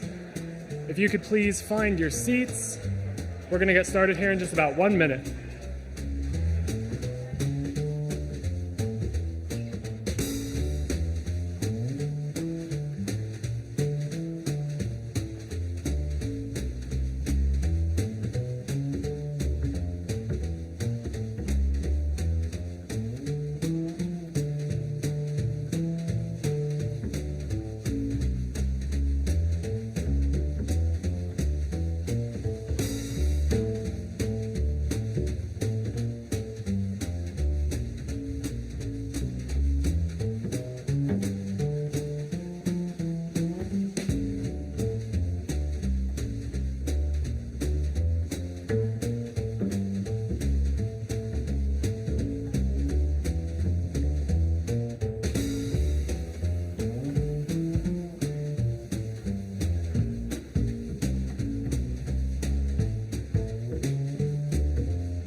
We're going to get started here in about 1 minute. Please find your seats.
All right, welcome back to the folks in the audience. We're going to get started with our second segment of today's pitch competition. To the folks on the live stream, thank you so much for tuning in. We're about to hear from 6 CPG startups, all producing some sort of food or consumer packaged good. We're super excited to share what they have in store. First up, we have in the trail mix semifinals, Sabrina Sherwood with Idaho Barkery. Sabrina is dedicated to producing high-quality, grain-free dog treats that stand out with unique designs and hypoallergenic ingredients. Please join me in giving Sabrina a warm welcome.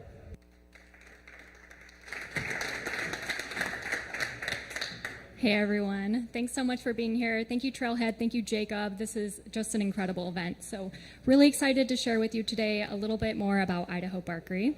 I am Sabrina. I am the second pharmacist you're hearing from today. And I'm also a Boise native, so go Wolves. I know Sean is back there, he was in my class. Thanks. I also just went back to school to get a business degree because I'm a nerd. Yes, you can call me a nerd. It's okay. I get it all the time. And to tell you a little bit as to why I did that as a pharmacist, I have to tell you the story of why I started Idaho Barkery. And that starts back in 2020. In 2020, my dog Rocky, who is my absolute world, was having these terrible full body rashes and ear infections. And I tried switching him to all these super expensive dog brands, and you see all the ads all the time, like switch to this, switch to that. Nothing worked. And despite my best efforts, I just couldn't find a solution. So finally, one day, I had my light bulb moment when I was in my kitchen. I saw a bag of dog treats, picked it up, look at the back, and I'm like, whoa. I can give Rocky the best dog food ever, but if I'm giving him these treats with these allergens in it, that's not doing anything for him. So that led me to develop the Idaho Barkery dog treat, which is hypoallergenic and minimalistic with ingredients. And why is the dog treat market a good one to be in? Because it is so hot. It is estimated to be $36 billion globally and growing at an 11% rate in the next 6 years. Idaho is the right place to have a dog treat business because we are the dog capital of the country. You might not have known that, but we have the highest amount of dog ownership. And why now? People have never been more obsessed with their pets than they are in 2024, and I can tell you why. So because I'm a nerdy pharmacist, I did all the lit review to find this information and prove it to you. There have been surveys, this one most recently this year, looking at what millennials and what really the next generation is looking for with dog treats. And what they're finding is that the next generation really wants these all-natural, social media-worthy dog treats that they can post pictures about. And so taking this into account, along with our own market analysis, which we got by doing formal post-customer purchase interviews, as well as analytics on our social media and our 400 email campaign followers, we were able to find our ideal client. And that is Brittany, and Brittany is real. Brittany and her dog, Journey. Brittany is obsessed with her dog, Journey, okay? She only buys Journey all-natural dog treats, and she's looking for something that she can also post on social media because she's highly engaged. She shops at Albertsons, and so when I told her about this event, can I just tell you, she was so excited that there's a chance that she could get our dog treats close to home. So she is very excited. So let me introduce now Idaho Bakery. Idaho Bakery is the solution to an unmet need that millennials have for dog treats. And as you can see in our pictures here, we have a very simple yet neat design, right? Yet our differentiators in our customization. We have 3D technology that allows us to print any kind of dog stamp that you can imagine. So this gives us branding opportunities for companies like Samso's, but also fundraising opportunities for nonprofits like Idaho Humane Society. And yes, anyone in this room could go out and buy a 3D printer, look up some YouTube videos, and make some dog treats, right? But what you can't do is replicate the brand that Idaho Bakery has established.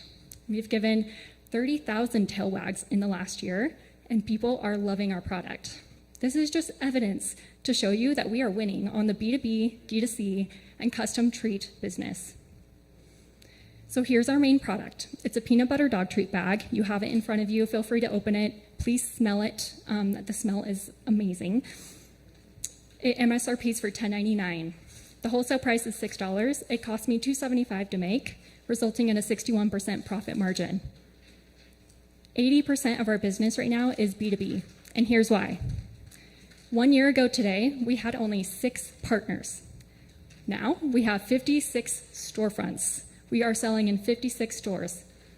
You can see on the bottom left there, most recently in the last 4 weeks, we partnered with all 12 Samso stores, as well as Meridian Shields. We also have partnered with nonprofits like Meridian Canine, as you can see on the right, and Idaho Humane Society, because it's really important for me to have a societal impact. So what we do every season is select a nonprofit that we can make a custom 3D printed dog treat for and pledge 20% of those proceeds to go to their mission. So what's missing? Albertsons. And Albertsons is a great fit for us. Shields has turned 100 bags per month. Samso's is looking at 45 bags per month per store. To give you an idea, Boise Co-op is about 25 bags per store. So what that means for us, for Albertsons, is that we think we can sell around 60 bags per month per store, which is huge. So what does that mean? What does that look like? How do we do it? This is how. We have a 2-pronged sales approach. Okay, first we're going to really invest in the current companies that we do have access to. Those companies include like Meridian Shields, because if we invest in Meridian Shields and knock that out of the park, maybe we can get into the other shields. And so we're going to take a lot of time, resources to make sure that we're doing everything we can to build those. Secondly, we're going to expand our reach. Okay, and to do that, we need a co-packer.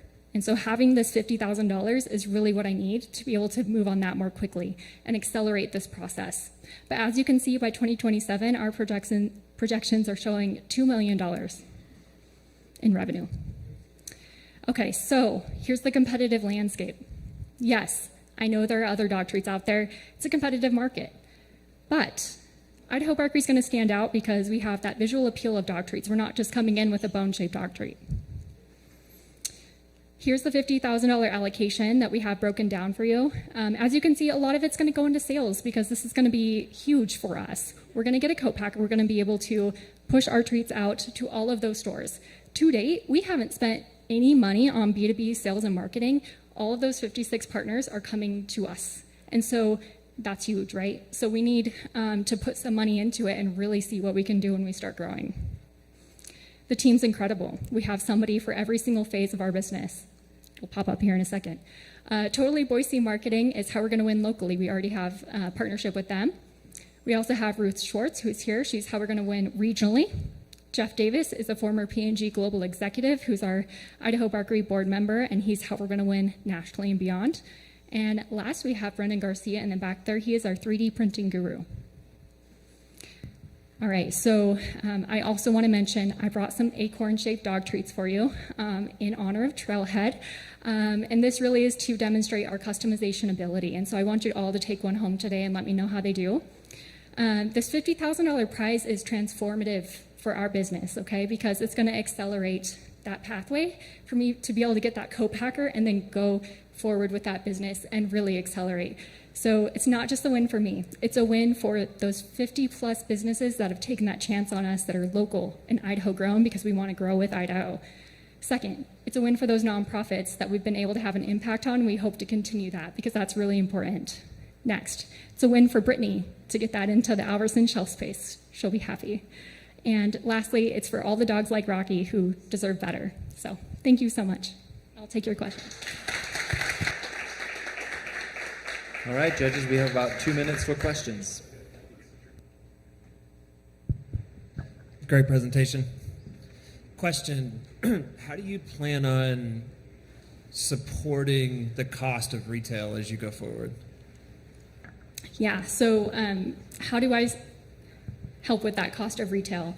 What's really amazing is that we've had a really great profit margin so far. And so to be able to support that, I think by investing into what we already, being able to invest into that portion of business is going to help from the money that we're making with really good profit margins. What part of the business specifically are you talking about investing into?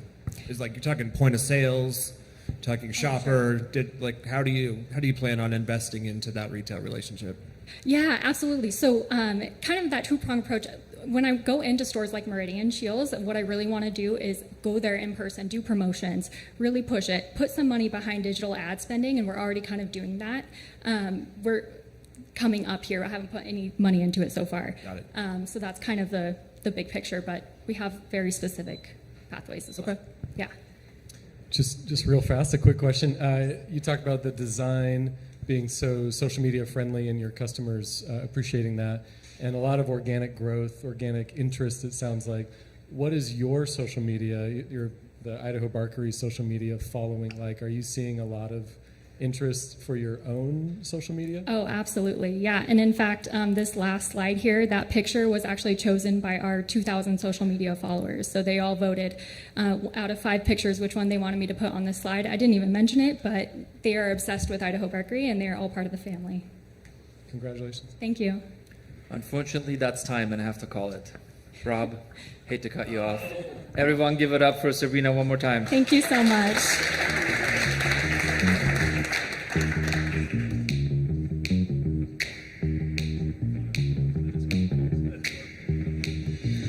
All right, judges, we'll give you a few moments to finish your scores. And as you do so, I'll introduce our next presenter, Ryan Wheeler with Yearsphere. Ryland's innovative product, Revitalize, is a salt-free 2-in-1 ice melt and fertilizer that protects properties and the environment. Let's hear from Ryan Wheeler on how Yearsphere is offering a safer and more efficient solution. Please come on stage, Ryland. Awesome.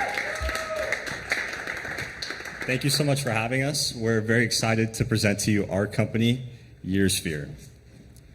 And we'll pass that microphone over to Colin. They have it over here for us. So I'm Ryland. This is my co-founder, Colin. And we are both recent BYU Idaho graduates. And we're based in Rexburg. So Colin and I have spent a lot of time talking to property owners of varying sizes, from homeowners up to municipalities. And we found that they all share a very similar problem. And that problem is when they're doing their outdoor winter maintenance, they obviously don't want people slipping and falling, so they put a lot of salt down. And that helps with the problem in the short term, prevents injuries. But they realize when spring rolls around that their concrete is cracked, their grass, their trees, and their other plants are dying. So, and it's because of all the salt that they put down. So property owners spend thousands up to hundreds of thousands of dollars every couple years to repair these damages. And that's not all. The US actually puts 22 million tons of salt down every single year, and 17 million of those tons end up back in the environment. So salt-based ice melts cause $8 billion in annual damages to commercial and residential properties across the US. That's absolutely right. And so our unique solution doubles as an ice melt and a fertilizer. And we solve these problems thanks to our anti-slip agent that provides traction throughout the winter, and our formulation that is concrete and pavement safe, and it doesn't kill plants, but in fact, it fertilizes them. This means that our product truly is an effective ice melt and fertilizer. Our solution is called Revitalize. Comprised largely of a urea base, a mineral composite blend, and 2 unique catalysts, Revitalize is high in nitrogen, which is what plants need to grow and to thrive. Urea mixed with our unique catalyst blends more effectively melts ice and snow than what is currently offered on the market, with the added benefit of our anti-slip agent. Revitalize provides more benefits to our consumers than the current competition, and it meets all target criteria that consumers use when evaluating an ice melt and a fertilizer. Now, salt and chloride-free ice melts are concrete safe, but where the competition falls short is in their effectiveness. And Revitalize has proven itself time and time again throughout the entire life of the product. So Revitalize was created by PhD chemist Dr. Marvin Hawkins, and he actually sold the IP to a landscaping company. And this landscaping company worked with the product for a couple years, and with $0 in marketing and absolutely no experience, they were able to get some great traction. Now, the owner of this landscaping company, he was pretty old, he ended up retiring, he dissolved his business, and the rights reverted back to Dr. Hawkins. We approached Dr. Hawkins this year with a business plan, and he was very impressed with our plan and go-to-market strategy, and he has leased us the rights to this product. So in the couple years that the landscaping company worked with the product, they had over $500,000 in revenue. They got the product into Ace Hardware, Kroger's, and Home Depot, and they worked with countless property management groups. And again, this is with $0 in marketing and no experience in the industry. Colin and I have been selling this product actively for 5 weeks now, and we already have $150,000 in pending sales to property management groups, and we're currently negotiating deals with Ace Hardware and some other retail stores. Every customer that we've sold product to has left raving reviews about Revitalize, saying that it works better than any ice melt they've used from the grocery store, and it's better than any fertilizer that they've used as well. Now, turning to our business model, we will be focusing on retail and B2B sales, which includes property management groups.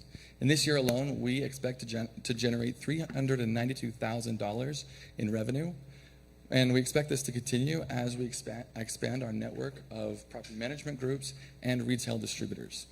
We have exceptional margins, and we expect this to continue as we hit key future milestones over the next 5 years. We've secured a manufacturer, and we use a 3PL to distribute our product and package it as well.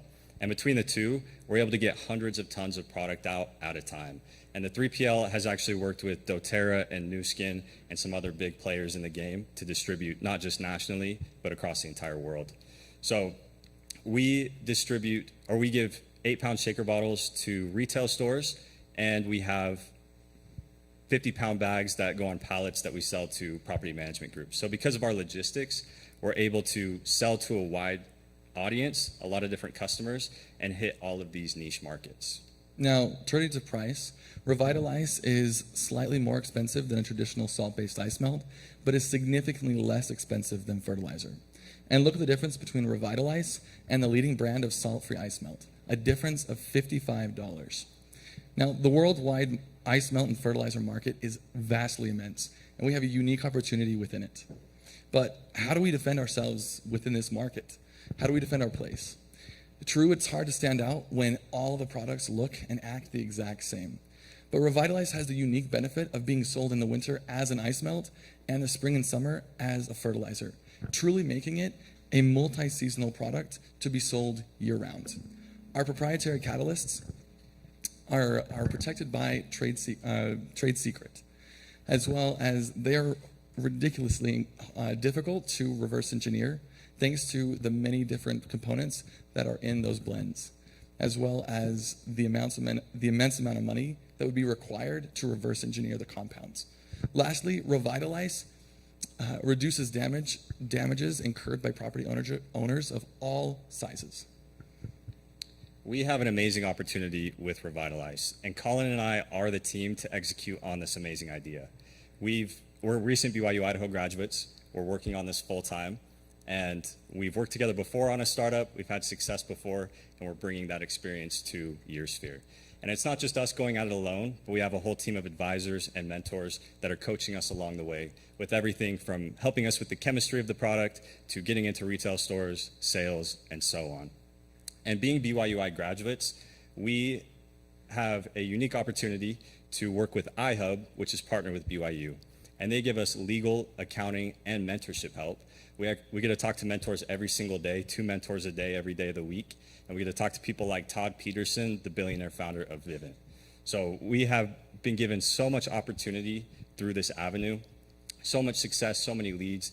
It's all been coming at us so fast that we've actually had to take a step back, slow down a little bit, and assess the capital that we need to address this wonderful opportunity.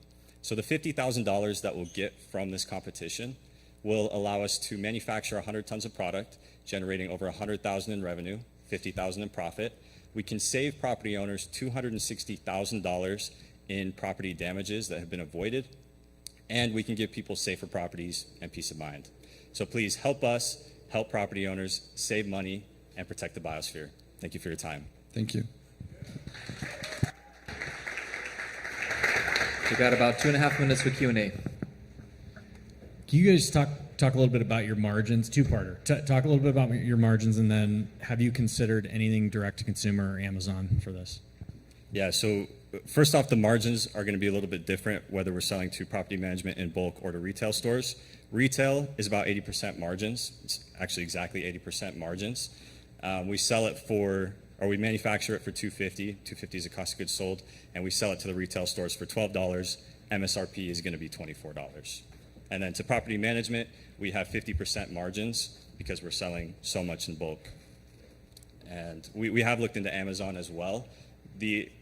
That's why we're working on the shaker bottles, and we're bringing those to retail, and we're currently talking to some mentors about getting into the Amazon space. One of the issues with ice melt is pets' paws. So how does this product do for that? Fantastic question. Thank you so much. Actually, there was a study done on the shape of this ice melt, and granular ice melts that you see that are salt-based are more square. These round balls have actually been proven to not hurt dogs' paws, and this product is completely safe for them. Whereas with traditional salt-based ice melts, you're going to find those chemical reactions hurting the paws, or if it gets into their mouth. This doesn't have any harmful compounds or chemicals like that are going to harm your dogs. Thank you for the question. Why go into retail at all?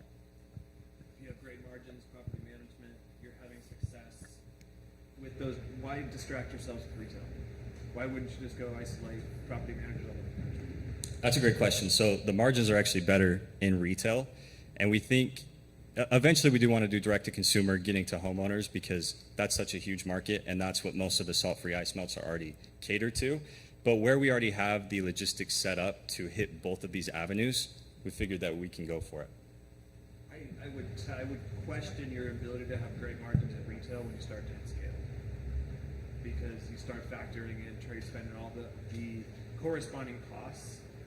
Now you're talking 20-30% of total revenue going back to the retailer and promotions in some way, right? So I would just caution you to understand those margins at retail and sort of what game you're getting into.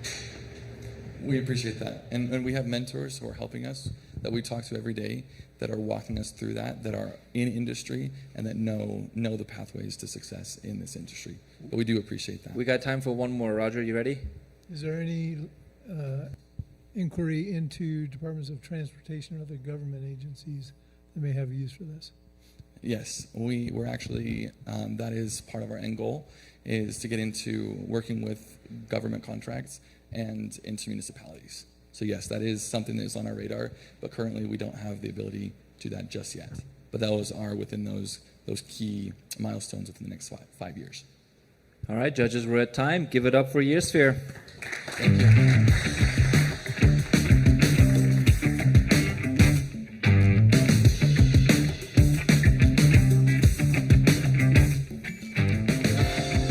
All right, judges, I'll give you a couple of moments to finish your scores, and as you do that, I'll introduce our next presenter. Please help me welcome Paul Frantellese from Sacred Energy PBC. Paul's company is a premium energy beverage brand leveraging Yaupon holly and Ayurvedic botanicals to deliver euphoric energy. Let's hear how Paul Frantellese is shaking up the energy drink market, and hopefully he'll help me pronounce these ingredients. Give it up for Paul.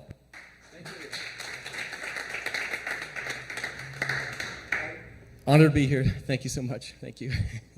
My name is Paul Frantellese. I'm an entrepreneur, and I'm one of the co-founders of Sacred Energy PBC. We're America's original energy drink. So the energy space is massive, but it's not without problems. So many beverage brands right now are still focusing on the 18 to 34 male demo, leaving a lot of money on the table in our opinion. The category is still saturated with way too many like products that are not innovative at all. Many contain artificial ingredients, up to 300 milligrams of artificial caffeine, high levels of sugar, and aspartame and sucralose, which are just absolutely terrible for you. So we believe there's 3 keys that are missing in the category right now. USA-grown caffeine source is one, a healthy euphoric botanical blend for an energy source, and an authentic American origin story, which doesn't exist today in the industry. Introducing Sacred Energy. It's a sparkling Yupan tea with just the right amount of sweetness, natural caffeine, theobromine, healthy polyphenols, and euphoric botanicals. It's been 8,000 years in the making, and I'll get to that in a minute. We think it's about time to bring it to market. So we feel we're different in 4 key areas, 2 social and 2 from a business perspective. We are female founded, which is nearly unheard of in the energy drink category or space. We are also Native American owned. 3 of our owners or founders are Native American. That's completely unheard of in the energy space. Number 3, we use an American grown Yupan tea.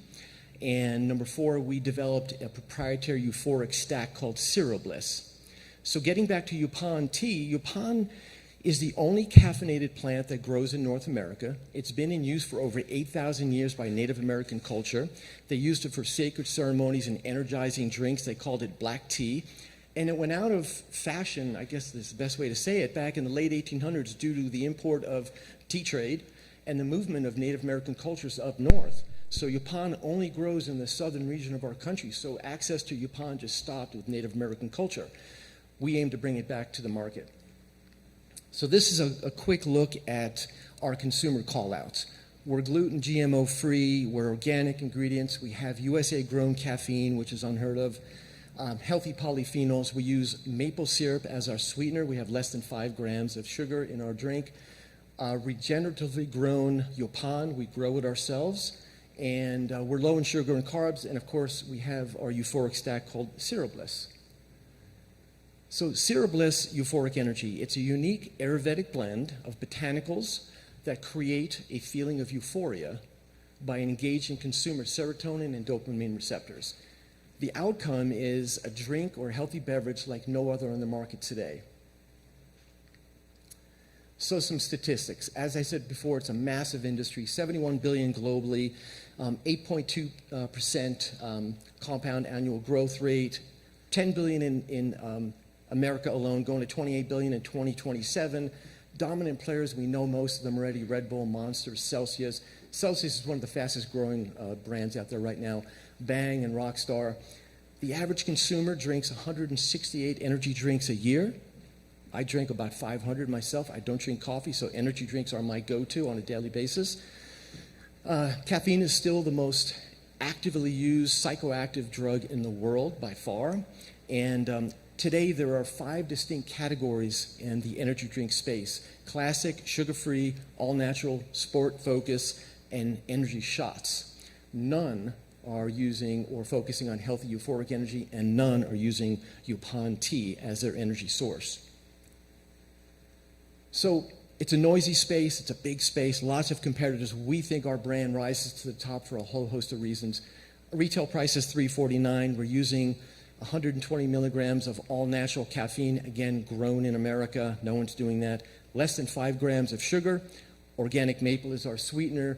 We serve a really diverse demographic. As I said earlier on, a lot of these companies are leaving women on the table, mostly focusing on teenagers up to 34 years old in the male-dominated category. We're certified organic, we have a euphoric blend, and we are a public benefit corporation, and I'll get into that in a moment. So this is our brand launch for 2024-2025. We spent the last 6 or 7 months working on formulas, flavor profiles, getting consumer feedback, and we landed on these 4 SKUs to start with. 2024, we're going to be launching coconut lime and lemon cranberry in our 12-ounce sleek cans and 4-packs. We have about a 64% margin in year one. We go to about 69% and then 70+% in years 2 and 3, based on pricing compressions and scaling. 25, we're going to introduce wild berries and peach ginger into the category. So we feel that our target consumers are really, really broad in terms of the demographic, going from millennial to boomer, where I sit. And we're 100% wellness focused. We buy authentic products. We want balanced ingredients. We value sustainable agriculture, and we deeply care about brand story. And I think that's becoming more and more relevant these days. So we have a strong team. We've got 5 founders. 4 are showing here. We're knowledgeable, experienced, we're passionate. We've got 15 years of GMP manufacturing and innovation for large-scale brands worldwide. We've got an award-winning innovation team. We won NutriCon and Supply Side West for our functional food products. We exited Good Superfoods here in Boise in 2019. We started Good Superfoods with a $250,000 SAGE Community Resource Grant. Does anyone here remember SAGE? So we got a grant from, I shouldn't say a grant, we got a loan from SAGE. We had to pay it back. We got a loan from SAGE, and we turned that business from 0 to about $8.3 million run rate, employing 68 employees over 10 years, and that is one of the proudest moments of my life and our partners' lives, taking care of 68 families in the Treasure Valley for that long. We've built an Yerba Mate blend in 2008, and we founded Cat Spring Yopan, the leading grower and processor and distributor of Yopan tea. So we partnered with Cat Spring. They are one of our equity partners in order to guarantee and secure our supply chain. So we're building out right now our IP and brand partnerships, brand domains, social media assets, proprietary formulas like Cerebliss are all done. In process are our brand trademarks. We have Sacred Energy serialized, and we've got 4 others in process right now. I mentioned earlier we're a public benefit corporation. This is a passion project for us because 3 of our founders are Native American. We're supporting their indigenous tribes, Taino, Chickasaw, and Huma Indian. We're also supporting conservation by regenerative Yopan growth and grassland reintroduction projects down in Texas. We're supporting the People First Dignified Employment Initiative as well, and we believe that in this category, in this space, passion will equal success.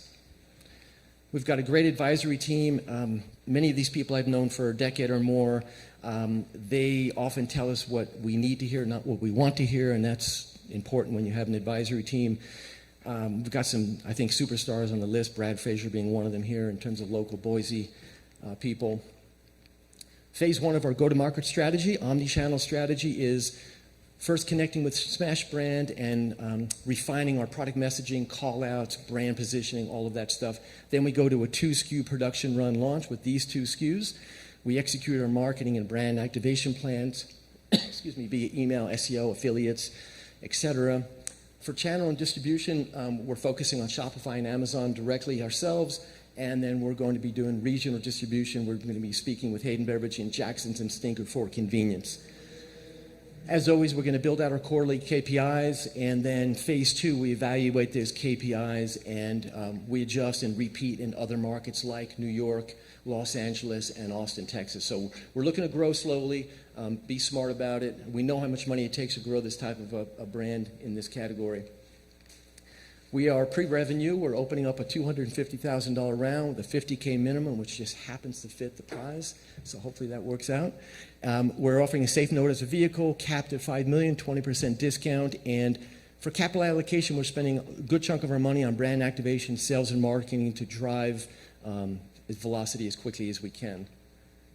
We hope you share your sacred energy, and we'll do the same. Thank you so much. Appreciate your time. I'm open to questions. All right, judges, we have about a minute, so rapid fire.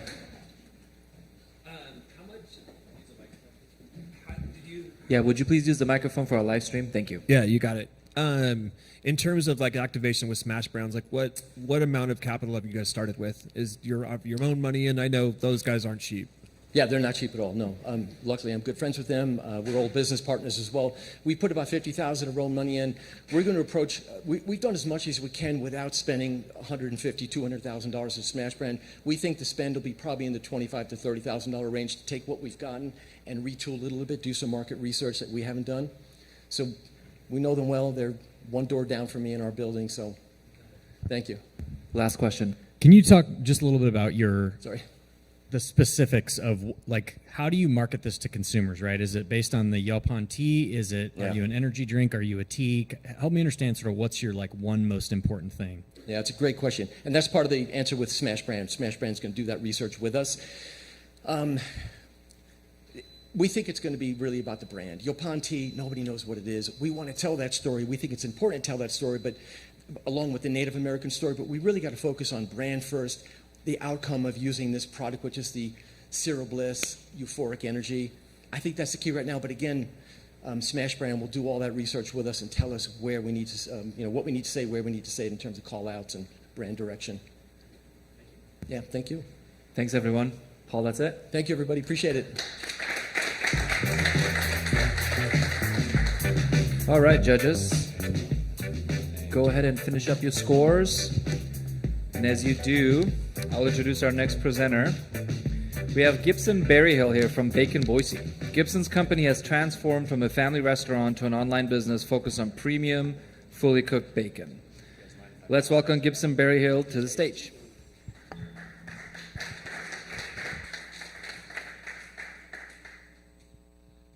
Hi.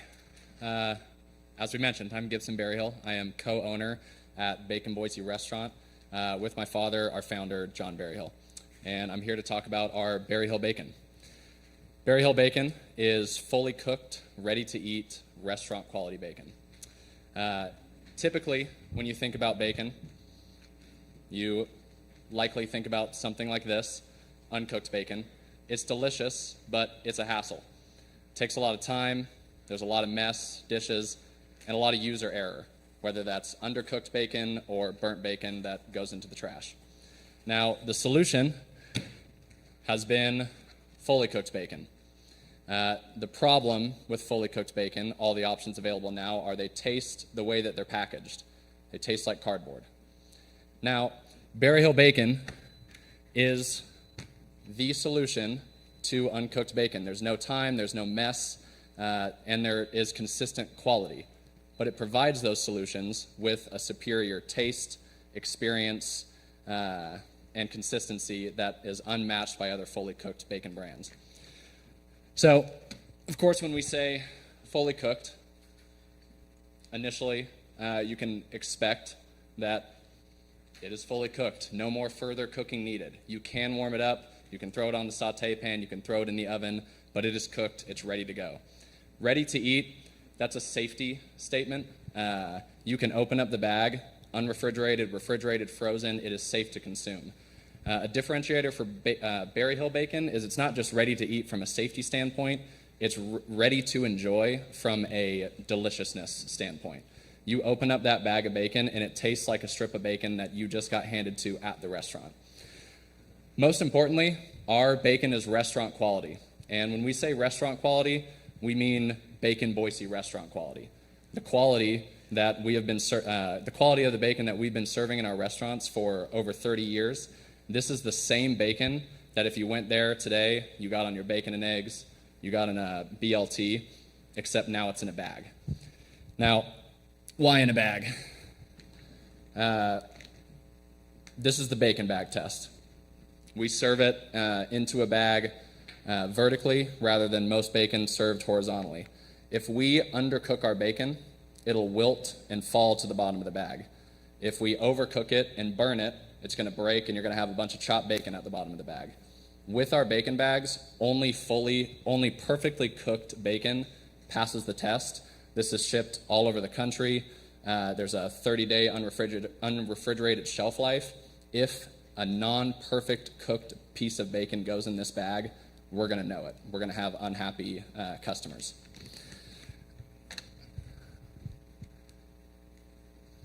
For the use of Berryhill bacon, of course, cooking. Berryhill bacon's in the kitchen. Think of all the ways that you would traditionally use the bacon you're getting from the grocery store, on your plate, next to your eggs, in your BLT, on avocado toast. Now, in the first place, it's efficient. You take those dishes from 20 minutes to 2 minutes with a better bacon, more delicious.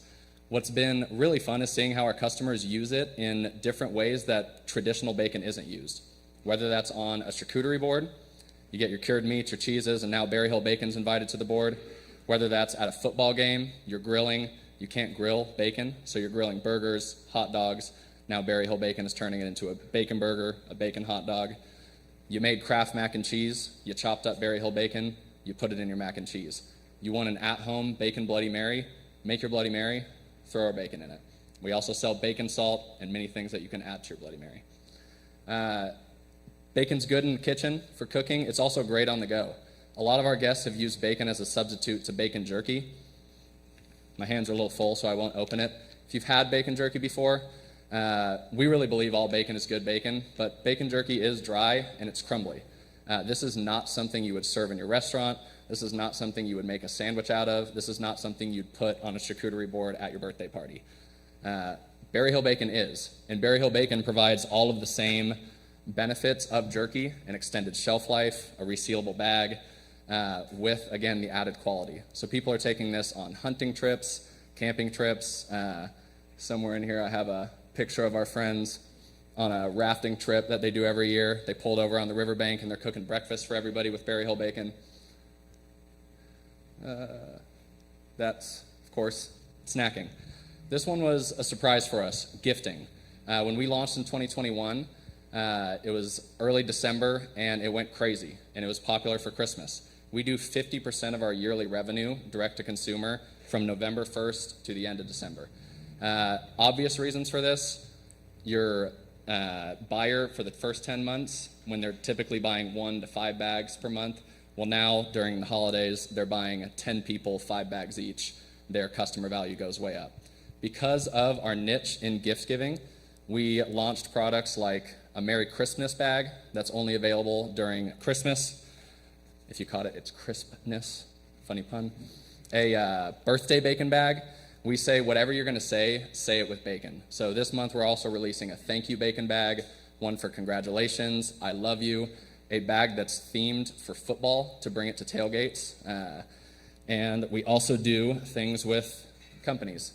Corporate gifting. This is a Corey Barton Homes bacon bag. This is a promotional item. This is a gift for their staff, a gift for their vendors. We have a lot of companies who use this just strictly, can we get 1,000 bags this Christmas for our engineering company? And we'll do it as corporate gifting. We're going to pass that. Right now, our one sales channel is direct to consumer. We sell our bacon in the restaurant and we sell it online on baconboise.com. This year, we'll do somewhere between $250,000 to $300,000 in revenue for just our bacon products. And these numbers, I do want to tell, these are just our online numbers. These don't take into account the bacon that we're selling through our point of sale at the restaurant. Each year, we've had 70% growth. A fun caveat to this is with an 8% decrease in traffic. We have decided over the last 3 years when we launched the product to focus on the product, focus on the customer. Because this is a product that hasn't existed before, we had to do our own 3-month food study. We have to do new nutrition labeling. We have to create a full process around how do you cook bacon like this and sell it to consumers. So that's been our focus, which means we've not put a lot of muscle into marketing. We don't do a ton of pop-ups. We don't go do events all over the country. We don't have a massive budget for digital ad marketing, which is huge for e-commerce. But what that number tells us is we have less people coming to our store, but we're selling 70% more bacon each year. And that is because our average order value continues to rise. People keep coming to the store and they're ordering more. And our return customer rate for other consumer packaged goods is well beyond market rate. Average is usually 25 to 30%. To continue to scale, we know that there's more muscle to be put into digital marketing. We know markets and events are really positive for us. We just did a bacon and beer festival, and we sold out of 200 bacon bags to just 400 guests. And then new products and new sales channels. 2 sales channels. I want to focus on wholesale because retail we know we can succeed in, but a lot of the benefits of our product in retail are similar to the benefits that we're providing direct to consumer. It's for the individual user. But Berry Hill Bacon has practical solutions for businesses as well. If you think about a lot of the new restaurants and cafes that are popping up, they are limited concepts, which is great. I have my favorite pizza places that just focus on pizza. And this place just focuses on coffee. This place just focuses on sandwiches. What that means is it's a smaller space, smaller footprint, less equipment, less labor. Bacon is inherently a high labor product, takes a lot of equipment, and it takes a lot of time.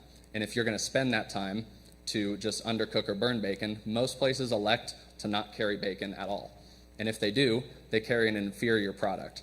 We think that there's a ton of growth, not only with our bacon strips, but with our chopped bacon, with our bacon fat and other bacon products that we have in the business-to-business wholesale space for restaurants and cafes. Whether it is cooking, snacking, gifting, whether it's in direct-to-consumer, retail, wholesale, we really believe that Berry Hill Bacon is the future of bacon, and that's why we think Berry Hill Bacon is better. So thank you, and praise the Lord. All right, judges, we have about a minute for Q&A.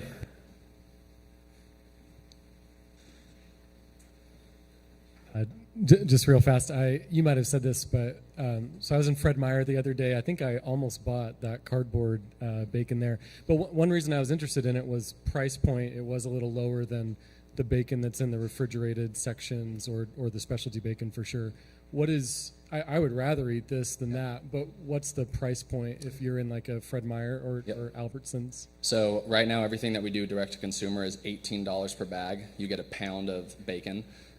When we end up marketing this to businesses or to customers as a non-luxury, special, unique product that's exclusive in the store and exclusive online, one of the selling points, because it will be a higher price point, is the fact that obviously it's a better product, but you're not getting the waste. If you bought 30 strips of bacon, unless you're the best cook ever, a lot of that is going to be undercooked or burnt.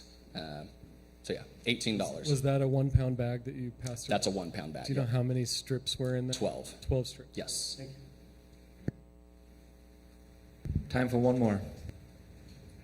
My one is like 20. Sorry. I'll try to be quick. So who's doing the process? What's your regulatory oversight? What's your capacity constraints? What's the burden to get into the market? Yep. There's just a lot of questions. So we cook all of our bacon. We have a bacon processing center below our restaurant. It's all of the same labor that we use in the restaurant. It's we are currently under the Central District Health. We are not USDA certified. Part of that is to become USDA certified, we have to reclassify our product as not just a uncooked bacon. I not apologize, as but I do have to industrial cut bacon. you off. With all due respect, just to be fair to all the other ones. Great presentation, great questions. Give it up one more time for Gibson Berry Hill. All right, judges, take a few moments. You're being served some samples. They are delicious. Finish up your scores, and while you do that, I'll tee up our next presenters. Please help me welcome David Moran and Mitch Zodovich from the Sunshine Sauce. David's company offers a versatile garlic-based sauce designed to enhance any meal, from spicy garlic ranch to mayo. Let's hear from David and Mitch on how the Sunshine Sauce is spicing up the condiment world. Give it up.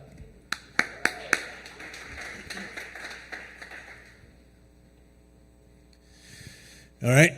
Good afternoon, everybody. My name is David. If you are not familiar with Sunshine Sauce yet, which I've been working so hard to make sure you are, I'm going to introduce you to it. It is a creamy textured garlic hot sauce. We've got our garlic and onions in there to give it the flavor, and then arbol chilies have this unique, smooth afterburn, which our customers really seem to enjoy. But at this point, it's really more than just what's in the bottle. It is a reflection of the passion of our founder, Mitch here, and the team that we carry with us, as well as a reflection of the community that's been so instrumental in the growth and development of our brand over these last few years. So with that, I'm going to introduce Mitch, who's our founder, and he's going to share with you guys our origin story. Hello, everyone. So like many of you, I love hot sauce, and about 10 years ago, I started messing around with just different recipes. Over those 10 years, I realized what I liked, what I didn't like, and I love garlic. So garlic was going to be the main ingredient in this. I loved a creamy texture, and so I ended up coming up with the Sunshine Sauce, the original Sunshine Sauce, which is a medium heat. I think it's the perfect amount. garlic on the front, a little bit of heat on the back. I think it goes well on almost everything. From there, over the next 10 years, just perfecting the recipe. And eventually, over COVID, my friends and family said, hey, you have a little extra time on your hands. Why not try to sell it? So I started several businesses in the past. I figured, why not? Got all the pieces aligned, figured out exactly what I needed. And the major hurdle I had at the time was a $1,200 6.5 gallon, 1.5 horsepower blender. And it was going to be the catalyst of, do I start this or do I not? And on February 7th of 2022, I heard a podcast with my favorite comedian, Bert Kreischer, aka The Machine, and he said on Two Bears, One Cave with Tom Segura, I love a creamy orange sauce. If you can get a creamy garlic sauce, I can never find it anywhere. There's one place I love getting it. Whoever starts this business, I'm investing in it. And that was the day I got the LLC and I ordered the blender. 3 months later, I was able to get a bottle to Bert through a mutual friend, and he posted on social media saying that was his favorite hot sauce ever, and I got 700 orders the first day. I went from 1 order to 700. And then from there, it was just rock and roll. At that point, I signed up for every farmer's market I could get into and started getting feedback from people. And that's where we go to the next step, which is the variations that I came up with. So although I think the medium is actually perfect, some people said, oh my God, this is way too hot. So I made a mild. Then some people said the medium, barely hot at all. Made an extra spicy. From there, I love ranch and I love a spicy ranch. So I used to just mix my extra spicy with my ranch, make a spicy ranch. Started making my own because people kept asking for it. And then the aioli, which is one of my favorites, I think goes perfect on ribeye steak, which I had last night. It's thicker, it's creamier, it's almost our take on a fry sauce. What's awesome about these is that they're great for almost everything. The variety of things you can put on is amazing. For example, the mild, I actually like putting it in my pasta because it's got that garlic to it and just a little bit of kick. I say it lets you know you're alive with how much spice is in there. The medium's great on breakfast burritos. That's what people always say. I love cooking with the extra spicy because you don't have to use as much of it, so I could saute vegetables. These are all vegan, gluten-free. There's no dairy in them. The spicy ranch, I put on my pizza, probably go through half a bottle on pizza, wings, spicy aioli, perfect on ribeye steaks, sushi, French fries. And what's great about the mild, medium, and extra spicy is I actually love it on sushi because if you are dairy-free, it's almost the same texture as a spicy mayo. So as far as the market goes, anybody who's ever done market research knows that you can find the widest range of numbers, and I could cherry pick some really awesome ones. Up here, we do have some conservative ones. The reality is I've seen numbers as high as $4 billion for the U.S. market and an annual growth rate of 7.5%. But we all in this room know is that everybody likes hot sauce, except for about 7% of you. So with the population, that gives us about 325 million people that enjoy hot sauce. And how are we going to get them? The important things here are the consumer trends that we've been looking at. Uniqueness is one. Interestingly, you would think garlic can't be that unique, but in the hot sauce space, even where there are hundreds of different varieties, there are only 1 or 2 other garlic hot sauces out there, and they suck. So at the same time that provides us our uniqueness, it's also the same thing that provides us our versatility. Garlic plays well with others. Just as Mitch was just saying, it works on almost all cuisines. I have put it on cobbler because I always tell people that it'll work on everything. It doesn't. But most cuisines, it does work. As far as these other boxes up here, health and the kind of premium quality, we are all natural. We are vegan. We are keto. No sugar. We fit a variety of lifestyles with our products. So yeah, over the past 12 months, we've sold 18,000 bottles. We've had a 450% growth year over year, and our velocity is about 8.5 average. Typically, it's 2.5 to get into major grocery stores, and what they average between 3 and 10. So we're at the higher range of that velocity. And then we've done $0 on marketing, primarily because all of our money goes back into growth, and that's why, as soon as we can get some investments, we're really looking at putting some gas on the fire. So I'm very excited about these numbers. Retail was kind of the thing that I dove into. Mitch started this with direct to consumer, right? He said the farmers markets, he was doing that. He also handles the online side. but retail is really the end goal. We want to get this out into all the retail partners out there. We've worked very hard on that. We do already have a partnership with Albertsons, so we're kind of different in regards to this competition, as well as a couple others in the area. Our pricing strategy, we want to remain accessible to the average consumer. So we are priced at about $8 to $10 a bottle, depending on which retailer you go to. And to highlight how we want to remain accessible, when we realized, we started with a 12-ounce bottle, just because 12 is a nice round number, but we realized we could squeeze an extra ounce into that bottle. So at a time where you are seeing out there in the marketplace, brands are reducing their packaging sizes to try and maintain that price point and kind of pull a little fast one on you, we threw in an extra 8% into ours and didn't even say anything about it. Just, updated everything on the back end. And then this is giving our retail partners margins of 31 to 45%, depending on the price point that they are sitting at. So for the marketing strategy, because we don't have a budget for it, one idea that I had was teaming up with local businesses that have a larger following. Anything over 1,000 for the most part, doing collaboration posts with them, highlighting the fact that this is such a versatile sauce. We've teamed up with sushi restaurants, with steakhouses, with Melts Extreme, Euro Shack. So we're able to do collaboration posts so we get in front of all their followers organically, and it has shown a huge impact in our organic reach. And so that's been one way of us, with such a limited budget, still being able to get in front of a lot of people and build partnerships with local brands and local businesses. Also important is once we got onto the shelves, so many consumers have been burned in the past and they don't want to try something new. They stick with what they know. So you really have to be in the stores, offering samples, making sure people have an opportunity to try it, letting them know that you're there. So we sample consistently. We also hope to build out our team and continue to do that as we take on more locations. We just added a bunch of Fred Meyers this week, so it is really stretching us.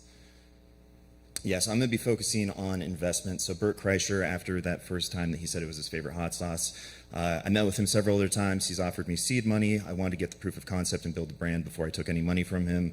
I met up with him in June, and we had a pretty decently length conversation, and we're looking at getting a partnership with him. He also just came out with a vodka brand, Dos Osos, so he's working with retailers. So he has all these connections, and he also has a partnership with Mike Cicero, who is the founder of Liquid Death, who's a marketing genius.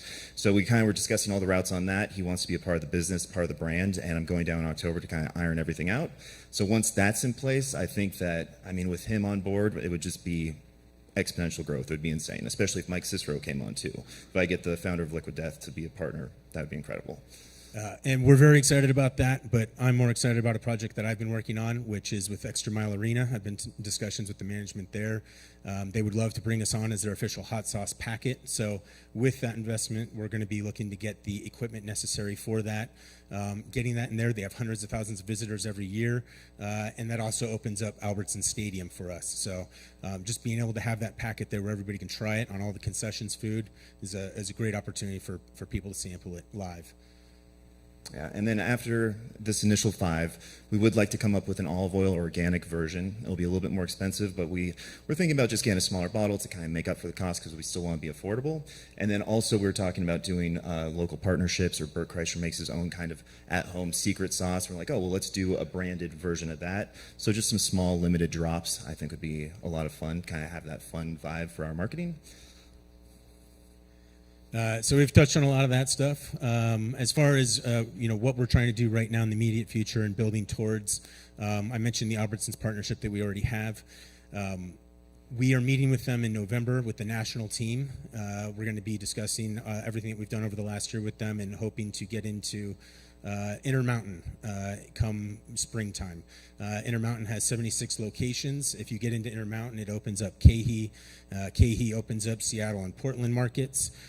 So we're very excited about that, and we just have to make sure that we're maintaining our demoing and velocity between now and then to work towards that. Of course, that could be very scary, scaling the production. It's okay, I can just lock Mitch in the kitchen. He'll get it done for us.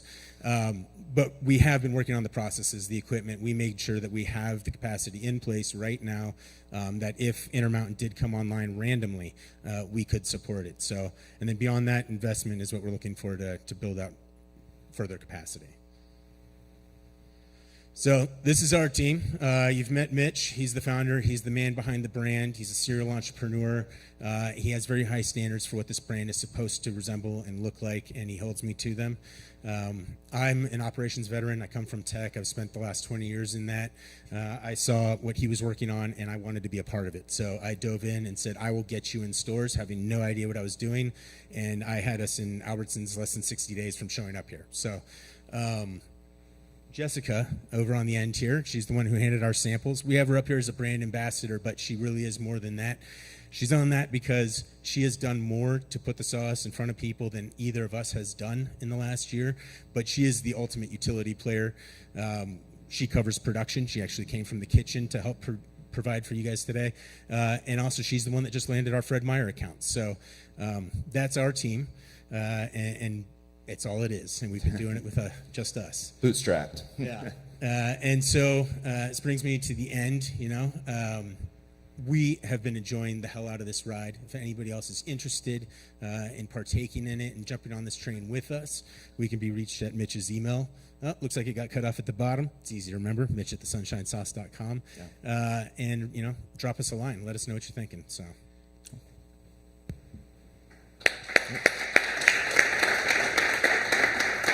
Sorry, judges, we're out of time. No time for Q&A. But they'll be around. You can go ask them questions later. All right, with that, judges, if you could focus on finishing up your scores.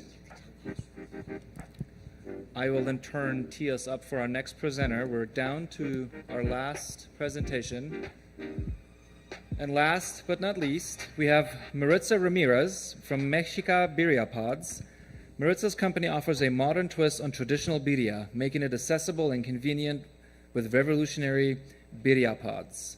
Let's hear how Maritza Ramirez is bringing authentic Mexican flavors to a wider audience. Give it up for Maritza, everyone.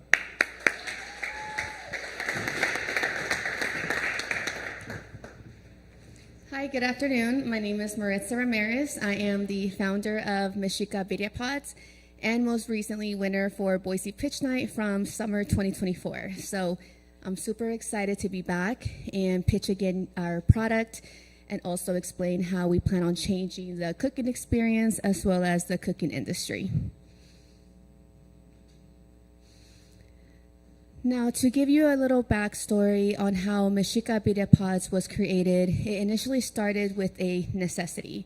As a single mother of two and working late hours, I had to find a way to simplify making dinner for home. Oftentimes, we would find ourselves at a fast food restaurant, and you can only do that so many times.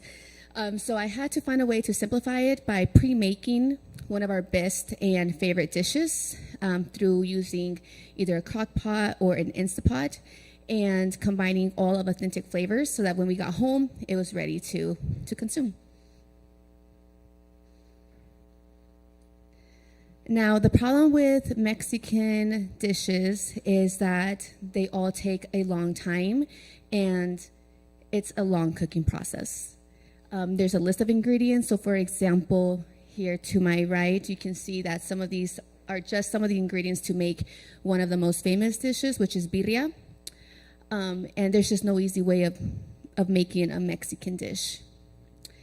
That's why you mainly find them only either at special events or restaurants, or you can find yourself in the kitchen for like 3 to 4 hours to make something like pozole or birria. That is where I saw a solution and an opportunity on how can we create our favorite Mexican dishes in just a few steps. What's great about Mexica Birria Pods is that they are fast and effortless and currently trending with today's food market. Through TikTok or Instagram, you will normally see like reels of Mexican dishes. So with Mexica Birria Pods, they already have all of the flavor that you need. You simply toss in the birria pod or the pozole pod into like an Instapot or a crock pot along with your meat and water, and you just let it cook. So we were able to reduce the cooking time by 50% or more. It's a 3-step convenient process. Again, tossing the pod into the pot with water and meat and just let it cook. And what's great about that is it's all real authentic Mexican flavors. There's no artificial flavors. It has all of the ingredients like guajillo, ancho, your onion, your garlic, and all the other Mexican herbs. Now, when it comes to the traction progress to date, I don't want the numbers to discourage you from seeing my vision when it comes to my product. I did just launch my business 6 months ago, initially through e-commerce, Shopify stores, and doing all of our marketing through social media. It was such a major hit that our locals were reaching out to see how can we bring this into stores or how can we sell them locally. That is where we went ahead and signed up for the Nampa Farmers Market, which we were accepted. And there, even Boise Co-op was reaching out to see if we could bring our product into their stores. In June, I competed with Boise Pitch Night, which I ended up winning that competition, and that is where I was able to also continue to grow my business. Now, speaking into July, I'm here now for Boise Entrepreneur Week, so I'm super excited to explain how trail mix can make a major difference. Now, when it comes to our competitors and what are our advantages, what's great about Mexica Birria Pods is that we are actually the only ones in the state of Idaho that offers such products. We do have some competition in Texas with a couple companies, but they do have a different approach, a different concept, and I'm sure the flavor is different. Our unbeatable flavor is one of like the best that you could ever taste. I've had customers come up to me and saying, hey, you should really sell this to restaurants. But right now, as a starting point, I would really like to get into retail or wholesale. We also have a special way to engage with our social media followers. I like to do reels and TikToks and be able to engage with them on that level.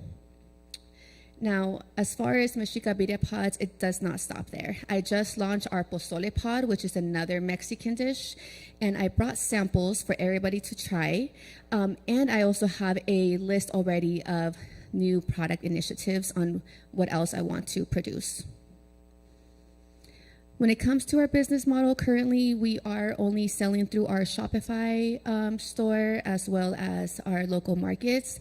We are looking into expanding into TikTok shops, but that is where Trail Mix can help.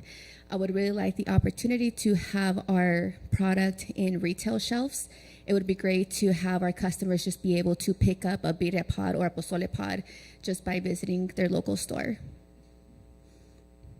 Now, when it comes to the go-to-market plan, Mexican food is trending, especially with like TikTok and Reels. You can probably find birria almost every single time you log into social media. Currently, our current market is farmers market as well as e-commerce, but our next steps is to launch them into retail locations. We really hope to also be able to ship international. Right now, we only do domestic. And it would be great to be able to partner with wholesales and perhaps restaurants. Now, when it comes to winning Trail Mix, I would really love the opportunity to expand my business by getting into a commercial kitchen packaging facility. I am a sole owner, so this started from my own kitchen. When it comes to production, I am the one handcrafting the birria pods individually. My kids do help me with packaging. My son does help me with setting up my booth. So I guess you can call it a small family business, but it would be great to have the funding for retail distribution and also be able to launch my new recipes with ease. Now, I would really love to see if anybody has any questions. Feel free to scan the QR code and let's get connected through social media or LinkedIn. Thank you.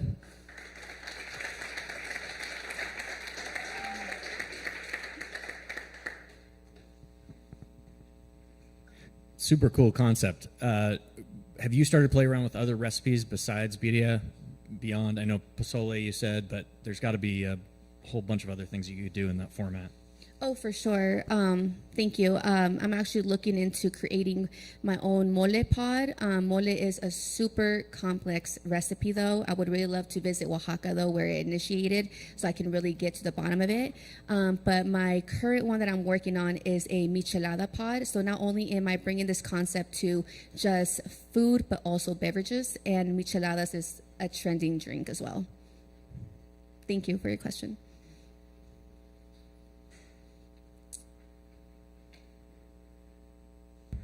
have about 2.5 minutes left if there are any questions.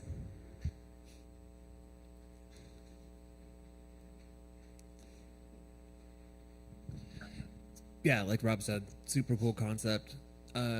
This is this contest is worth $50,000.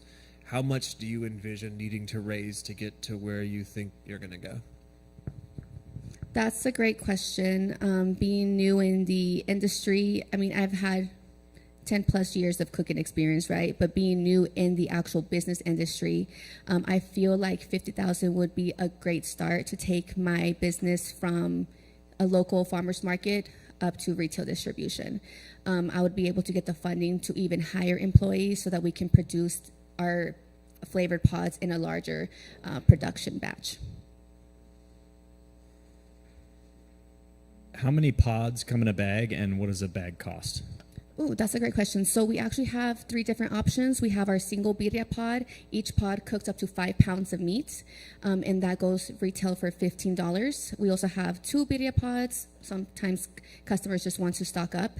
That's 2 for $25. Or we also have our party pack, because what's great about our birria pods is that you don't have to spend extra money on a caterer when it comes to throwing your own parties or events. You can simply just save money and also time by throwing in our birria pods into a stovetop and make your own recipes. Retail can be rather hard at times. Is there a reason why you discounted the restaurant space? Because it seems like it might be an easier in that then could grow into retail later if you branded your product. Yeah, actually, I'm set up at the local farmers market. I had one of the vendors there who has their own little like taco truck purchase some from us, and she's actually looking into wanting to use our recipe for her tacos. But retail is just right now something that I would love to be able to have for the rest of our customers, not just in Idaho, but others that want to shop elsewhere. All right, and that'll conclude our pitch. Let's hear it for Maritza Ramirez with Machica Burrito. Alrighty, folks, and that concludes our pitch competition. Do you want to know who won? Yes!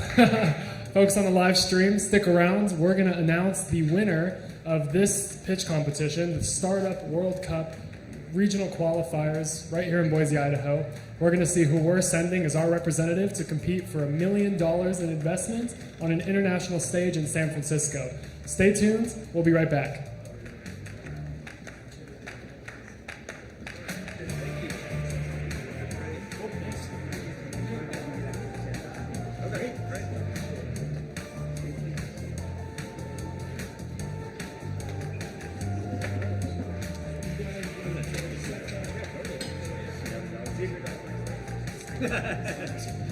Give me your pop.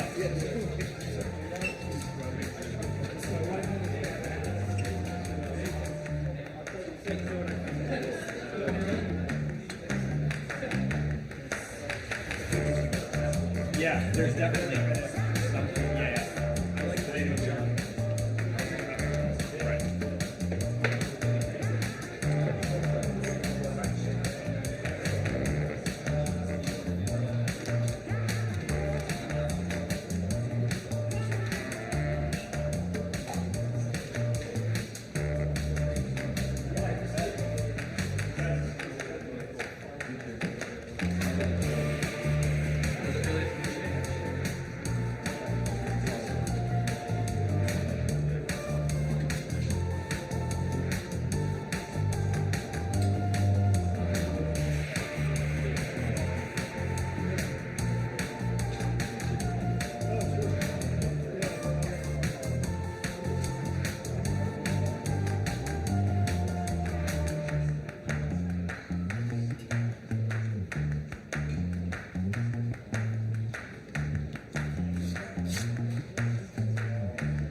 If you were a judge in today's pitch competition, could you please find us in the green room near the back of the building? Thank you.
All right, welcome back, everybody. To those of you in the audience still with us, thank you for being here.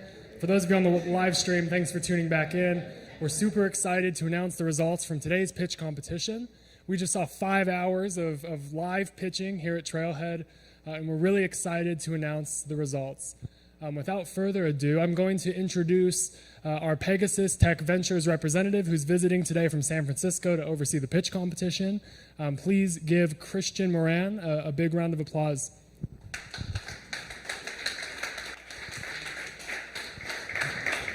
Thanks, everyone. This was a great presentation, great pitch. There's so many great startups here. You guys really blew me away. From what I know and from what I saw, it was a tough competition, tough battle. Again, a lot of great startups, so wasn't that surprising, but we do have a winner. So without further ado, if Ashley Crafton, Galena Innovations could come up and get your award.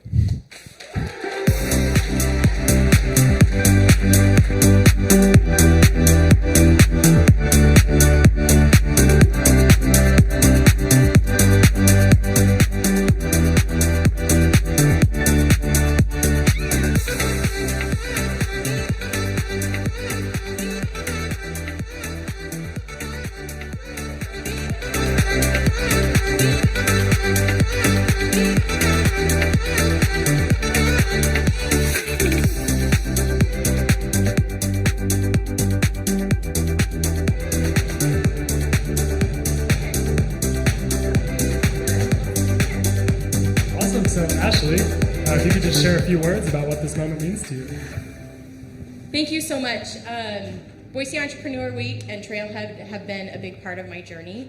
I won the Boise Entrepreneur Week pitch competition in 2022, and a lot of that was because of TM Rastegar's coaching. Where is he? He's back there. There you are. Anyway, I feel so supported by my community here and look forward to Startup World Cup in October. Yay! All right, we're going to have the team come on stage. Any judges that are still hanging out, feel free to come on stage. We're going to take some photos.